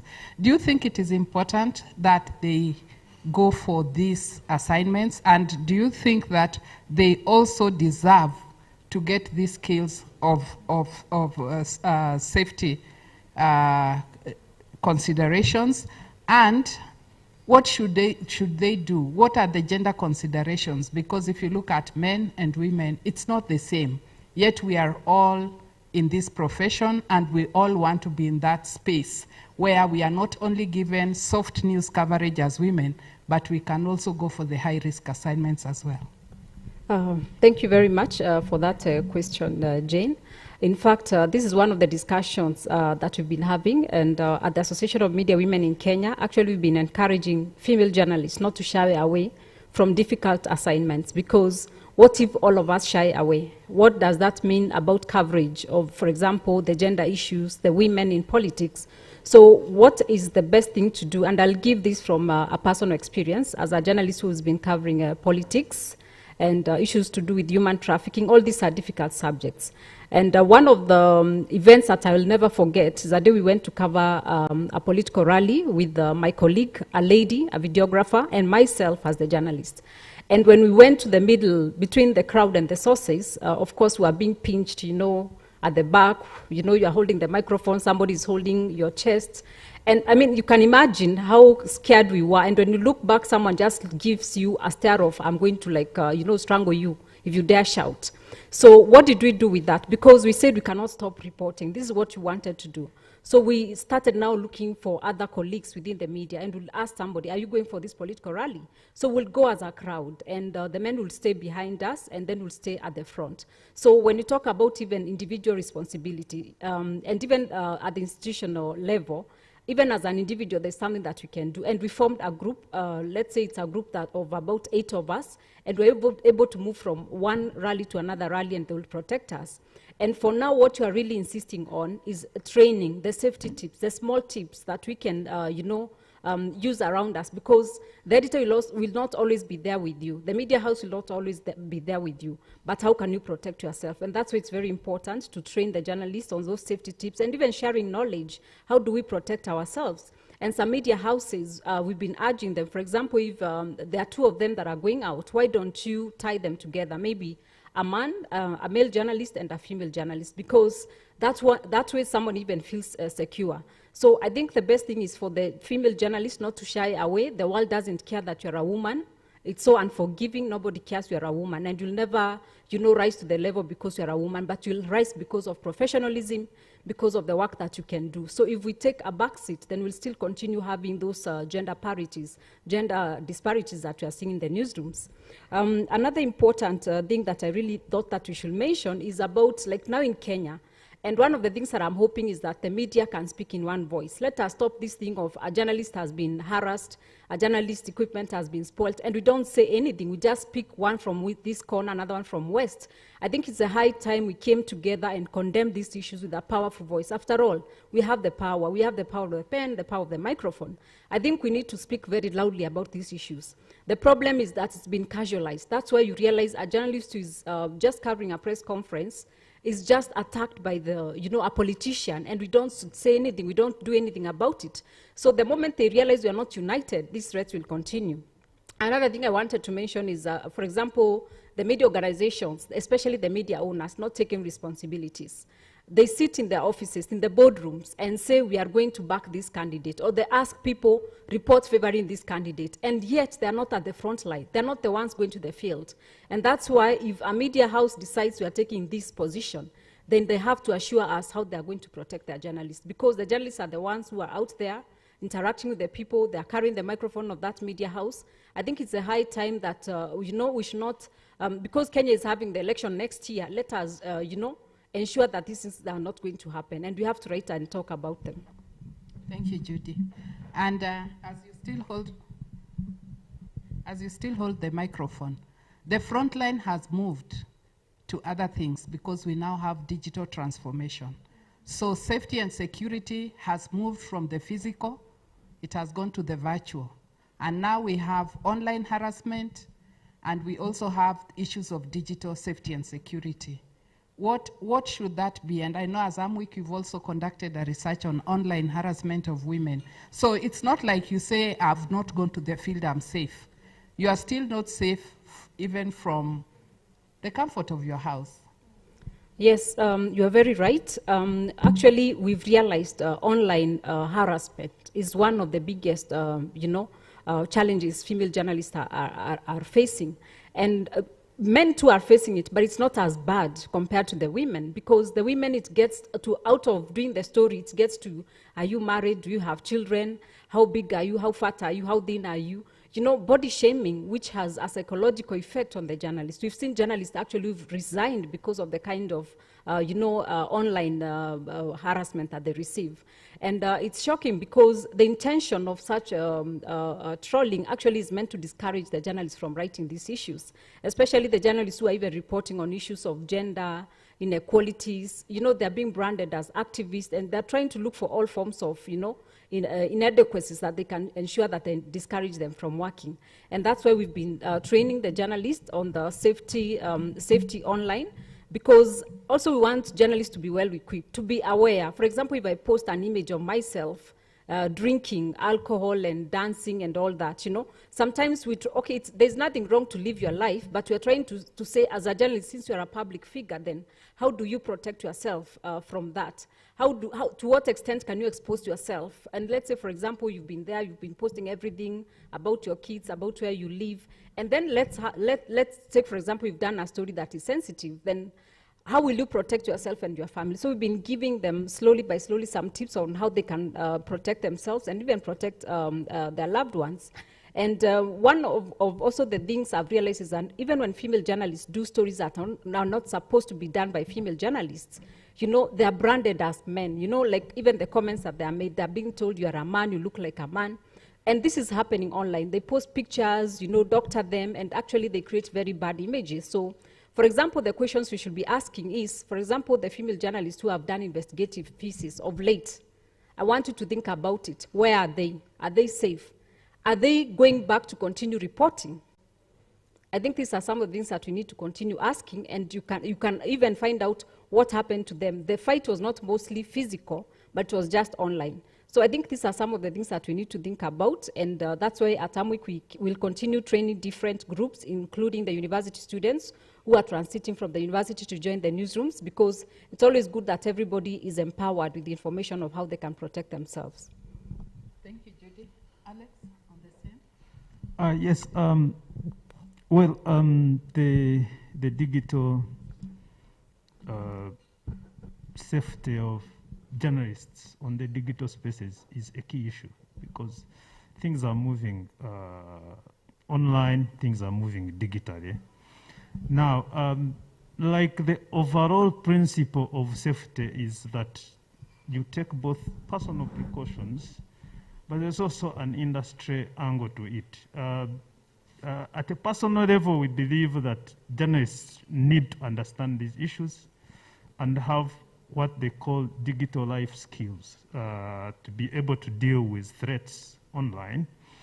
But again, I take it back to the responsibility of newsrooms to make sure that the people we lead, the people that you are putting out there are aware of these issues by offering, first of all, support for training and support for understanding these issues. But more importantly, on a personal level, the journalists need to understand how to deal with threats coming from the digital spaces by, first of all, having a clean digital identity.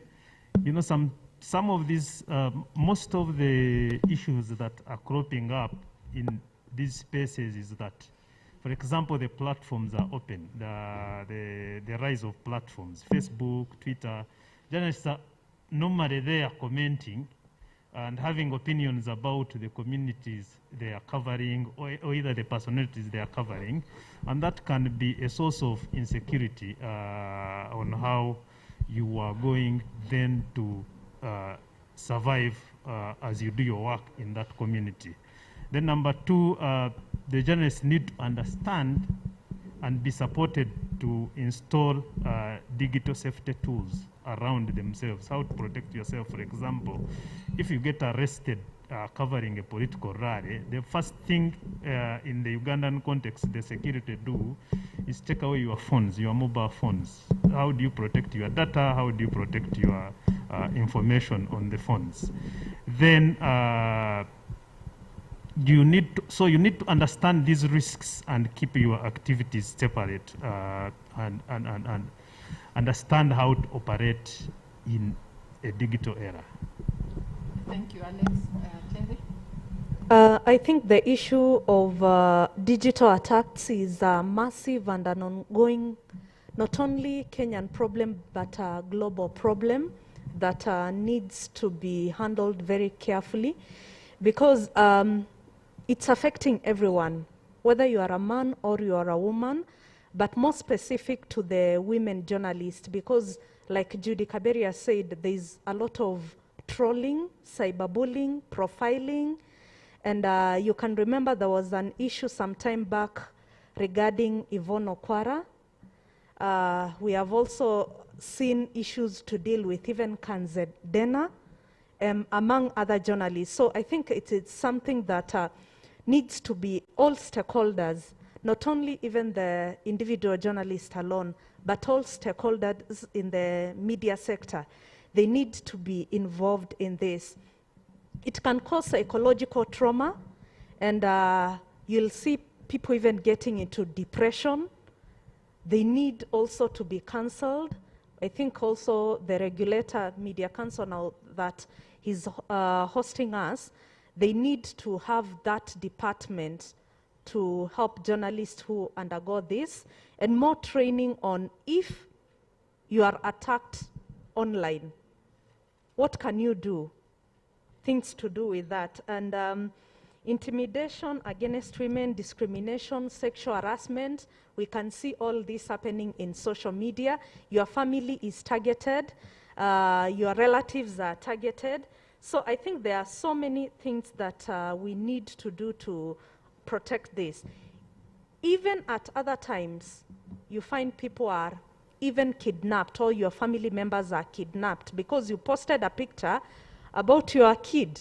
And just because you are the main target, your kid is used to pinch whatever is hurting. So I think it's a critical thing that needs to be checked. And now that we are going to elections, I remember in 2017, or if I'm not wrong, 2013, you remember Francis Gashuri when he was attacked in an ODM meeting. This shows you even men are threats or at threat. So even as we are going to elections, there's need to take care of our journalists, to protect them, and also equip them with the safety guidelines. Jen, thank you. Thank you very much. Before we wrap up, before I even ask the panelists to say their last word, any questions from the floor? Plenary? Okay, as you're thinking about your questions, Okay, so with permission, I really want to go dark. I really want to take it to a very dark place. Now, yes, there's a lot just been talked, but unfortunately, I mean, sadly, what you've just talked about now is what used to happen in 2011, 2012. Sorry, I'm talking as a techie. And these are the things I used to deal with from way back when. So what you've mentioned right now, those are very old things. That is the most unfortunate thing. And this is why now I talk about now the reactiveness of how Kenyans we are. We react and not be like, start focusing into what's ahead. And one thing I want to encourage, let me just give you what the picture is right now. So right now, you remember in the last elections, if all of you can remember, Sonko used to have a very large following on social media. Yeah, that is going to be the competition for the media houses. In the last elections also, there was, in the western part of Kenya, there was a journalist who, they followed his social media account, they organized, some people are following his movements, and then they coordinated on social media, and then they attacked him in western Kenya, and they beat him up. That's the reality right now, and that's where we are heading. Now, please note, the politicians right now, they have got much more money than before. Many of them, the local ones, MCAs, have got now militia groups. And at the same time, they've got 16-year-olds, 17-year-olds running social media accounts, like 10, 100 of them. So you can imagine the amount of misinformation they'll be doing and carrying out to be targeting journalists. That is the reality of how the situation is right now, and this is more like a wake-up call, kind of. Because as you mentioned, let me give you another case. Sorry, we support so many cases. There's a case whereby there's a female journalist. I like the way the example you gave about the depression. There's one, what happened was I superimposed her picture on pornography. And this is an old case, a 2015 case. We're in 2021. They superimposed her page on a pornography page, and to a point, this lady became suicidal. This is not the first case. We have had another case which was going suicidal. So you can imagine 2021, the level of investment a local politician can do using maybe 10,000 shillings to destroy somebody. That's the reality that we're living in right now.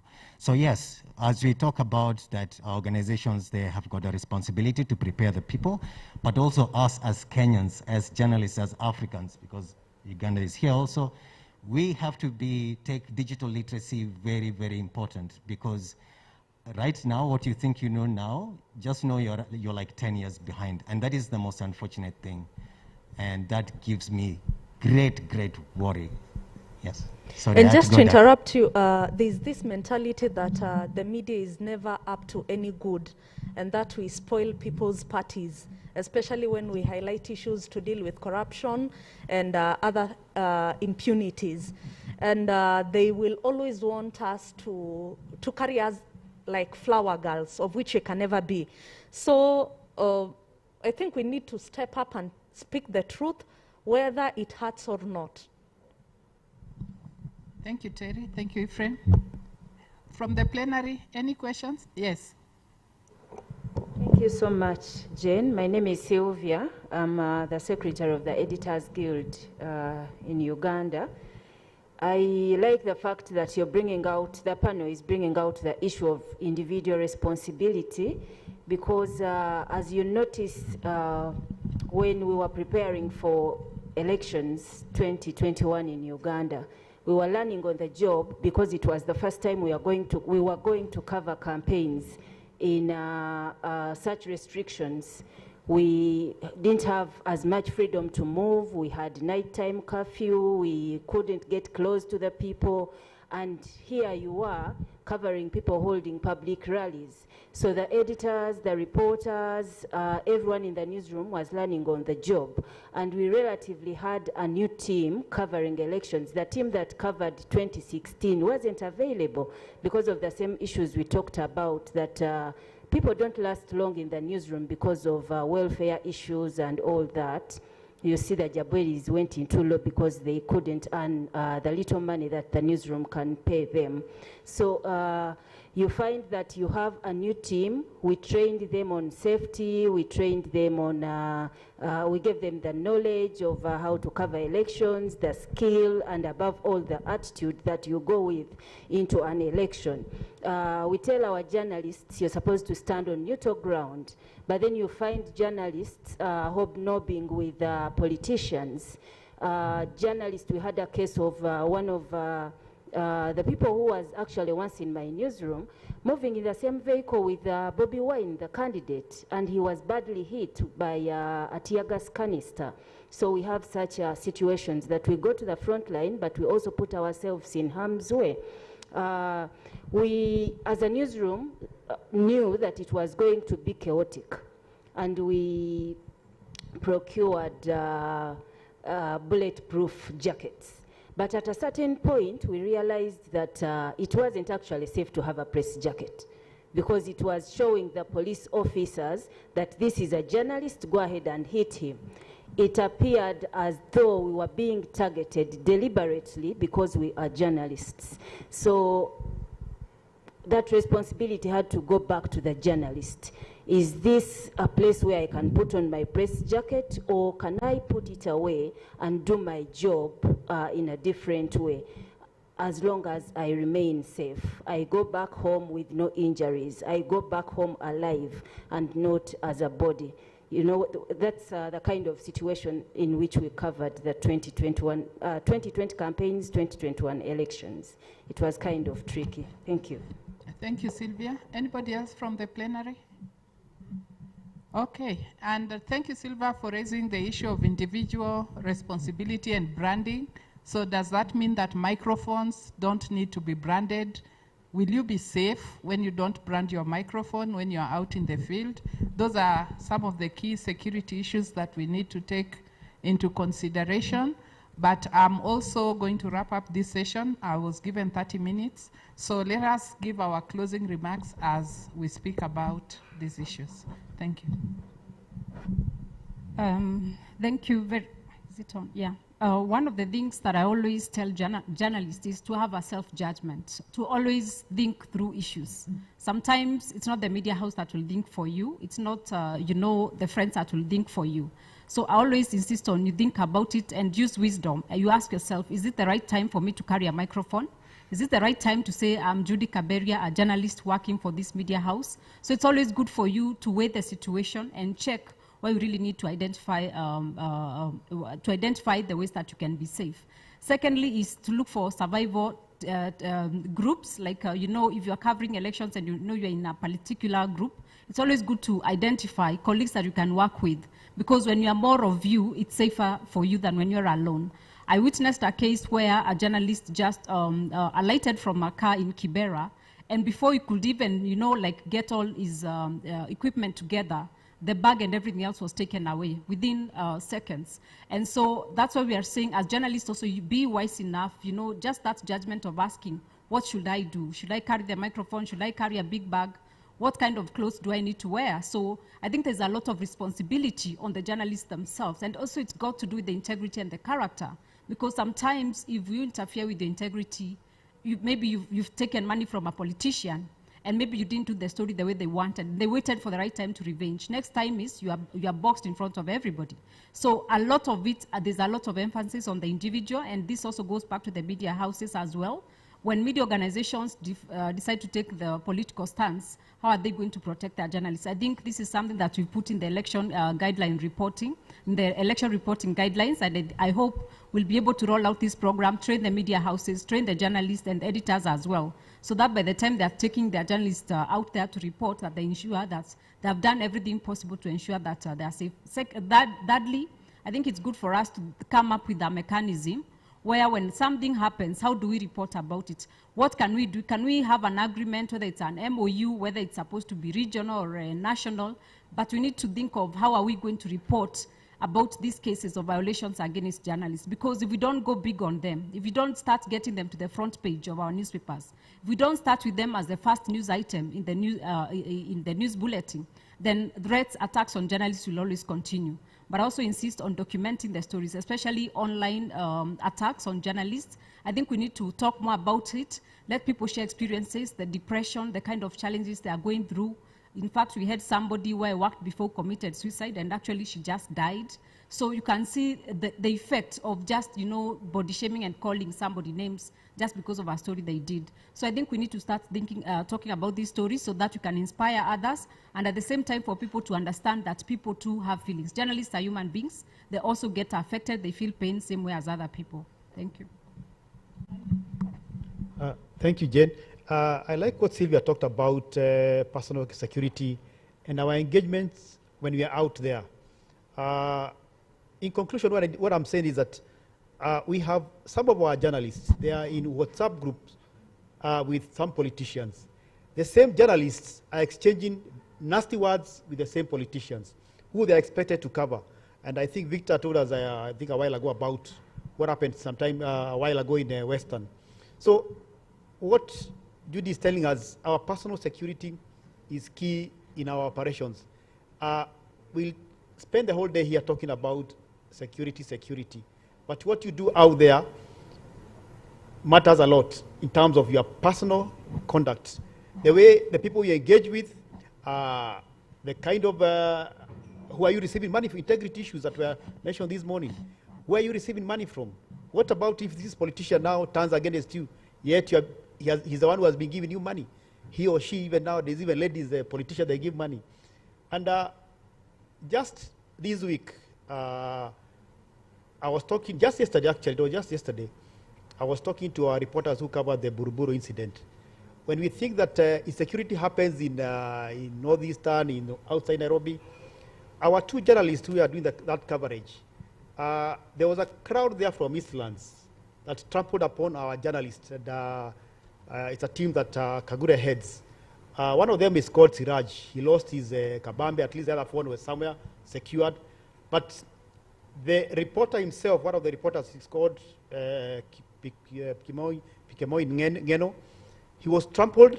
I think he had some injuries on his chest. So let's not think that these things are happening far outside where we are. So let's, as journalists, ensure that our personal security, first and foremost, is well taken care of. Thank you, Jen. Okay, Jen, picking from where Andy has left, I think there is a need to design a safety mechanism that covers adequately all journalists. We encourage every journalist to speak out, especially when these things happen, not to keep quiet, and every media house to collaborate with the other stakeholders like Media Council, AMWIC, and the rest, so as to ensure that even the people who are committing these crimes are brought to book. The other thing is there is need to have goodwill from the state to promote journalist safety, because we spoke here in the morning with the police department coming from, I think it was Shosho. Yeah, so he said the issue of personal security, working in groups to reach at, also we reach out at local enforcements. If, for example, it's a story you're doing and you need security, there is need also to reach out to the police, probably for security. The other issue is urging journalists to record these statements so as to help end impunity, because if this happens and you do not report, you do not record, how will we solve this issue? We'll never solve it. Thank you, Jen. Just to also emphasize that we need to keep encouraging the people we work with who go to the front lines to take personal initiatives to use the available tools to enhance their security and protection.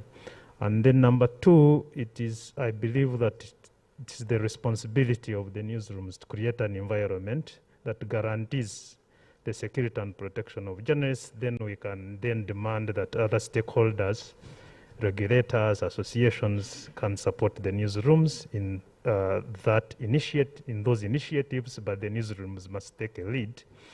Then number three, when you look at the profile of the perpetrators of violence against journalists, for the case of Uganda, I think the security agencies are the number one, then politicians number two, and then from the previous elections, 2021, we saw increasing incidents of members of the public. Journalism is a public good, but members of the public were attacking journalists. Now, but we believe that most of this, I think in Kenya, maybe politicians are the number one perpetrators. Believe that most of these other perpetrators are working for politicians, and politicians are going to be here with us all now and forever. So we need an industry, concerted industry organization and response to these issues. Thank you. Thank you, Alex. Okay, so just to wind up, so the thing which I want to encourage media houses and also individuals is the simplest things you can do is, one, try to focus a lot on risk assessment and risk management. That alone, you don't need to have to think about carrying a gun or knowing karate and such forth.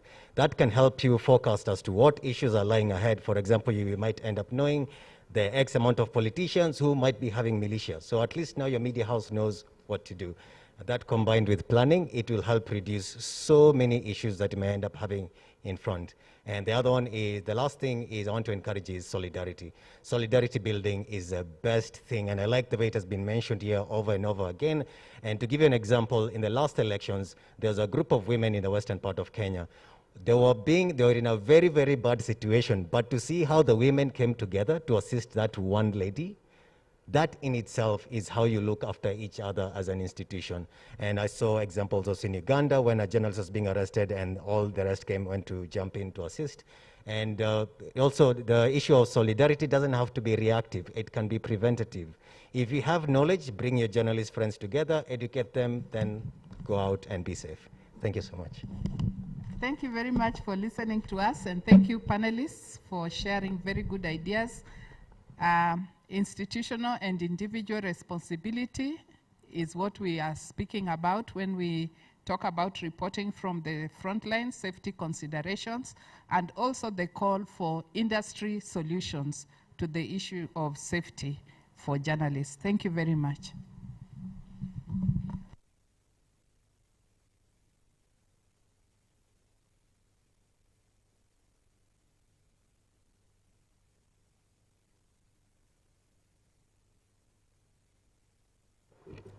Thank you so much, Jen and team. That was a wonderful discussion.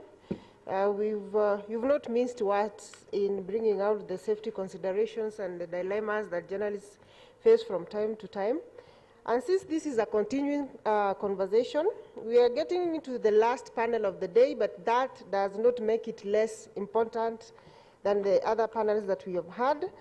The place of investigative journalism in prevention, protection, and prosecution of crimes against journalists.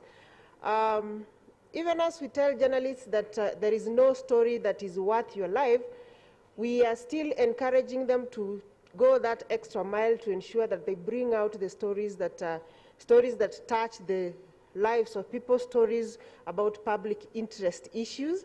And most of the time, as journalists, we put ourselves in harm's way trying to pursue those stories that we believe will change lives. So it's time for me to welcome Douglas Okwach, who is an editor at the African Affairs China Global Television Network. I hope I got that right. The panel consists of Solomon Serwanja. He was supposed to join us online, so hopefully we will have him. Ms. Kagure Gashesha from the investigative desk of the Standard Group.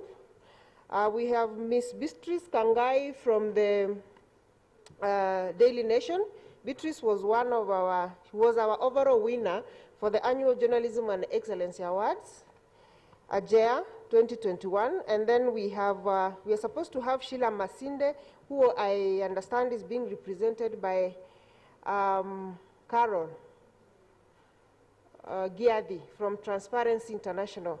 So I want to hand over the mic to Douglas.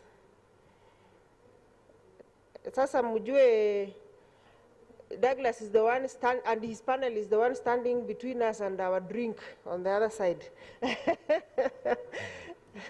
Karibu sana.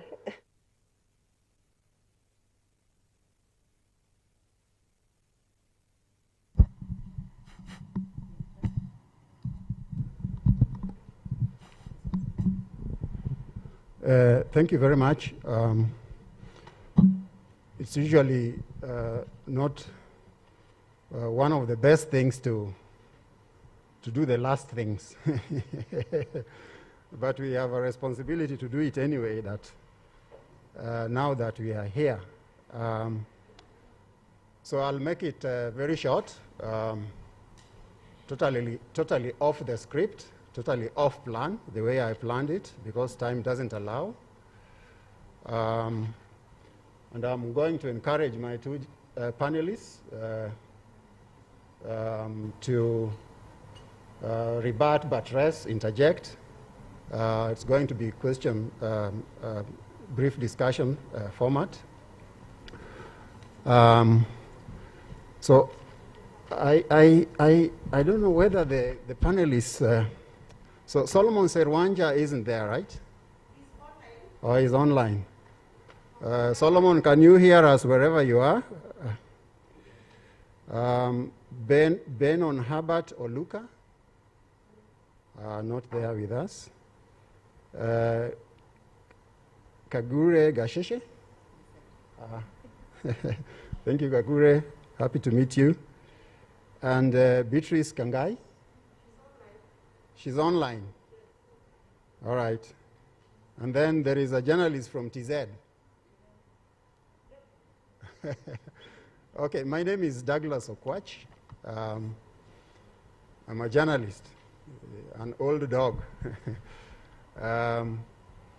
Currently, I work for China Global Television Network, Africa Bureau. I'm the African Affairs editor. My background as a journalist is actually investigations. That is how I've earned my living for almost 30 years. Changing a bit from print to broadcast. Now doing slightly different things. So welcome to this session. And I'll start by, did I introduce you? Oh, so you are Caroline and you are Kagure. All right. So Caroline, Kagure, very easy. So we are trying to find the place of investigative journalism in the prevention, protection, and prosecution of crimes against journalists. The point really here is that journalists are investigating what happened to other journalists. A very emotional, a very emotive kind of undertaking. Sometimes it can be very difficult. And let me start that globally, many of us still recall the attacks on Charlie Hebdo. Very horrific attack. A slaughter actually happened.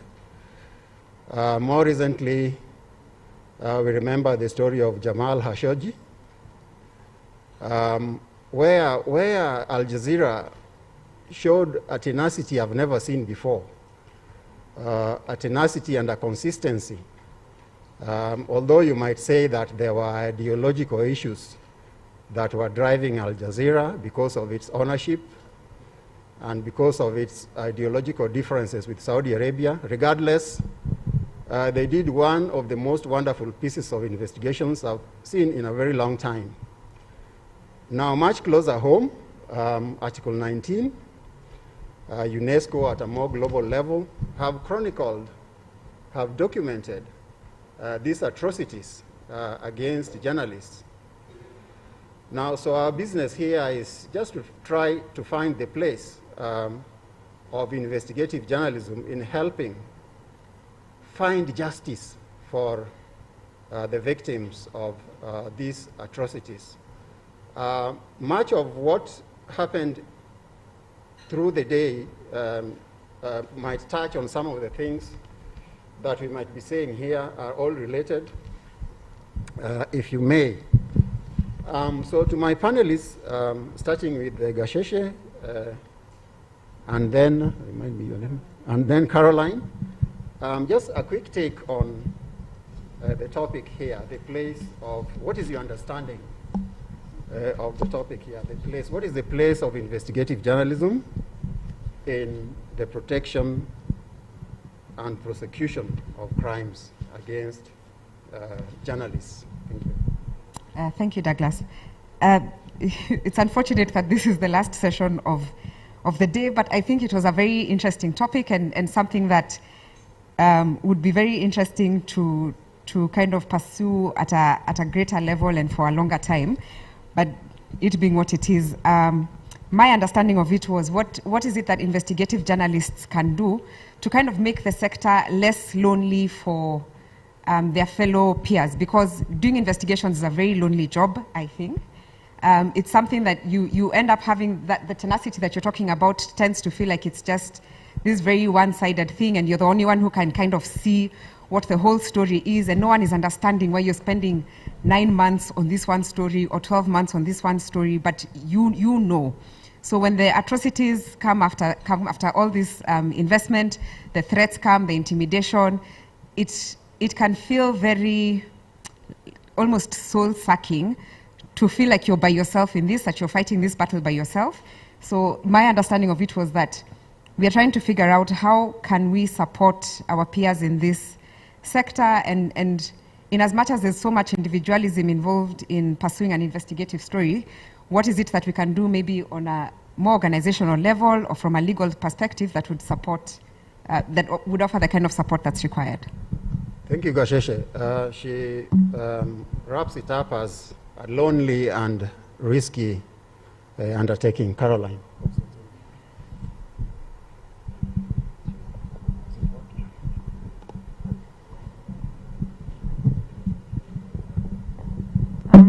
Thank you, Douglas. I concur with my fellow panelists here. We as Transparency International have worked very closely with investigative journalists because we believe that exposing corruption is a matter of crisis for us. I think corruption is a disease, and this is something we fight on a daily basis. So working with investigative journalists is part of what we do, and I can tell you that the kind of investigative stories that we have done have exposed politicians. We have also looked at the health sector, the education sector, and recently COVID-19 accountability.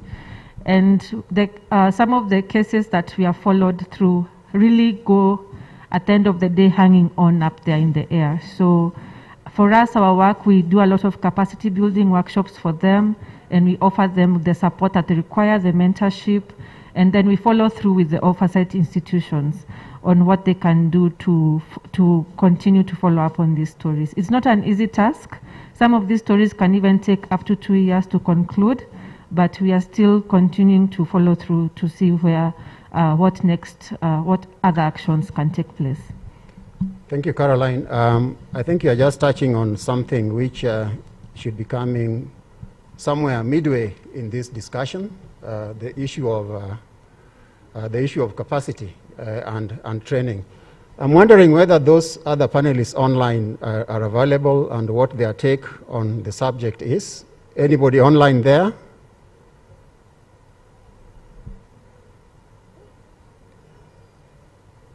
Anybody online? Now, if there is no response online, I think we will is Beatrice online? Yes, I'm here. Can you hear me? Beatrice, will you up your volume a little? We can hear you very faintly.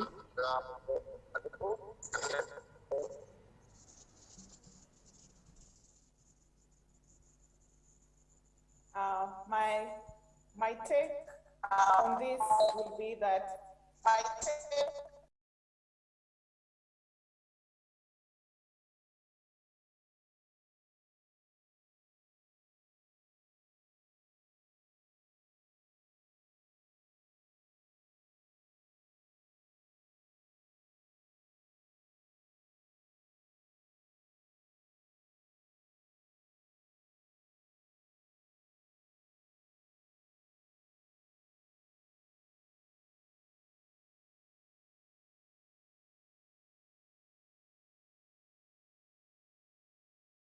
And there are a lot of distortions online there.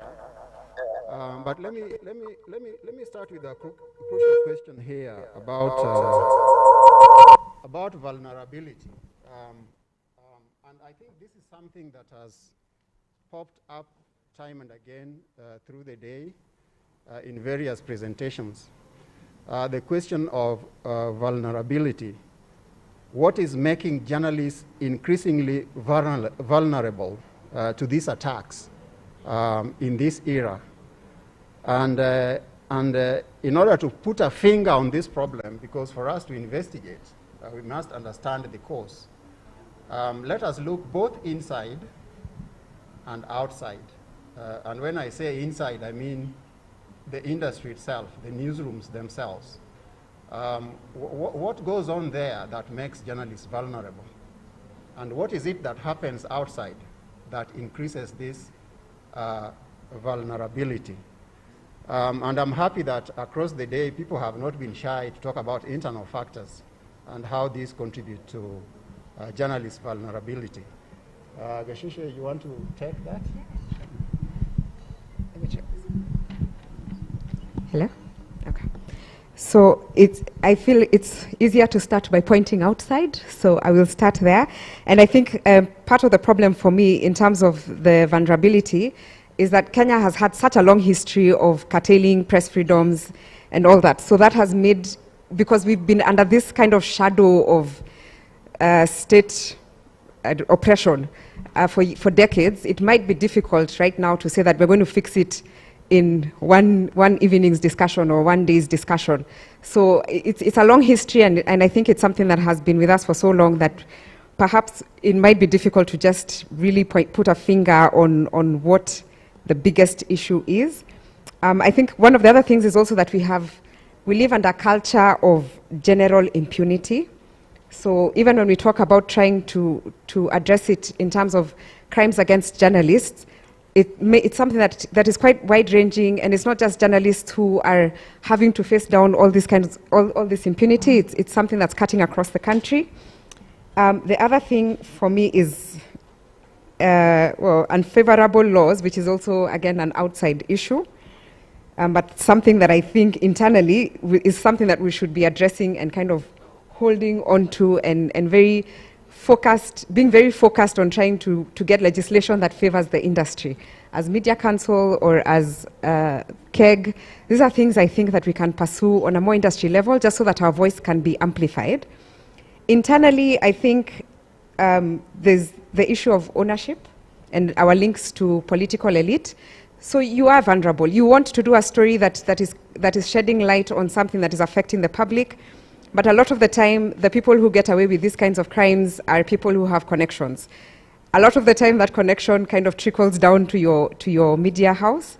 So there's a vulnerability in that sense, or your board owners, or your upper management. So it can feel very disconcerting to try and take on this behemoth of a thing without having the support of, especially your media house behind you, or especially the industry behind you. Caroline, your take on that? Yes, I would like. I'm looking at it in two ways. Sorry, we currently have constitutional procedures that speak to media freedom, but we can all attest to the fact that media freedom is not a reality in our country. This is because of two things: use of power for improper gain, and also the fear. The fear. Journalists are facing a lot of fear as they carry out their work.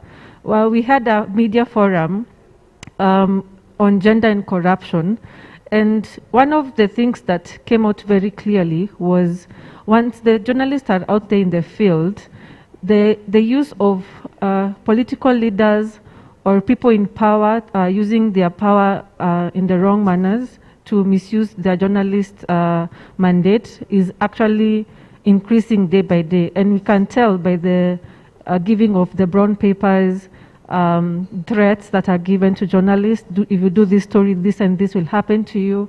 We have seen cases of journalists relocating to different locations because they are handling big stories.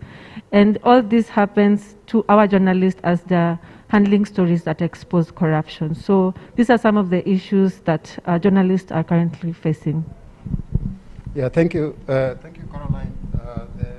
The internal dynamics, of course, the issue of ownership,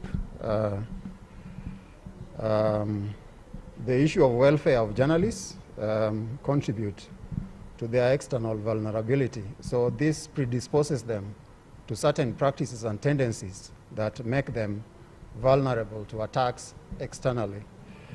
Now, I think as investigative journalists, we start from a point that if you look at the panel that has just concluded, the risk assessment, we start from a point that certain stories are risky to do. And I would like to understand from my panelists which stories they consider risky to do and why those stories are risky to do. Gasheshe, would like to go first? I think, like Caroline has said, one of the biggest issues, of course, is corruption, because, you know, the corrupt tend to be very elite or have links to people who are very elite. I think there's also a lot of issues around stories, even around environmental degradation, a lot around politics and electioneering. I think the risks are very wide-ranging nowadays. It's not these very specific stories that would get you in trouble, like crime and murder and all that. Now it's basically just seeping into everything. It could even be corporate espionage that will get you into trouble. Like a story that you think is based on financial records that are public becomes something that turns into something so strange and threatening to you. And from what the previous panel was also talking about, the online harassment, I feel like that cuts across every kind of story that you could do. The most innocuous of things could be the thing that now turns a spotlight on you, and suddenly social media is on your case, and you know your face is being put on porn or whatever it is. It's now becoming very wide-ranging, and I don't think we can really say that it's just this specific type of investigation that gets you into trouble. It's now basically just almost as being an investigative journalist feels like you're inviting crimes and threats and intimidation. Thank you. Caroline, do you share the view that the threat is faceless, that it can pop up from anywhere? I think the threat can definitely pop up when you're doing any story that is exposing the corrupt or someone in power. That one is, you cannot avoid that, no matter, because I can give it with an example. We were following up on a story on the financial crisis with judiciary, and we were approaching different journalists from Nation to Standard Media to Citizen, and out of all the journalists we approached, only one accepted to do that story. Because of course you're exposing very big guys up there. It's not an easy task, but this one journalist boldly did the story, and it actually aired in Standard. That was around July, August there. And you see, at the end of the day, as much as we want our journalists to do the stories, are we telling our journalists that you can put your life on the line for a story? No, definitely not. Actually, what I usually tell journalists is push for a story, do it, ensure it's complete, but if your life is on the line, just stop it. Thank you. Now let's quickly get to the crux of the matter here. The issue is that do we have the capacity as media houses? And this question is to my panelists, and of course I also invite contributions from the floor. Do we have the capacity, in your assessment, from where you sit and your knowledge of the industry, to do stories that can stand the test of judicial scrutiny? Because that is where that story, we want the story to serve the purposes of prosecution. So my question is to the panelists, and of course if there are contributions from the floor, I invite them. Do we have the capacity to do stories that can stand the test of judicial scrutiny? You want? I think, Douglas, that is such a, it's a good question, but it's such a double-edged question. Because on the one hand, you're also asking about what is the quality of journalists that we send out into the field to do these kinds of investigations. And I do think we have very high-quality journalists, Beatrice did, I don't know if she's still online, but she did an excellent story where she smuggled herself across the South African border and just exposed kind of the rot around the border control and all that, which is a fantastic story. But would it be something that if you took to court, they would say, these are the culprits? A lot of these crimes are very faceless, but you have the evidence and you go to court and files disappear, or people don't show up, or people are paid and suddenly, you're the one who's now the criminal. We've done it, we've had it a lot with our own investigators, or rather investigative journalists, who we send out to the field. They do a story and maybe they expose weaknesses within the police force. Yet this is the same people that you're supposed to go and report if you feel someone is now breaking into your house, you're being followed and you can't tell who it is, you're receiving threats online.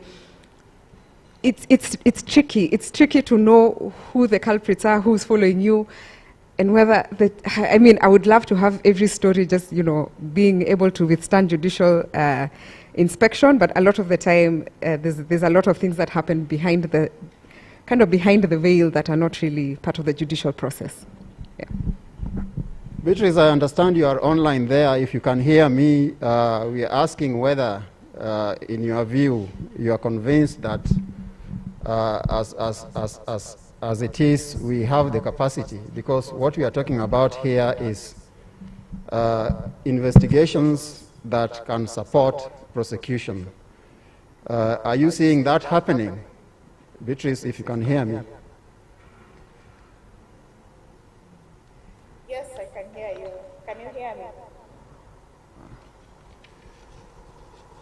Is Beatrice there? Can you hear me? Yes, I can hear you. Can Please you go hear me? ahead. I believe we have good investigative journalists in Kenya who can do stories that can stand the test of scrutiny.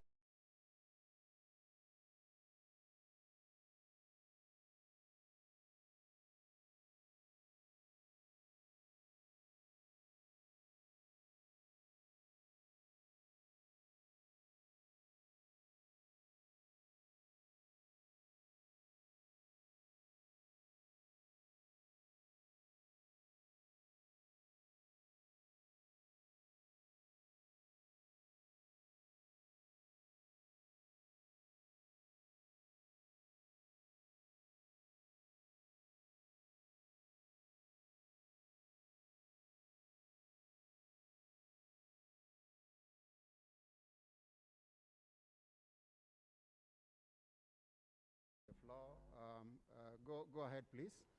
Yes, my name is Abraham Marita. I work with Internews, and I'd like to answer and affirm and say yes. We do have the capacity in our newsrooms to be able to, do stories that can withstand criticism and they can justify good journalism. But it's also important to be cognizant of what is happening in media houses. That a lot of journalists, especially the more experienced ones, are transitioning to other fields. Others are being laid off, of course, by issues that cannot be controlled by everyone, like economic issues. And this then requires, continued training of other journalists to be able to take up the roles that, the ones who are doing this, they're now practicing that. So, for example, like Media Council of Kenya and what other organizations like Article 19, like Internews do, is to be able to come and support media houses to be able to fill that gap by training them on data journalism, by training them on investigative journalism, so that these upcoming journalists, like for example, now we're talking about elections next year, but most of the journalists who covered the elections in 2013, in 2017, you will find they're not in the newsrooms now. Or even if they're there, they're doing more than one role. How many media houses, for example, have specific, investigative desks and journalists who are dedicated as investigative journalists? You'll find there are very few. You find a journalist who's being used in all these different fields, covering all the beats. Therefore, it's really important to be able to do that continued training so that it can be able to fill in the gaps and support the strong reporting that we require to be able to tackle all these issues we're talking about. Thank you, Marita. Solomon, are you online there? Can you hear us? Solomon? Is Solomon out there?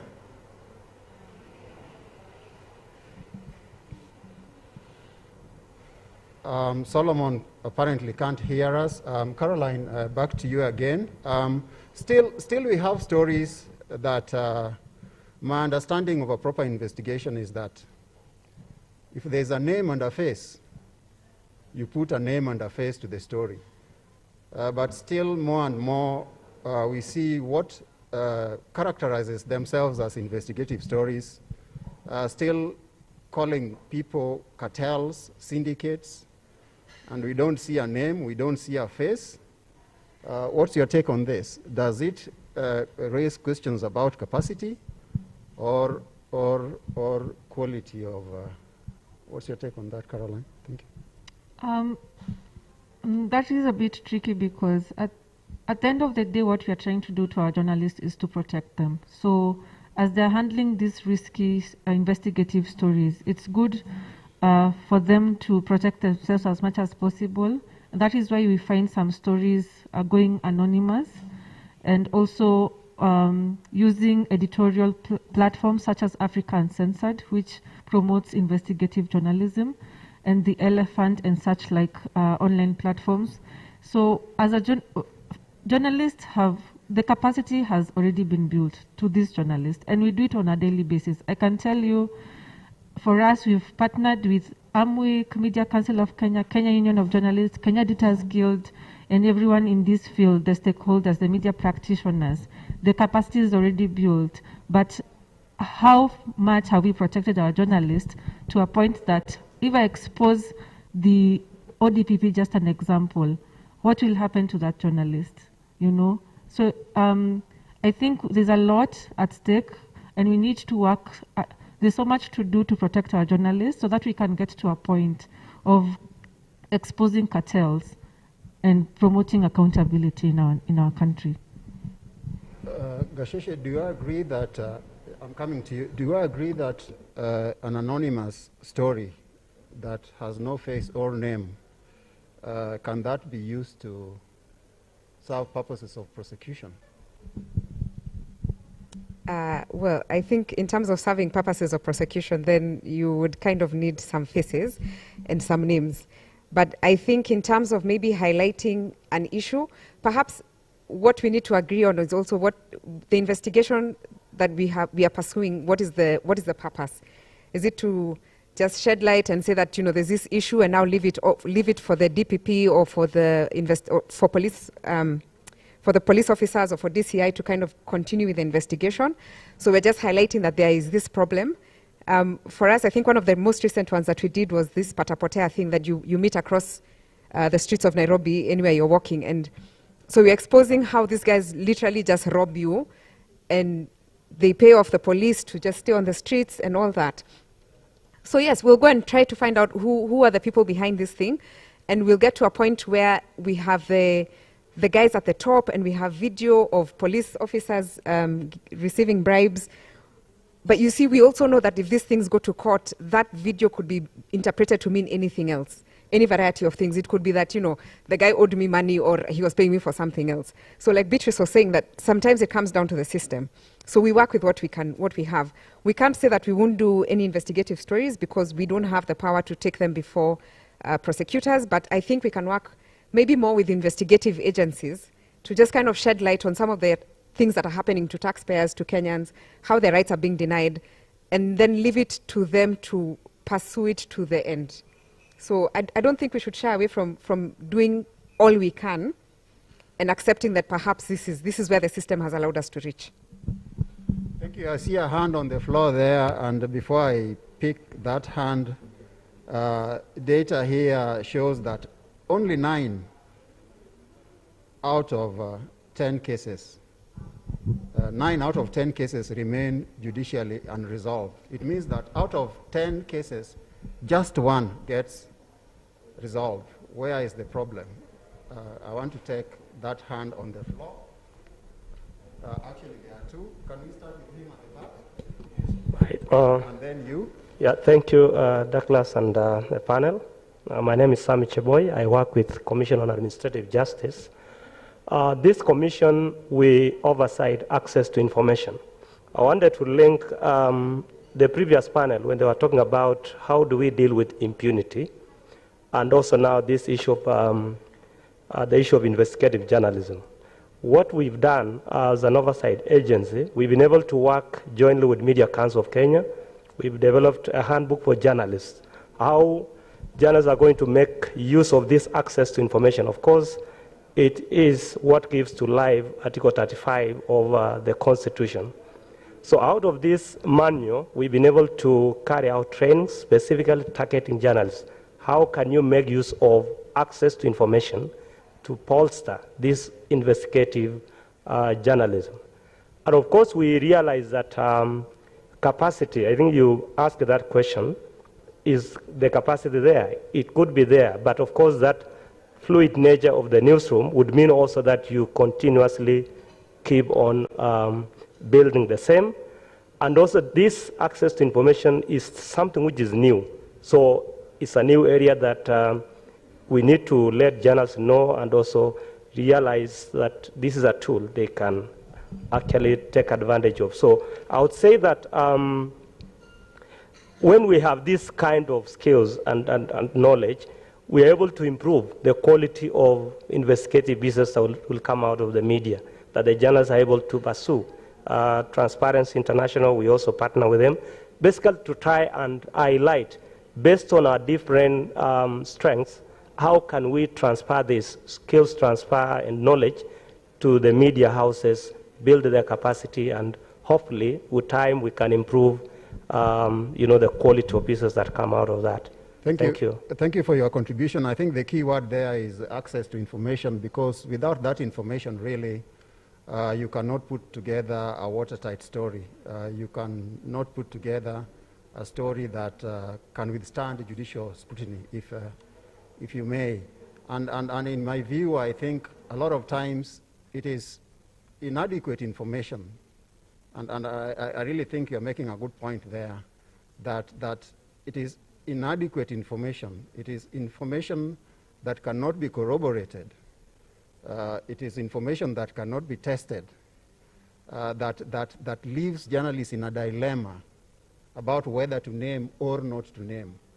But I think when information is there, and that information can be corroborated, and that information is tested and tried, I think that information can serve, that story can serve purposes for prosecution. So I think that is a very critical tool you have there, which I think can serve purposes for journalists, because this is where actually media houses spend a lot of resources. As an investigative journalist, I know it's not just long time that, it can take a very long time, like Caroline and Gasheshe here saying, but it's also costly. The cost comes about because you have to access that information, and it's usually not a very easy job. So thank you very much. I think that's a very important contribution there. There was another hand on the floor. Yeah, go right ahead. Yes, Douglas, thanks for the chance. My name is Ken Bosire, and Kagure just said something very interesting, that it's being an investigative journalist can be very lonely and a very risky job, which is true. But I want to add that to be in that domain, to be in that section, to be an investigative journalist, you have to be deliberate, you have to be courageous, you have to be tenacious. This has to be a personal choice you make. And ask yourself, why am I doing this? Because you have to understand why you're doing it. You're doing it for public good. You're looking at the issue that once you go into it, you work against two things: the deliberate nature of yourself and the environment in your newsroom. Is your newsroom willing to invest time, money, and other resources for you to carry out that story? 3, there is an element that you have also to do the risk assessment. You're working in an environment of power and influence. What are you up against? And in the newsrooms, I see what we have now, what we call a culture, what we call almost a conveyor belt kind of journalism. I want to do it and get to the next story. That links up to, I do it because I want to make money, because I'm not on payroll, I'm a correspondent, and how do I get myself to survive? So it is important that we go into this thing knowing that we have to do it. When you talk about capacity, how many of us are involved in investigative journalism? How many of us have the training? I remember, Douglas, yourself, if I may use your example, when you plunged into investigative journalism, it took you about 6 months training, consistent training in class. There was skilling, and then after that, there was what we called consistency and retention. You do a story today because Transparency International has spotted something that they have funding. Are they able to fund you to do the next story and the next story beyond? So that they are building capacity and consistency. So that on and off thing doesn't help. So I think we have to be deliberate, go back to what we need, thrash out the issues and frame them and say, I'm going to do this. I'm going to be an environmental investigative journalist. This is going to be my niche thing. What is my knowledge level in this thing? And what are my sources and my connections to get the information? And at the end of the day, you have to look, once you do that consistently, there's something that you build called trust dividend. People will trust you, and in that trust, then people know that once I see this story, I know this person is reliable and has given information, and everybody's going to react to it. I think these are critical issues that you need to address when you're talking about investigative journalism. Thank you, Ken. Thank you. There was another hand up there. The issue of training still. Caroline, you're here. I'd like to give you the opportunity. Please go ahead. Yeah. Thank you so much. My name is Robert Wanjala. I work with the organization at Kona Indian. I just wanted to respond on an issue that I've observed, and it boils down to the issue of solidarity, not just among journalists, but even institutions, media houses. And I will give an example in terms of, a recent story by John Allen Nam, the Pandora Box, where you'll expect that, media houses, after the story, they jump on it and then, continue, asking hard questions. But then you realize they only responded after, the president has, sort of made some, comment on it. But then even after, the president is back in the country, we've not had any follow-up in terms of, what he promised about the, a comprehensive statement on the issue. So for me, I think it raises a question of, in terms of, whether media houses, are, they have balls enough to just, be able to consistently, focus on some of these issues that, a journalist has risked his life to bring to the attention of the rest of us.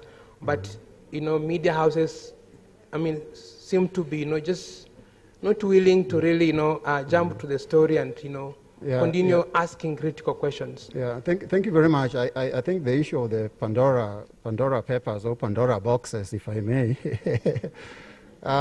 there's this issue of investigations done by other people or other media houses or other organizations, and then these investigations are supposed to be aired, broadcast, published by broadcasters and publishers who never participated in those investigations. I think it's a very tricky sort of terrain to navigate, because sometimes you do not have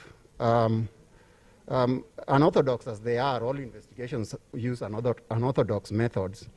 But you see, that story, Pandora Papers, is out there. I don't know whether the investigators, the journalists who did the story, are also supplying you with the actual records, the paper trail, the human trail. Are they also giving you that, or they're just giving you a story? Because for you to defend that story, you have to be in possession of that paper trail. It's not something you're just going to pluck from the internet, or somebody's just going to put in your inbox and you're going to use it. So there are certain levels of interrogation that media houses have to do before they publish what somebody else has investigated and put together as a story, other than by their own. So but I share your concern that it's something that should excite media houses. I know, for example, that if I have a story and for reasons of the ownership of my media house or personal reasons or other interests I cannot do, I can always pass it over to another journalist to investigate it in full and have it published in his or her media house. So I agree, I share that view, but then again, there are still a lot of things that can be discussed in that area. Caroline, back to you on the issue of capacity and training, because it's given a very good point there about content and access to content, information. So training, how can we build capacity for newsrooms, bring up new journalists to do these investigations? That's a very key area that we are mentioning. It's important to continue to train our journalists. This is because times are changing. And as an organization, we do a lot of capacity building trainings for these journalists, from safety to data mining, data analysis, data visualization, because these are the current trends. And you know, the journalists need to be up to date with what is actually happening. Next week, we are partnering with AMWIC to do a training on countering sexual harassment in the media space. That's an issue also that came through the one IFRA report, that so many journalists are facing sexual harassment in their newsrooms. And you see, these are discussions that we need to continue having. And my urge is for CSOs and different media actors to continue to collaborate to help these journalists, because they go through different kind of issues on a daily basis. And why I mentioned data mining and data analysis and visualization, this is because during the COVID-19 crisis, there was a lot of issues on misinformation and accuracy and all that. The kind of issues we are faced with journalists, especially when it comes to access to information, is a lot. I can give you an example. There was a story that was done with one of the journalists that we have mentored, and that particular journalist, allow me not to mention names, was exposing corruption with Bagathi Hospital, whereby people were not being given the right drugs, and the hospital was saying the drugs have finished, but yet when you go outside, you find a chemist open. And someone who, according to the Lipa na M-Pesa, was a doctor in the clinic, had opened that facility to get money from patients.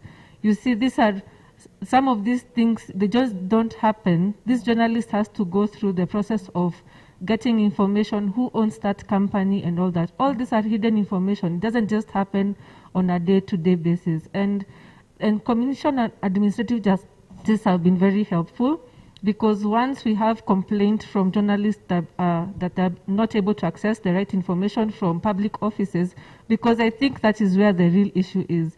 Getting information from a public office is just, I think, very challenging.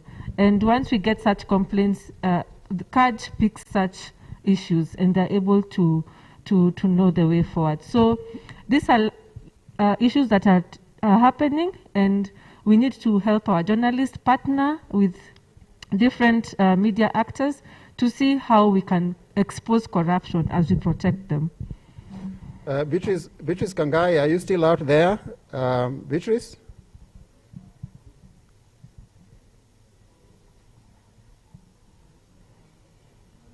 Beatrice is gone. Now, more of at the tail end of this discussion is the realization that if we cannot investigate comprehensively and publish and expose, that exhibits our inability to get to the bottom of these murders and atrocities against journalists. And we are hoping that if we can successfully do these investigations, publish these stories, and that these end up to serve purposes of prosecution or supporting other investigators, other agencies in their investigations to support prosecution and bringing these culprits to book,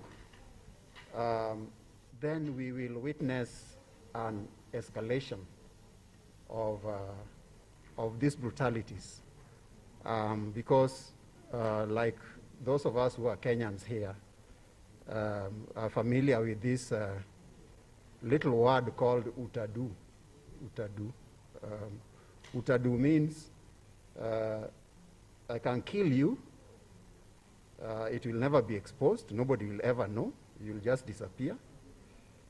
So our own investigations at that level alone of investigating comprehensively and publishing and staying on those stories can serve as deterrents, in my view, to those who potentially or who plan to harm journalists.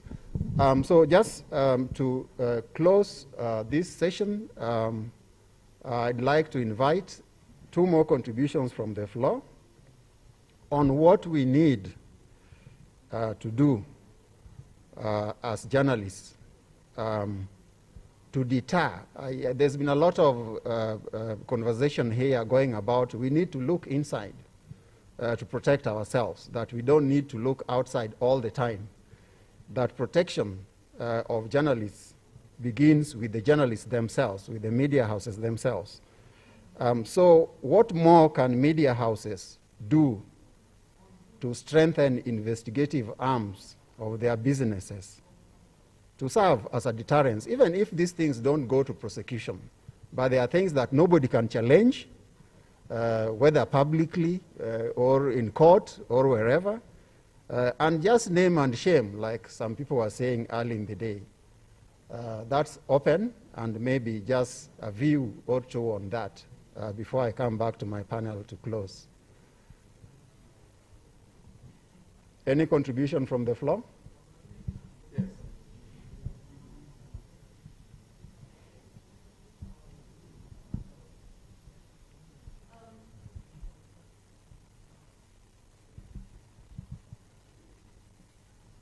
Yes. Okay, thank you for the great discussion. There's something that Ken Bosire mentioned earlier on that concerns issues to deal with the media organizations financing investigative pieces.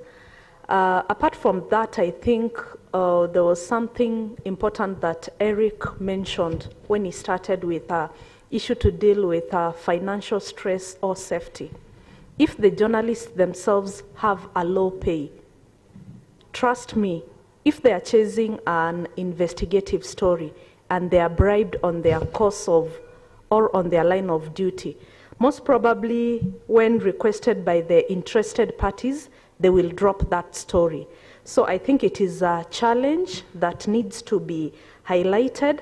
The other thing is about technological advancement. It has complicated the work of investigative journalists, and there is need to equip our investigative journalists with digital literacy skills, which still I can say in our country it's at infancy stages. We need to equip them, but also again, can media houses afford these equipments? It's still something that we need to debate. And the third thing is growth of investigative journalism in Kenya, I would say, is held back by politics, where we have some draconian laws. You find also the ability to practice investigative journalism. The environment is not that conducive, especially when we are working with other stakeholders like police, we are working with the judiciary, we have seen issues of intimidation. So I think these are some of the challenges that we need to look at. And finally, leadership positions, especially in public media houses. For example, in KBC, would we see some of those investigative stories happening, knowing that this is a government institution with political appointees? Probably those who are handling those stories their bosses are political appointees. Yeah. Yeah, thank you. A fantastic contribution there. The issue, actually, when we were talking about vulnerability, and we were interrogating the internal and external threats, I think one of the things that really make journalists vulnerable, before we even look outside, is internal. The issue of remuneration and pay and paychecks and salaries that expose journalists to all sorts of temptations. I remember one day I can share a lot of stories if there was time, but I wouldn't. One day in 1998, I'd got a scholarship to go somewhere to study. And the last story I was putting to bed was about counterfeit drugs. And the person that was responsible for these counterfeit drugs was a new pharmacist in town. He had just arrived from India with a lot of money. So he had bribed everybody, Kenya Poisons Board, the Poisons Board, the Medical Association. So everybody was in his pocket. He was still very small in terms of size and operations, but he had money. He knew what he wanted to do and where he wanted to go. Now, with the assistance of some people who are unhappy at the Poisons Board, I was given information on how those drugs came in, what those drugs were, the tests that had shown that they were counterfeit. So I was basically armed with a huge file of information on this counterfeit medication. So the biggest test I faced, and which didn't bother me too much at that time, was what this guy was offering. And there was no mobile phone at the time, which I think saved me. Because the only phone he could call was the office phone on Likoni Road. And the time he was now making incessant calls, and I thank my editors at that time who are very, very selfless people, because I understand money was coming with a briefcase. And I think 1998, the amount of money that came in a briefcase was not a small amount of money. So these temptations are there, and I agree with you that they are the ones that on any day in this profession, even leave alone brutality and atrocities against journalists, even other investigations you are doing, the temptation of the remuneration you get, unless you are a very committed journalist who is committed to the profession, is selfless, is forthright, is trustworthy, people take money, and we know that they take. So how do we guard against that? That's a discussion for another day. It's an ongoing conversation in media houses. I think these internal vulnerabilities can be stemmed by remunerating journalists better. Other range of issues are also there. But for me, the most important thing is just doing the right job. Can your story stand the test of judicial scrutiny? That is the gospel. That you live with as an investigative journalist, whether it is published or not published, that should be the gospel. And it takes time, it takes resources, and journalists need the support of media houses to undertake these investigations because they are costly. And there's always a battle between commercial and editorial. Commercial things, too much money for what? For one story to be done for 6 months is nonsense. So that tussle goes on all the time. All in all, I think I'll give my journalists, my panelists, the opportunity to make closing remarks. Gasheshe, to you first, and then Caroline, and then I'll hand over the mic to, I can see the big man has come. Gasheshe, please. And thank you very much for your contribution. It's wonderful. I hope they have been listening to it. Thank you. I think in closing, for me, the biggest issue in terms of kind of bringing this whole investigative, the role of investigative journalists into play is, and it's something that has also been said in the previous panels, it's just this issue of collaboration. A lot of these stories, of course, you will run into all sorts of problems, maybe in terms of the ownership of your media organization or the people who are involved. And I think this is one of the ways that the Pandora Papers even got to this country is just the fact that there was an international organization involved and that it worked with a local organization. And even if you were going to try to shut down Africa Uncensored, we would read the story in New York Times, we would read it in Washington Post. So there's a lot more collaboration that I think we can do as media houses locally to just kind of overcome some of those threats and intimidations that cowered journalists into silence. This, I don't know if it would work locally.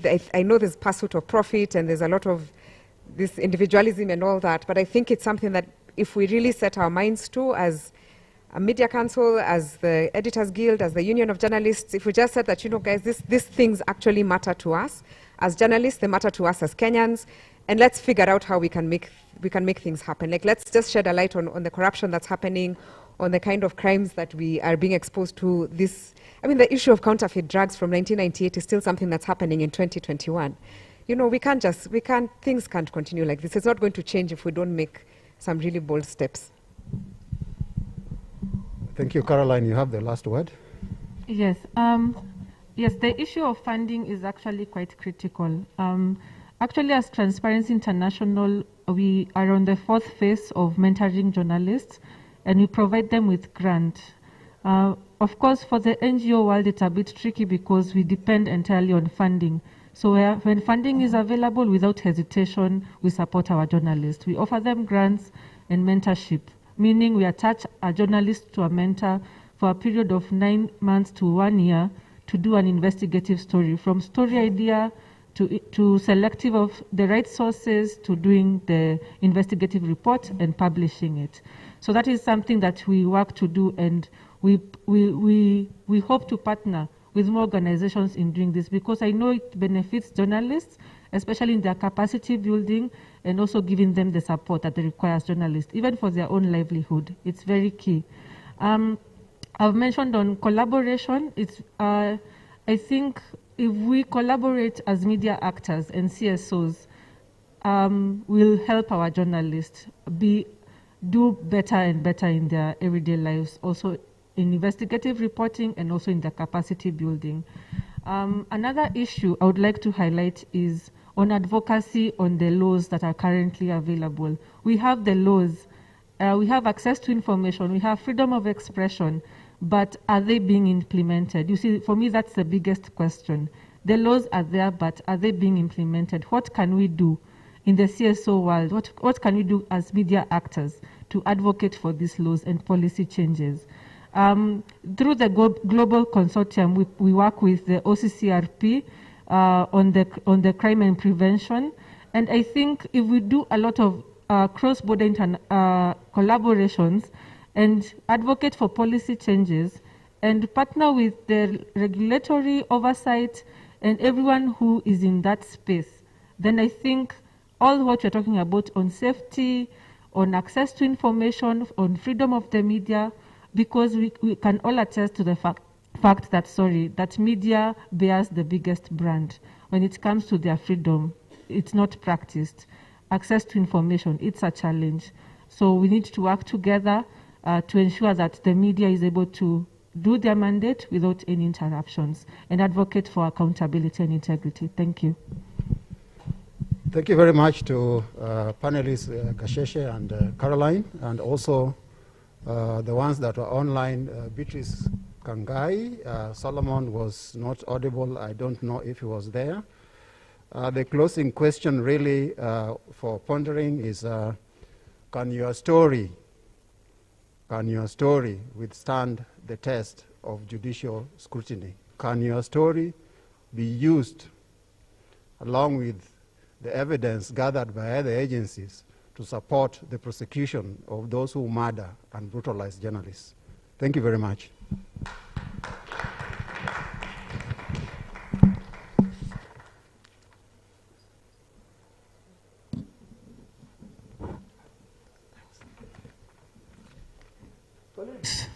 How are you? The sugar levels are a bit low. The day has been very short. Yeah? Now, obviously, On behalf of my board member who was supposed to do this session, Madam Patience Nyange, who is in Glasgow, Scotland, because of COP26. Our session delayed a bit, so they have gone into another session in Glasgow, so she can't join us. She's now doing the Kenya COP assignment. So obviously, since in the all weather, we step in all the time when the people can't make it. So always available. It has been wonderful, the discussions. I know our rapporteurs have picked a bit of what has been coming out, and we want to sincerely thank all the panelists, all the participants, the people who have made contributions, suggestions, questions. We appreciate you from the depth of our heart, and clap for yourself. Gradually, again, we are sure some of you who have attended some of the meetings we have held, we are not very good in workshopping. We always do meetings and pick 2 or 3 things that then we must do as a next step. So out of the many discussions we have had, the long exchange and information, we must at least then, even if it's not an Nairobi declaration, make some commitment so that next year, 2nd November, we ask ourselves, so what? Sure, we met in Nairobi, we discussed panels, all those things, so what? We must always ask ourselves those hard questions. So a number of things, while we might not do a petition here or a statement here that will be signed because of obviously it has been a very long day, but there are key things that I had coming through. The issue of safety of journalists, the issue of solidarity, the issue of best practices, how do we move as a team inside ourselves first before we even start asking for external support. How safe are we? Even in the newsroom, even the media support groups, even the media councils itself, the unions themselves. Obviously, then how do we approach others outside once we have cleaned our own house? How do we then start approaching others to say now we need to work with you? That has come out. The issue of public interest investigative journalism, again, a big thing. And when, for example, Martin Masai was asking about putting faces to the serial perpetrators of press freedom rights. It came, and Okello, if I'm not wrong, the soldier who at one time punished Besigye, you remember? The guy with the nyundo, who was hitting. And people picked him out. His face, people knew him. People went to the church he used to go. People knew his uncles, his children. And it became a social issue. There was a lot of social pressure on that soldier until he went personally to apologize, you see. And he's even a madman, you can hear. So those are the things we are talking about, the individual culpability. But how do we ensure if, for example, if you are beaten or have been harassed in jail, you just say, nimepigwa na polisi. Then somebody asks, how did you know the police? He say, walikuwa tu amevaa nguo ya jungle. Very casual. Yet we know, even with the national police, there's administration police, there's GSU, there's so many arms. So that when the keenness of people to pick the 5 Ws of an H of an incident, where were you beaten? What happened? Who beat you up? And what Eric was saying, we follow up some of these cases. A journalist has been harassed. You start asking basic questions: 5 Ws and H. Where, when, what happened? But how do we create a case? Evidence-based advocacy. If you are not, even if you don't know where you are beaten, even your own camera, you don't know what size it was, even your SIM, unasema nilipewa tu na uncle sijui hata hiyo SIM. So we know what do we do. So those are the kind of things we are talking about, that we must also be serious ourselves in terms of documenting, in terms of, because that casualness is also being seen in the news, the way we are doing news. You get a WhatsApp message forwarded as received, you pick it as news, and you splash it. You never even just think to find out and verify and contextualize things.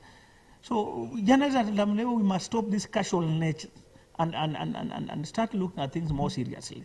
So as we close then, I am picking a few things. The issue of cross-border journalism and stories, joint stories, is coming up gradually.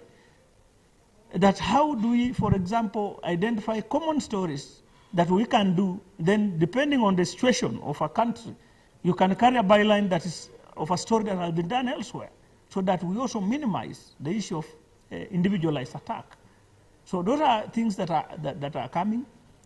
So one, is it a thinking around the issue of strengthening the national safety mechanism of journalists? Is it something that you colleagues can think we need to work around such a thing? Strengthening a national safety mechanism or approach or protection of journalists. Is it something that came through? Ama mukusikia hiyo ilipita. Eric made a case, and people have been discussing, how do we strengthen the issue of interventions when journalists are attacked or harassed? Are existing mechanisms strong enough, or do we need to do something about it? We need to do something about strengthening our own internal response mechanisms as an institution. How do we respond when a colleague has been attacked or harassed? How do we respond? Do we have enough? There's a time I remember the Media Council, even the Council had said 15% of all money from accreditation should go to as a safety fund for journalists. We never actualize it, but it's even in a board resolution that we need to have a safety fund. So I think that's something that has come. So, Eric, and you are the convener of the Kenya Media Sector Working Group. You can pick up. We have structures, yes, but we might need to update it and strengthen it. And as we work on that national one, our colleagues from, I know when they come to Nairobi, they take advantage to go and do shopping, so they are not here. But a few. But my colleagues from Uganda are here. But Rwanda, Somalia. But what we are saying, are there lessons that we can learn, for example, if we are strengthening the issue of national mechanism? Is there a need, for example, to start talking about regional mechanisms to deal with safety issues, so that then we can take advantage of the African Court, the East African Court of Justice, because we must approach it as a team. So they are thinking that we can also work with the colleagues from other countries towards an East African thinking, a regional thinking around a safety mechanism for journalists. Would that be an idea that we can think of? Because these are just ideas. I mean, that we can then, the team that is working on, okay, obviously Dina is there, Alim and other, can put something together and we share with those of you who are interested. Then we see how to farm it up and see which shape it takes. So once Eric starts working on the national mechanism, we can then also think about the East African mechanism or the regional mechanism, which then we can share with the members here from Uganda, Rwanda, who are here. Then we can see what comes next, because we must also take advantage of existing mechanisms like East African Courts of Justice. How many times have we used it, the African courts? So I think those are ideas that are coming in that we can think through. The other thing is obviously around elections.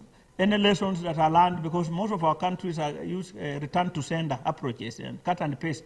So what Uganda did during the election, don't be surprised if we are told also in Kenya it will be scientific campaigns. Uganda, they did scientific campaigns. They were campaigning only through radios. I mean, yes. So, and you saw Tanzania, Ethiopia, what is happening. You know, our countries borrow from each other. So Kenya, we are having an election coming. And obviously what we have seen, there's a lot of political extremism that is being exhibited already. Either the 2 horses or 5 horses or 1 horse. That thing is having the issue of deep state and where they feel to be. What are we likely to see? You know, we must already start thinking around scenario building, that as a team, as journalists, the issue of joint production, joint working as a team, is it something we want to think through? Ndugu. So I think we will pick a few things, some of the ideas that are coming through, and we see where we can put a team to do something. Draft thinking, then we share, and then we see what can be progressed. Obviously, there's a detailed report from the meeting since the morning, and a few things have been picked up. Like the DPP said, he has already appointed a focal point. We need, obviously, to scale it up and reach out to him or her to be included in the national mechanism. Police have already, there's a time where to approach the judiciary. So there are also things that already the police and others were making commitments here in the morning. So Dean and team will pick out matters arising and see what can we follow up, as they say, the low-hanging fruits, and we see what we can do. So, other than that, colleagues, once more, Thank you so much. We appreciate, we don't take it for granted that you have spent your whole day here, not just sitting, but seriously contributing, tweeting, retweeting, taking photos and selfies. You know, it's all part of it. It's part of the contribution. Even if you never spoke but took a photo, a selfie, that's part of the contribution. So we want then to break at this juncture. And given that we are gradually learning to live with life without a curfew again, you know, we had stayed for 2 years, so we had again forgotten how to deal with free life at night. Dina can then, he has informed me that there's some drink that we can do right away so that then we allow people to leave before, post-curfew catches with them. Would that be fair? So Dina, maybe you can give details of where we are taking the drink. And the drink is deliberate, it's drink. You can drink uji, porridge, you can drink tea, you can drink beer. So that's why I'm not saying we are going for a drink, for a beer. I'm saying a drink. So don't say that you are a pastor and walikuwa tu wanaongea mambo ya beer. I've just said a drink. Whichever drink. Dina then. So colleague, thank you so much. Clap for yourself. Mubarikiwe sana. Dina, maybe you can now guide us where we are going for the drink.